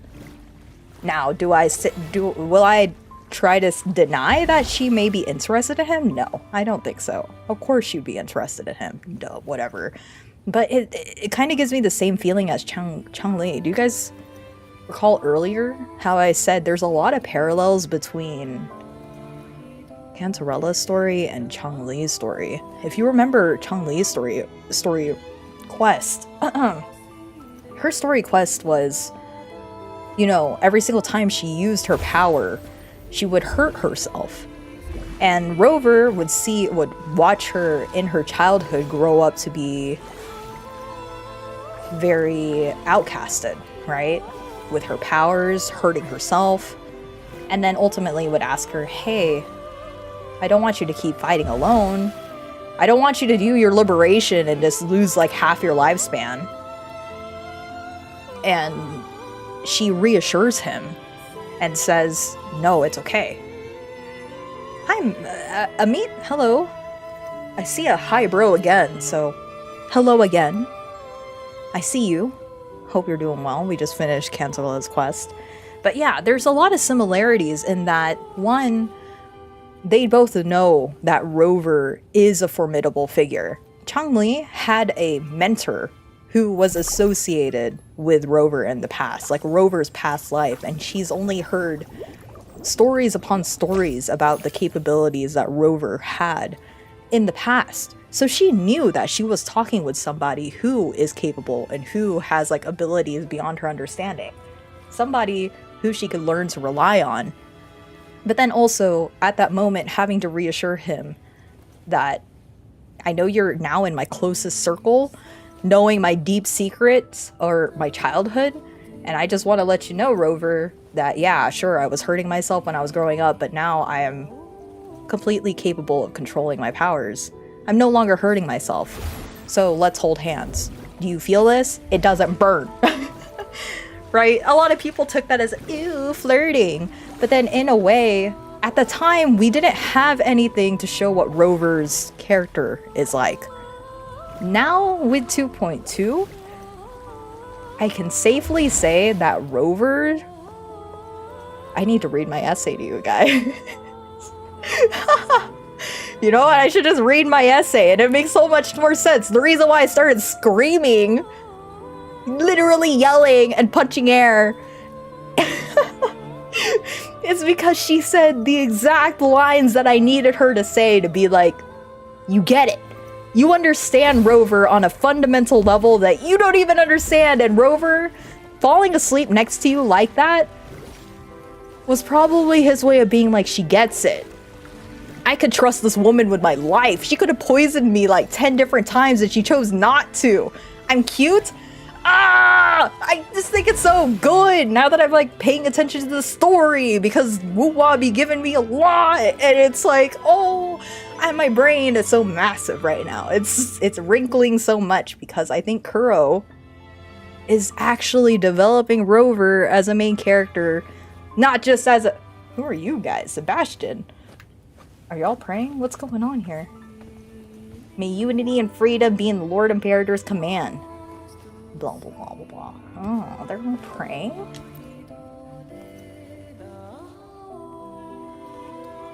Oh, it's morning. Do you have an interest in our morning prayer as well? You aren't from the Order, are you? Faith is not the sole domain of the Order. As long as your devotion is true and your reverence pure, the Sentinel will hear you regardless of station.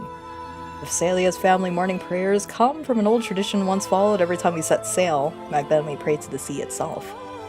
When the Sentinel revealed their divine miracle, they made their name known to our ancestors. If you dig deeper, you'll find our morning prayer is more ancient and orthodox than the Order itself. I'm not interested. That's fine. The Sentinel will still bless you. Knowing that the Sentinel is not a true divinity, you're not so easily moved. Oh, wow. Would we have the same response if we didn't finish 2.2? Or do we always suspect that? That's... interesting. Oh, man. Okay, first, before I start yapping some more about my whole entire...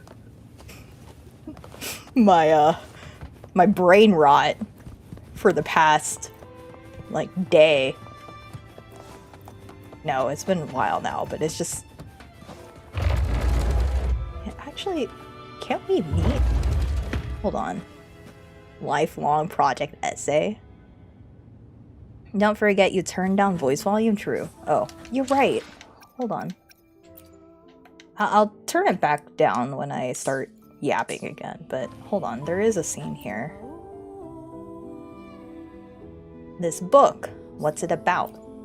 Oh, it's you. My apologies. I didn't notice you earlier. This is one of the books our head brought back from Huanglong during her recent travels.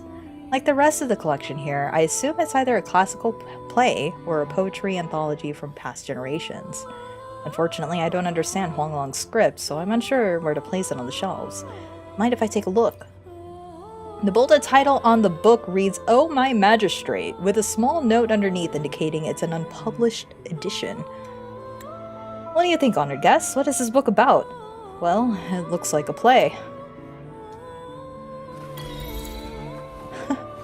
Actually, the Oh My Magistrate one is the play that happened in 2.0? So that's kind of neat. Okay, I'll be right back. I just need water and to like shift my mind a little bit. But thank you guys for listening to my incessant ranting because it's going to happen for like another 10 minutes after the fact. So I'll be back.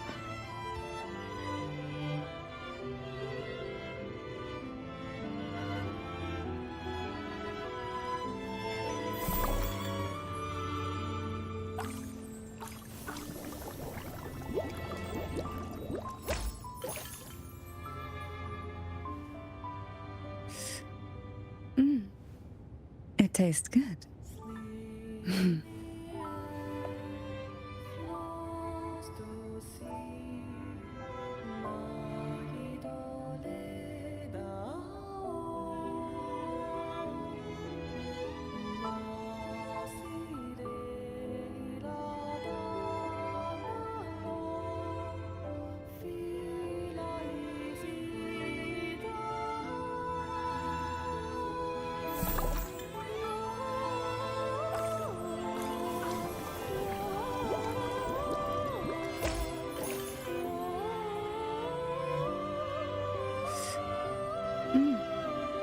It tastes good.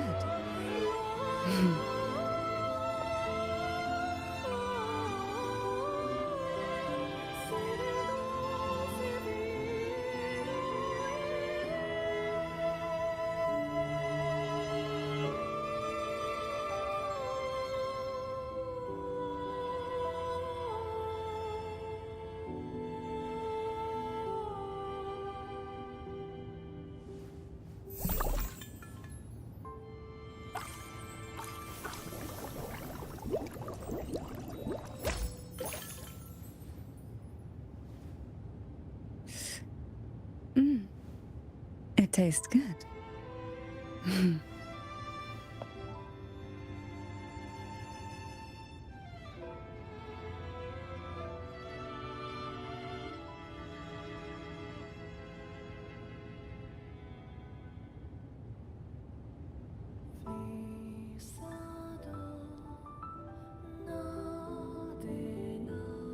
All right, I am back. I have water, I had a little snack, and I'm ready to talk about my feelings. Overall, okay, a lot of people were comparing Cantarella's quest to like Encore tier. And I think Encore probably had like the strongest impression at the time because it was just such a strong story. But man, I think I might put Encore and Cantarella like on the same tier as like on the top spot. Encore a little bit higher just because it's so cute and fun and still it has like a little bit of everything. It gets you through the motions of her story and it does it so well with presentation. But like the things that they introduce in Cantarella's quest alone, they introduced like those fabrics that I was yapping about for 5 minutes straight and complete muted because I'm an idiot and you didn't know that I was kind of freaking out over it. You just see me jumping through it for 5 minutes straight and I'm not saying anything. So there's that. And then also introducing Overlord class enemies. Oh, what the? Who? Sebastian, what are you? Stop that. And then, like, introducing 2 Overlord class enemies, and also changing... It looks like Tempest, right? Tempest, Memphis, but like the water version of it.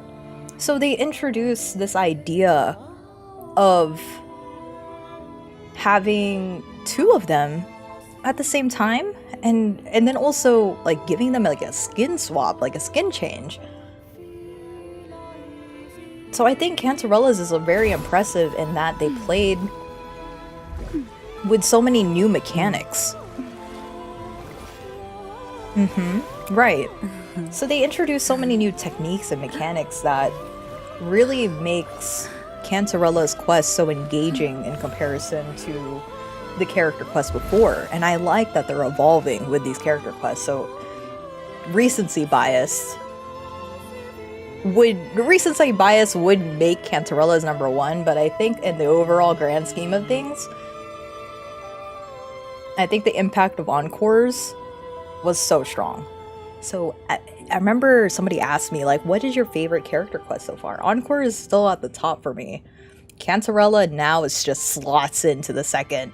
And then I remember pointing out Gian, because Gian's quest, it being like one of the first character quests that you could do and what they had to work with the story that they likely rewrote. But it's such a sad story that when you walk out of it, you kind of feel bittersweet. Because in the end, Gian asks you, hey, if I don't make it out of the battlefield, my only request from you is to plant these flowers for me. So it's a really sad ending.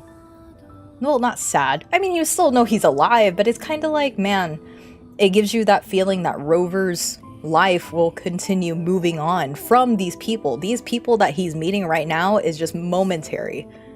And having that strong impact at the start with Gian was like, man, that makes me feel a lot for these characters.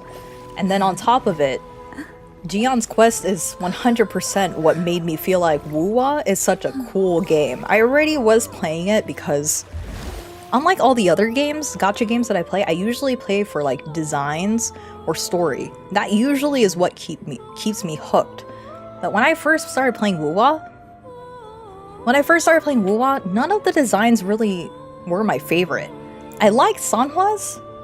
Oh! What the? Oh!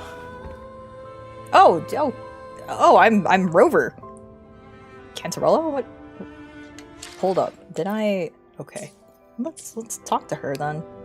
Hey girlie, what's up?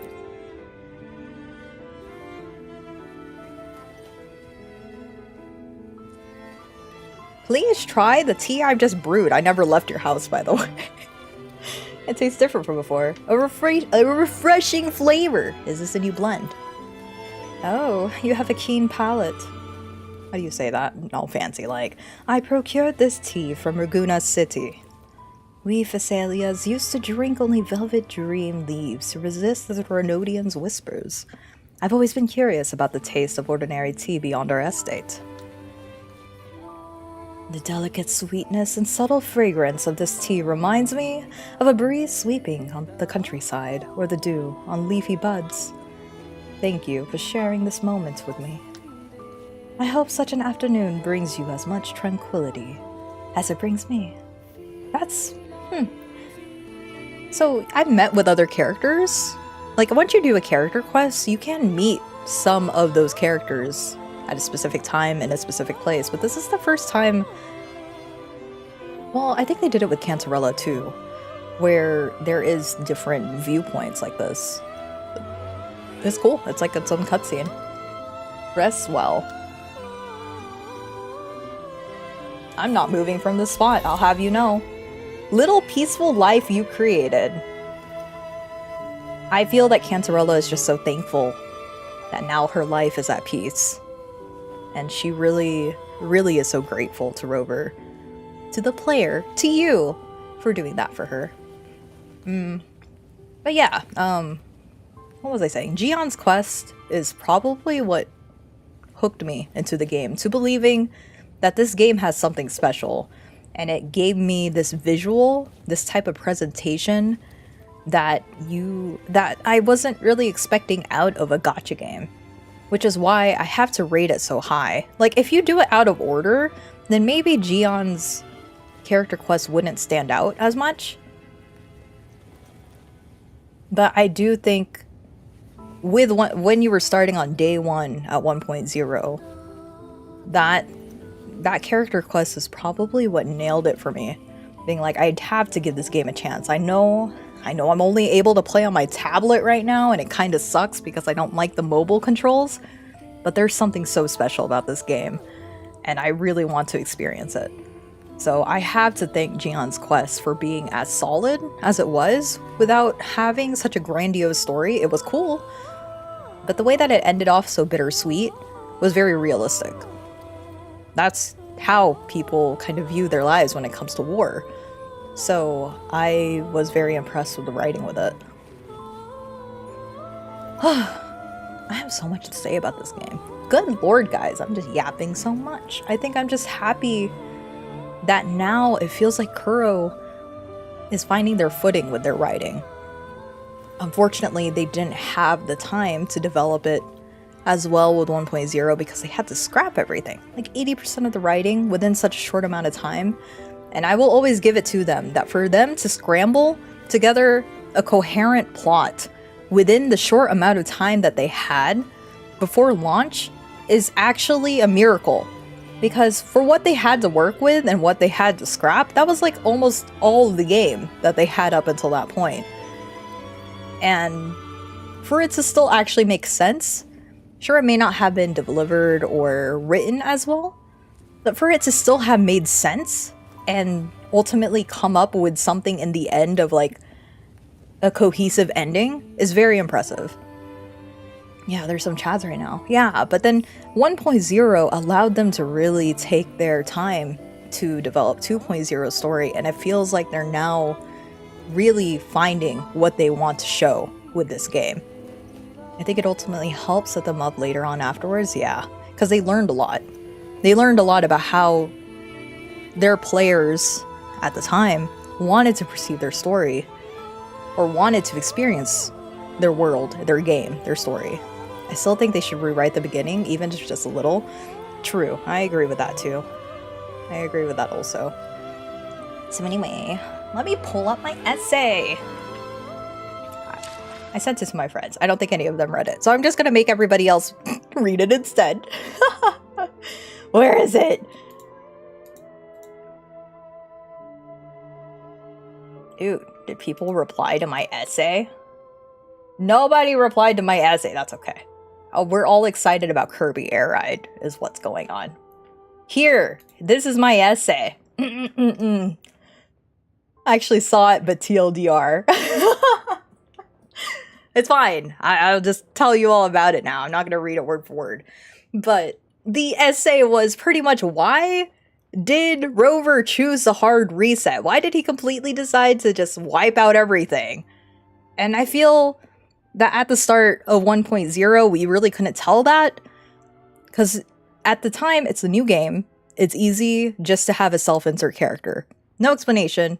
Just, you know, they're a clean slate. It's so typical with gacha games, MCs, that you don't really think twice. Okay, no memories, cool, we just insert ourselves in there.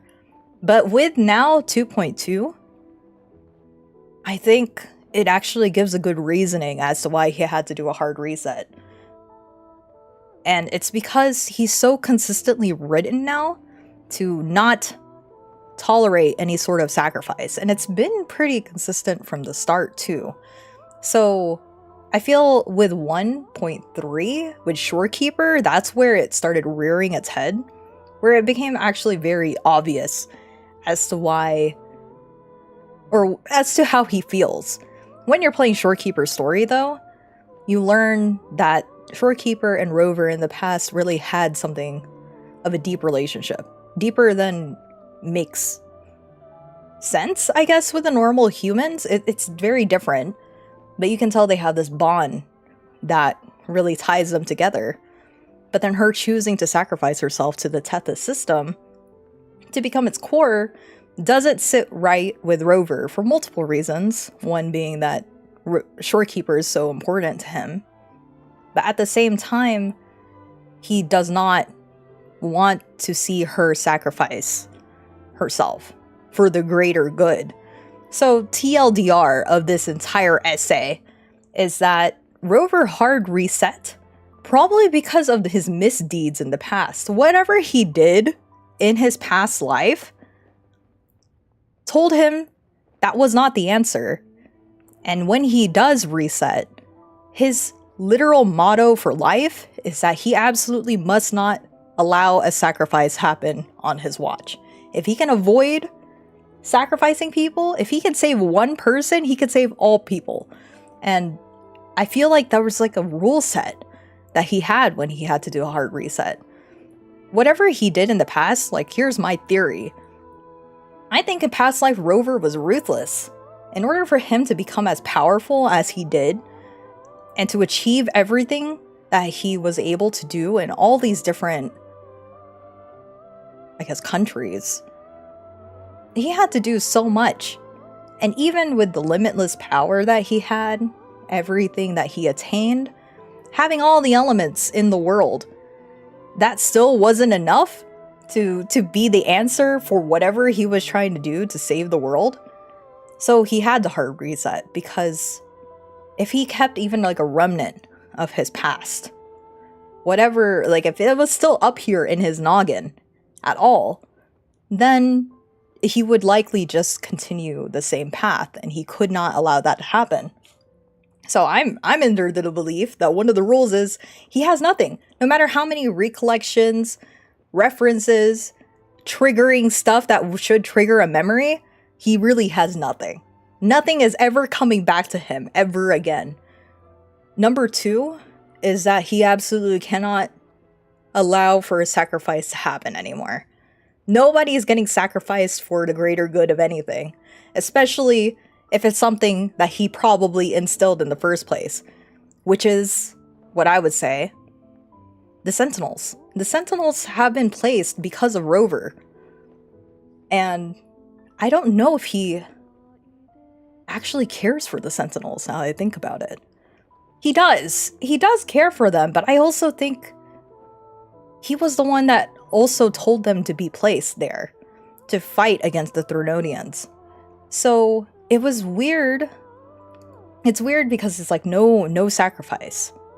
But I think it's like specifically no more human sacrifices. The things that I've created, the things that I've done as Rover, those are some losses that I will have to deal with, because ultimately we were the ones who started in the first place. So those are kind of unclear, and I kind of want to think about that a little bit more. But if there's anything that he really is instilled with this new life, it's that he absolutely cannot sacrifice anybody. He does not want to do that anymore. And he's so strongly, like he feels so strongly about it. And it really comes out in 1.3, kind of sort of comes out with Chengli with how I described it earlier. He doesn't want to see her hurt. He doesn't want to see other people hurting to move a greater cause. And likely, of course, with like smaller quests, there's probably even more. There's probably even more examples. But then with the story of 2.2, it allowed for that comparison to be made now, that he will not tolerate somebody choosing to just give up their lives just for the greater good of saving the people or saving the Sentinel. He does not want to allow that to happen anymore, so he will make his own way. Just like he made his own way of... I'm losing my breath because I'm standing. Just like he made his own way of wiping out his memory. Like, he probably was to this point so stuck in trying to figure out how to fix the world or how to save the world that no answer would come to him specifically, despite having almost every single resource at his disposal. So he had to wipe his memory because that was like the way left. He can always attain it back, but not with that mindset. He probably was stunted with his vision of how he got to that point, it stunted him. So what I'm hoping is that Kuro continues to write him this consistently. Because if he writes him this consistently, it also allows them to bring back his past and have his past haunt him. If they decide to go for a very dark route, which it doesn't seem far beyond them, if they decide to go to the dark route, especially when it comes to the Fractsidus, how Scar hints at the start where he's like, listen, if you happen to know your role prior, your life in the past, maybe you would join the Fractsidus.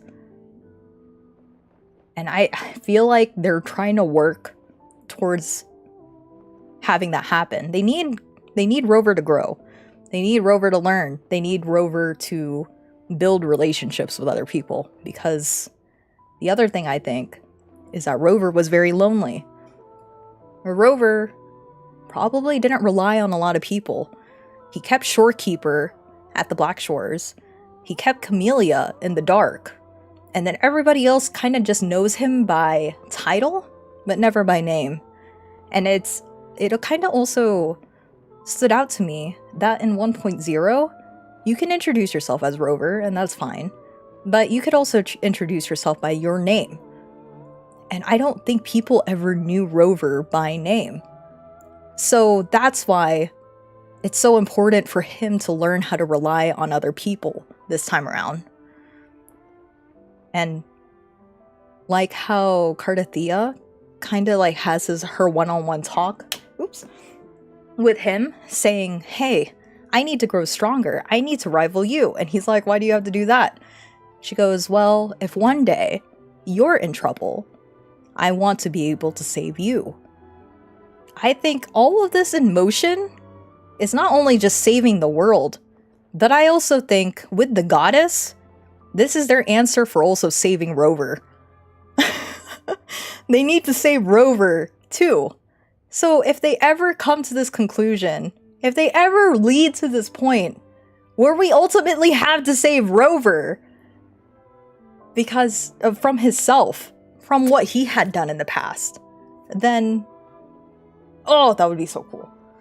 So that's the reason why I started screaming when Cantarella says the exact same lines that I've been thinking about since yesterday at like 2 a.m. in the morning. I'm sitting around just waiting for the next blood sugar on my patient, and I'm like, wait a minute, I need to write this down now or else I'll forget. And here we are. That's the essay, guys.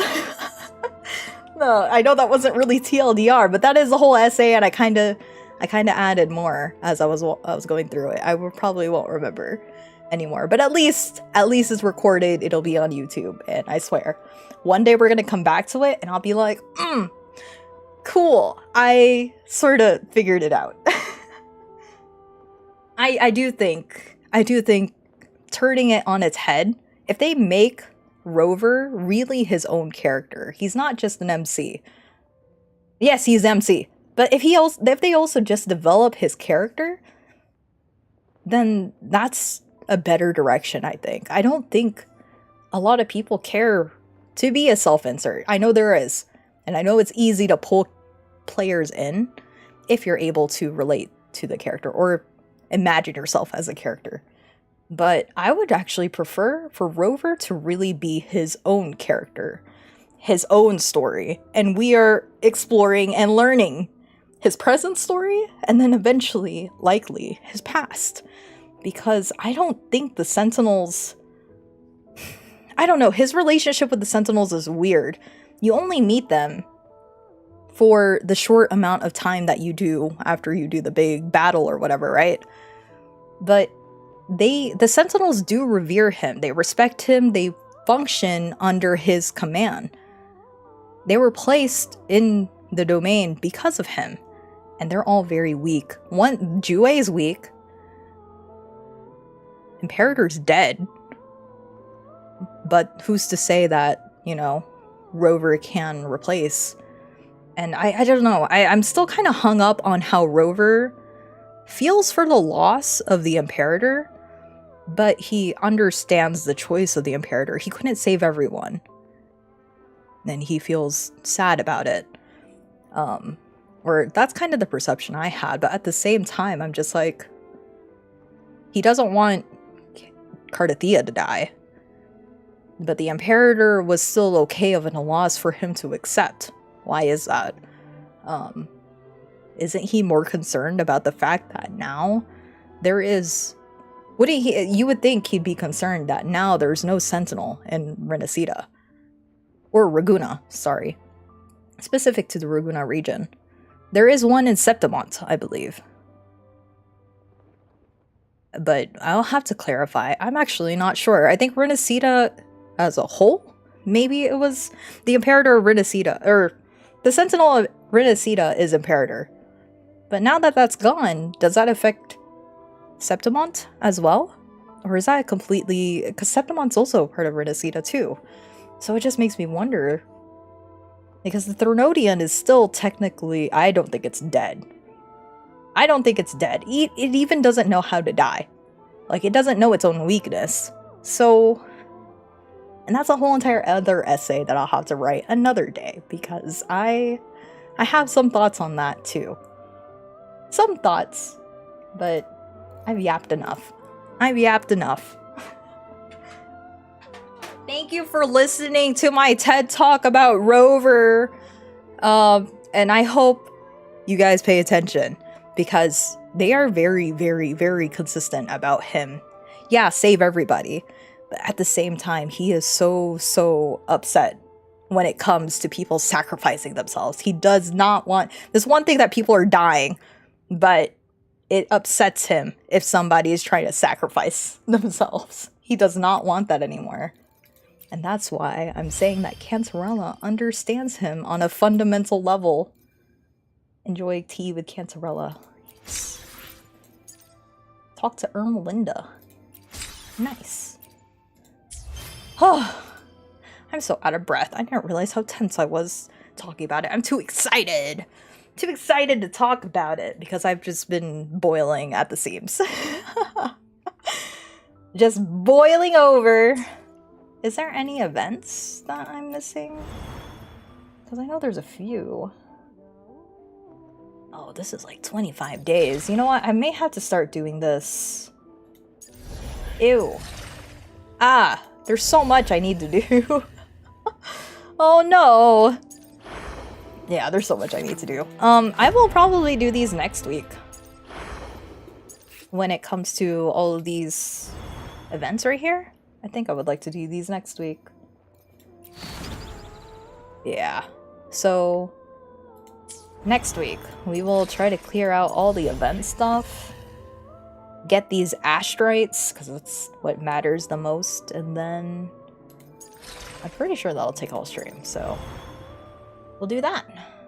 And then, once I finish all of the limited stuff, I guess my next order of business, because I actually caught up with my 100%. My next order of business is to 100% Renacida. And then, hopefully the next patch is out, so that way I can continue on doing that, because I have nothing else to 100% now that I think about it, so I don't even know what to do with the weeks in between. I was thinking of spending one stream. I don't even know if I'm going to do this on stream, because it's probably going to be really boring. But, like, taking Spark Notes or annotating the different... And so, like, under the map over here, you could read... Hello? Oh no. Where's the thingies? Is it not here? Hello? Why is that not showing? Oh, where is it? It's basically where it's telling you, hey, you've done so much for this place. I don't want Renacida. Let's go to Long Long. Let's just do Jinzhou then. Oh, that's why it won't let me go, because I'm too busy sitting over here. He's floating. Get off of there. I was like, what the? Hold on. Why is it not showing? Here we go. Well, I thought. Let me see. Let's go back to Jinjo real quick, see if it'll pop up. But I was thinking of reading all of the map stuff. Like all the information on the maps and trying to see if there's anything I could piece together with those.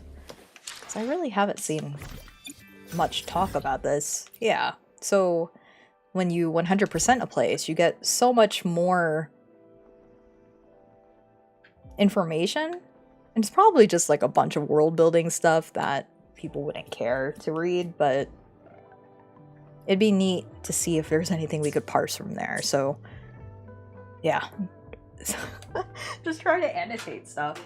There's so many people now who are doing like lore videos or lore threads on Twitter that I read, and it's so cool to see how much people are figuring out about this game. Very, very cool. Okay, I'm done. I'm done yapping. I think I'm tired. Think I'm tired. Thank you for listening to my essay and watching Cantarella be actually one of the best written characters in this game. Like, hands down. She's good. I don't agree that people are like she is traditional wife. I don't think so. She is definitely not traditional wife. She is so determined for her own goals. I don't think she need no man at all. So she's definitely an independent woman. But she is so much more. Such a good character. And I definitely do not regret pulling for her. I don't have anybody I could really use her with right now, but she's still fun to play. I don't think I play her well. I just need to learn. I need to learn and get good. So okay, that should be it. Tomorrow? It's Thursday, right? Maybe Tales of Berseria? I didn't get to play Tales last week. So I would like to play more of that. And then Friday might be girlies night. So we're going to be playing with all the girlies if they're available. If it's not girlies night, then it's either going to be HAPPYDOSE day, which I may do during the daytime. We'll see. If I wake up early on that day, we could do a short DDD. And if not, then it'll be girlies night because some people are off that day. So yeah. Thank you guys for hanging out, for watching. And yeah, thank you. Again, I'm always shocked that I'm still playing Wuthering Waves and how invested I am into this game, but it's very, very nice. It makes me happy, and I'm hoping some other friends could join me one day. I'm like quietly hoping that more people play this game because it's so good. It's genuinely such a good game, so thank you, Kuro, for making such a good game. I actually look forward to your surveys. Yeah, I get excited when you release a survey, I hope you know. So, yeah. Alright, good night. Thank you.